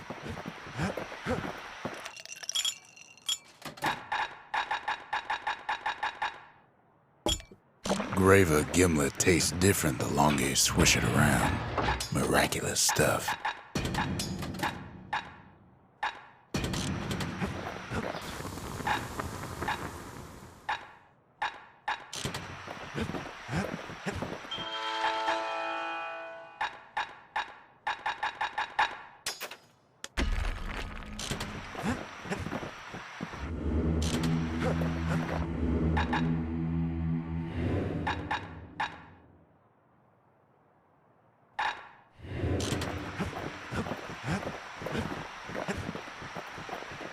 The Mancers, they knew everything, even if it cost them. Once the kid gets that last shard from Zolf, it'll all be over.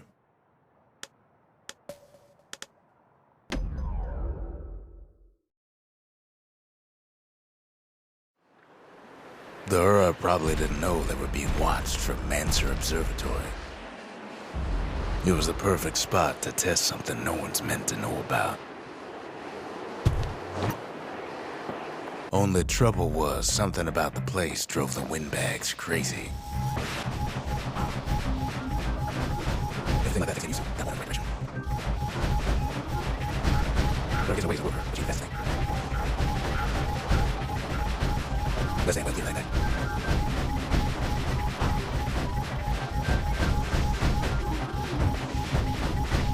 Not much left of the observatory when the smoke clears.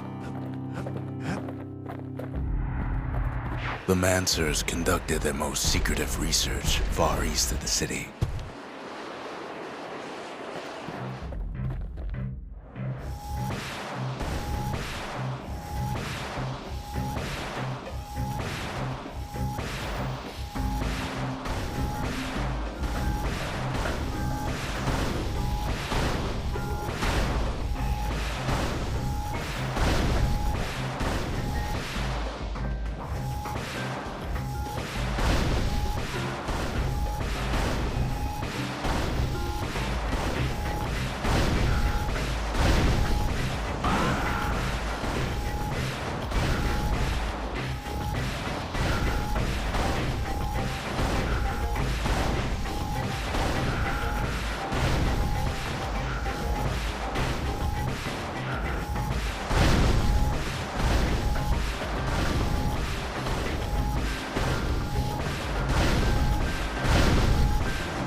That experiment was a rousing success.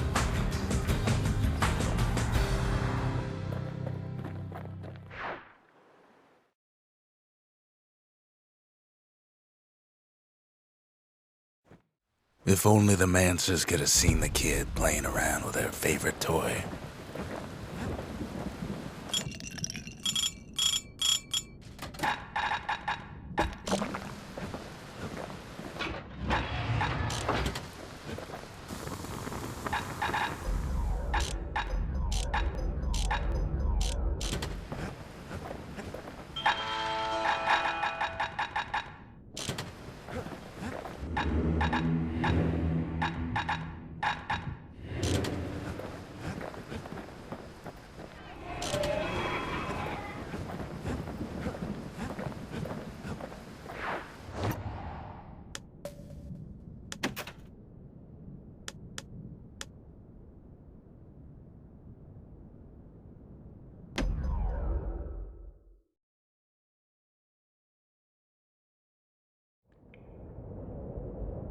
I can't hear him at all anymore. He's too far away. But he'll be all right. Got his lifelong friend to keep him company.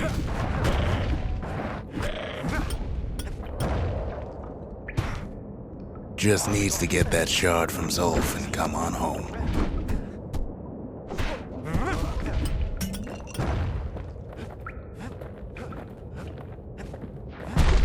The Calamity hit the Tazzle terminals hardest of all.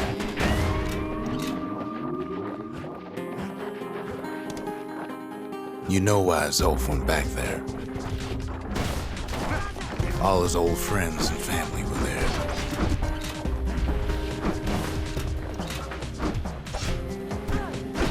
Taken by the Calamity. Zolf must be there all alone, just waiting.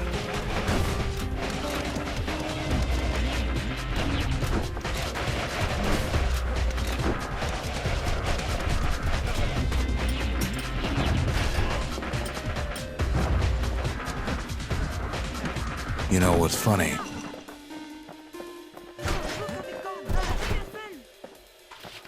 Well,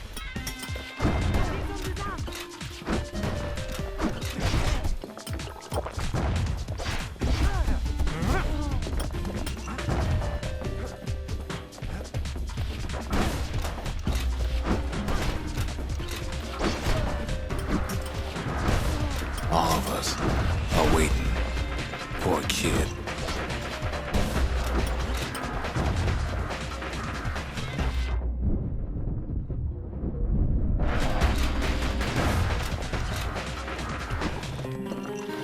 Look around. There's not much left to do here in the Bastion, I'm afraid.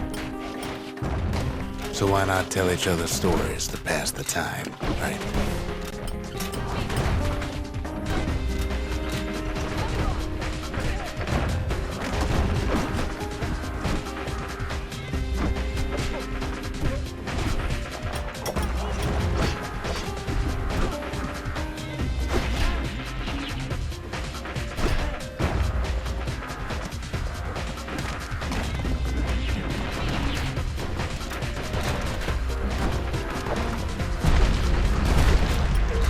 But Zia, there's another reason I've been telling you all this.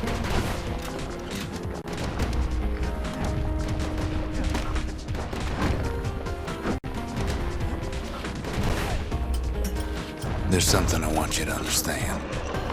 When the kid brings back that shard, the Bastion will be complete.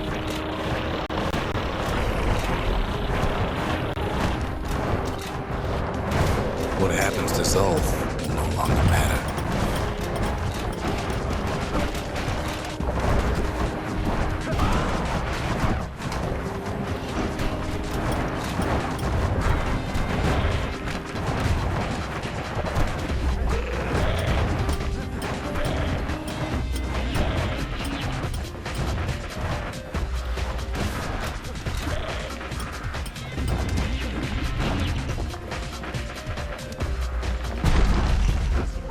Zealandia will be whole again.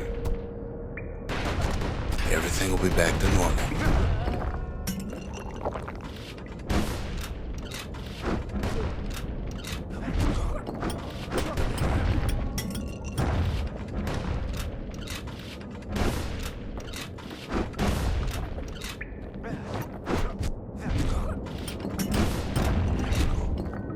Everyone will be all right. Problem is, we'll all be gone.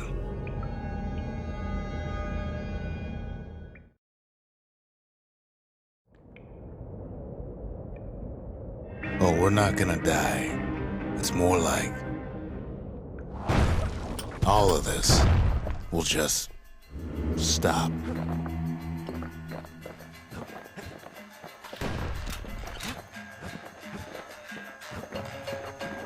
Things will go back to the way they used to be.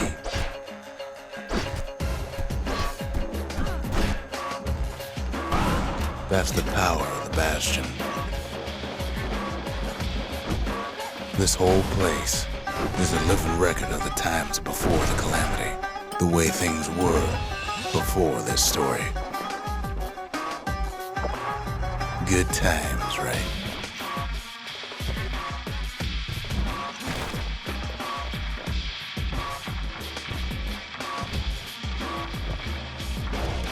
You be your old self again. Think of all those times that didn't go your way.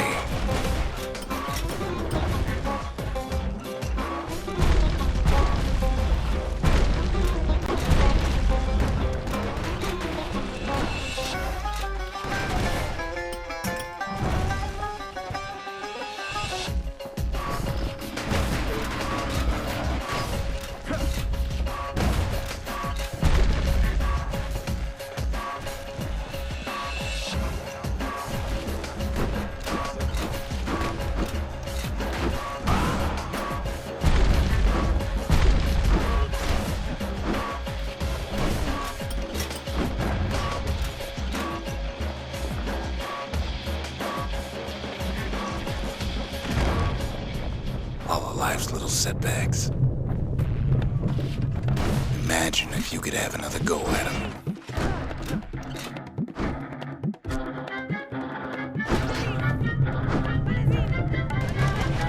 No mistakes.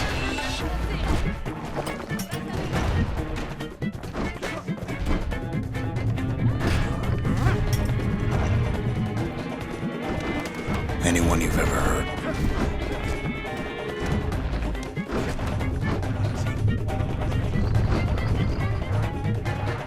Everything you've ever done, you could do it over.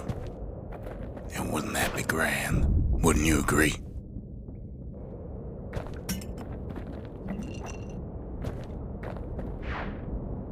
I guess there's nothing more to say.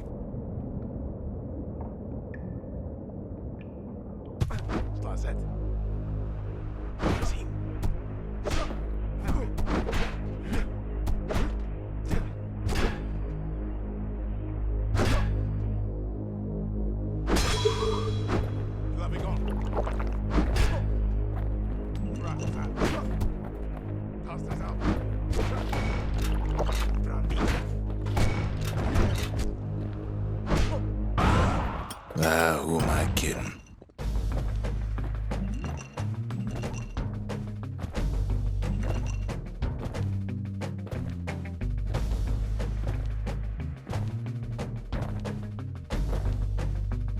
Look. There's something else. A confession.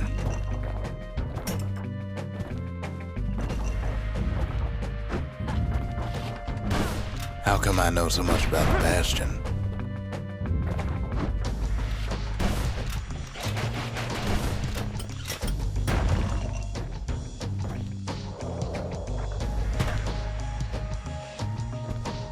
Well, I designed the place, but that's beside the point.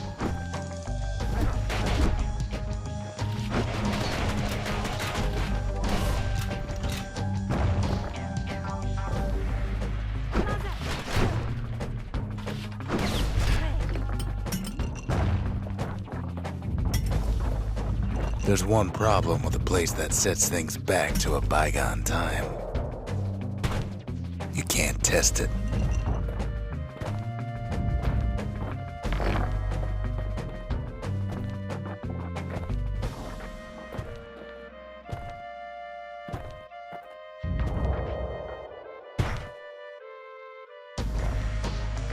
So you're probably wondering if the calamity happened already. What's to stop it from happening again after the Bastion does its thing?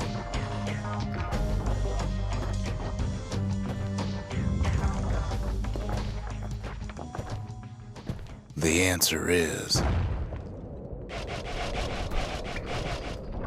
I don't know.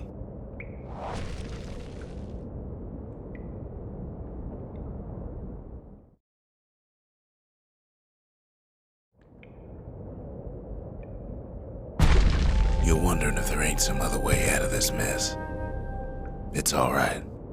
I can tell. But why would you even want another way? Unless you wanted to stay here with us.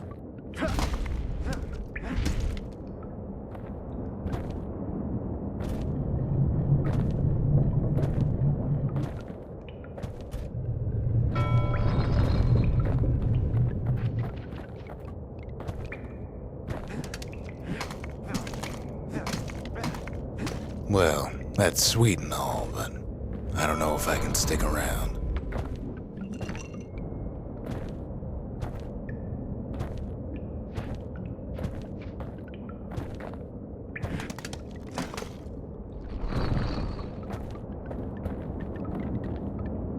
The weight of the calamity. It's on our shoulders.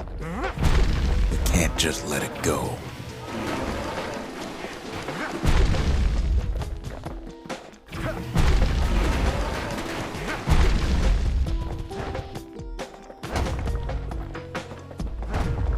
Bastion does have another function, strictly speaking.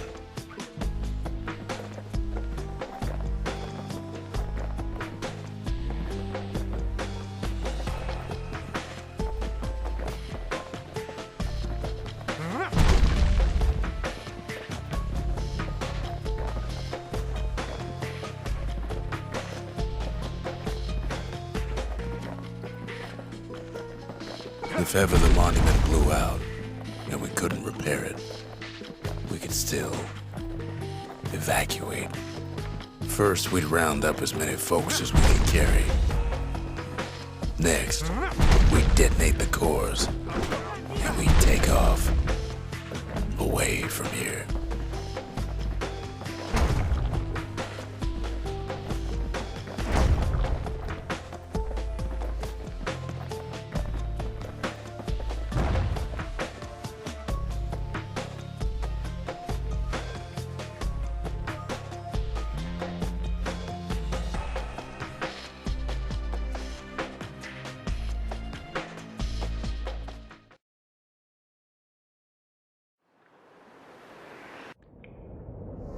You know Zolf and his countrymen won't be giving up that shard without a fight, don't you?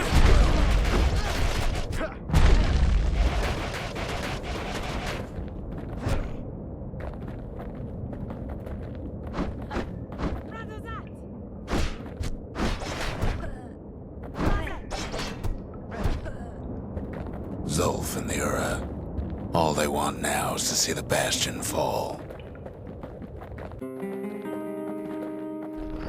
Zolf dedicated his life to a lasting peace between the Ura and Caelondia.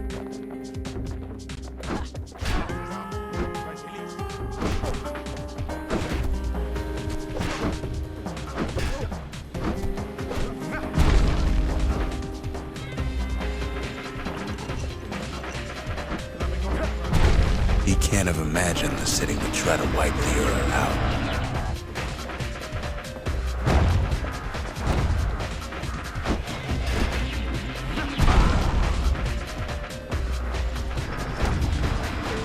Zolf ain't lost every shred of decency, though, has he?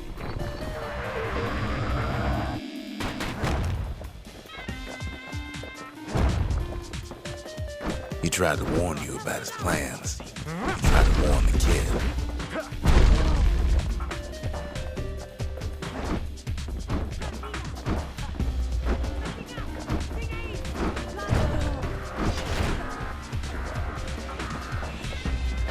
For Zolf, this ain't a personal matter.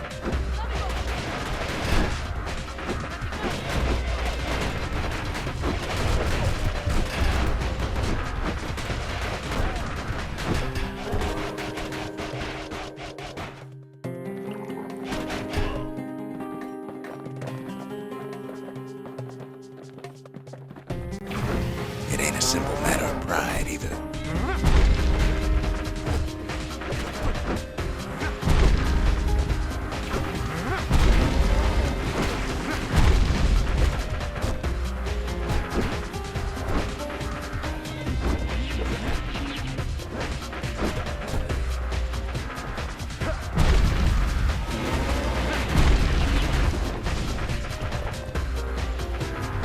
One thing's for sure, the Ura can't be happy that the kid followed Zolf all the way home.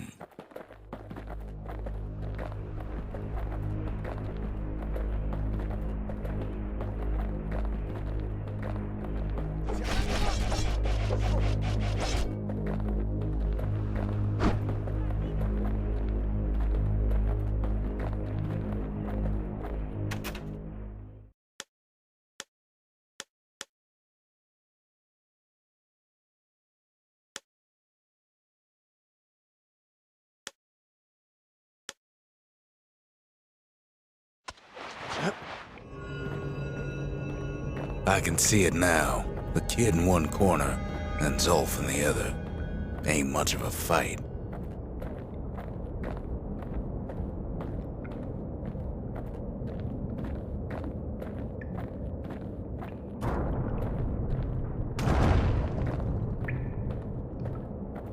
Don't you worry, though. Once the Bastion's restored, it'll all be alright. You ain't still thinking about that whole leaving the city thing, are you?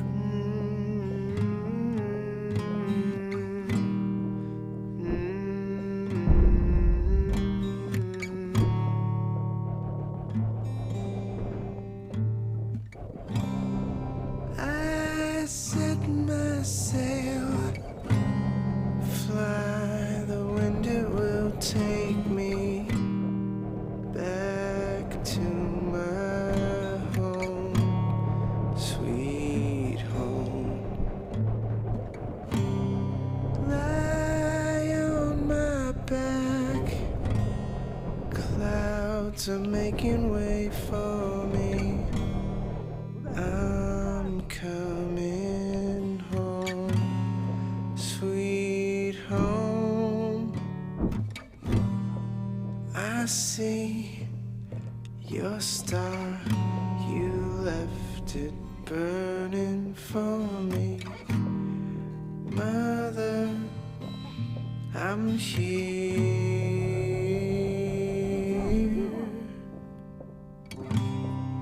Eyes open wide, feel your heart and it's glowing. Kid's probably dealt with Zolf by now. Sweet home. It reminds me of myself when I was his age. I ever tell you about those days?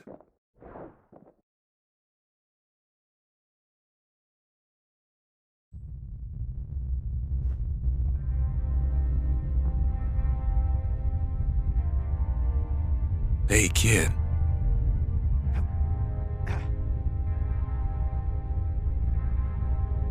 Get up, kid.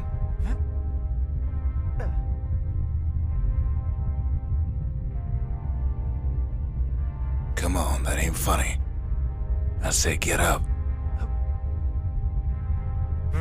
That's more like it. Now, set that shard into the monument there. Then we'll talk. Can't believe you brought him back again. Bet you had to do more than say please this time.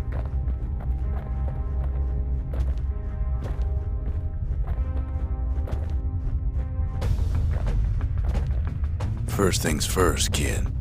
The Bastion's waiting.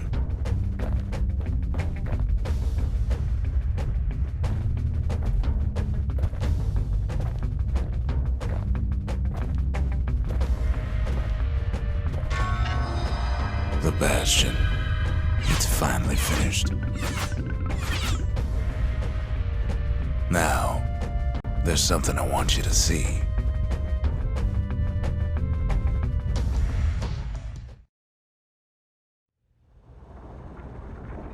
Welcome to the heart of the Bastion.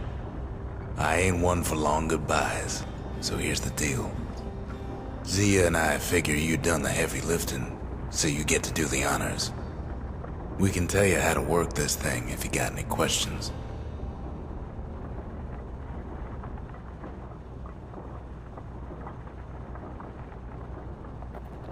Hey, kid. You can undo the calamity here and now. Go on, kid. And before I forget, thank you. Always wondered what the motherland was like. Not that it matters anymore.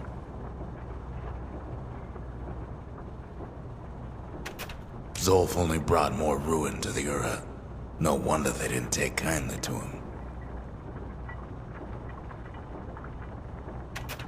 You've got one thing left to do, so you hang on to that badge.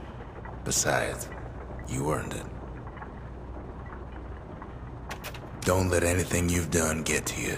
You can save all those creatures here and now.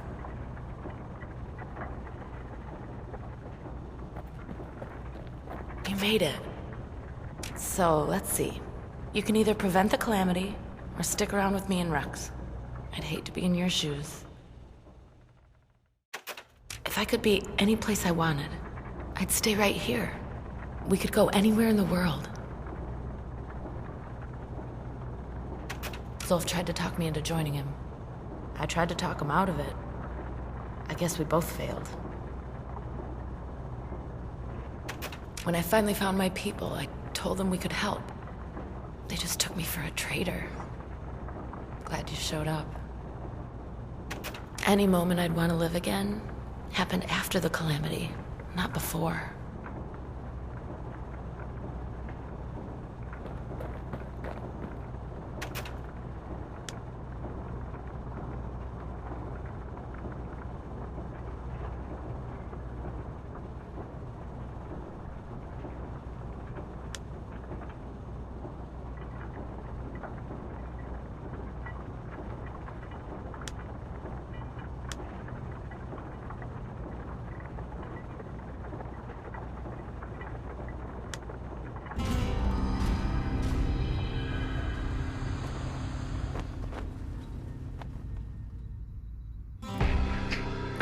Oh, mother. And here I figured you'd had enough of me by now. You could have undone the calamity itself, but instead you want to stay in a world like this.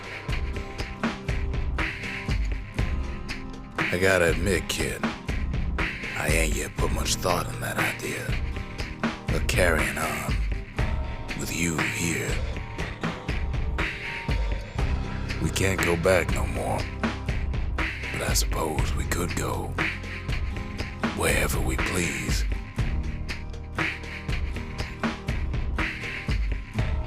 And if anyone's left out there, I sure would like to see the look on their faces when we dock this thing right on their doorstep. Getting ahead of myself, though. I'm gonna need a first mate. What do you say? I set myself, fly, the wind it will take me back to my home, sweet home. Lie on my back, cloud to make it wait for me. I'm coming home, sweet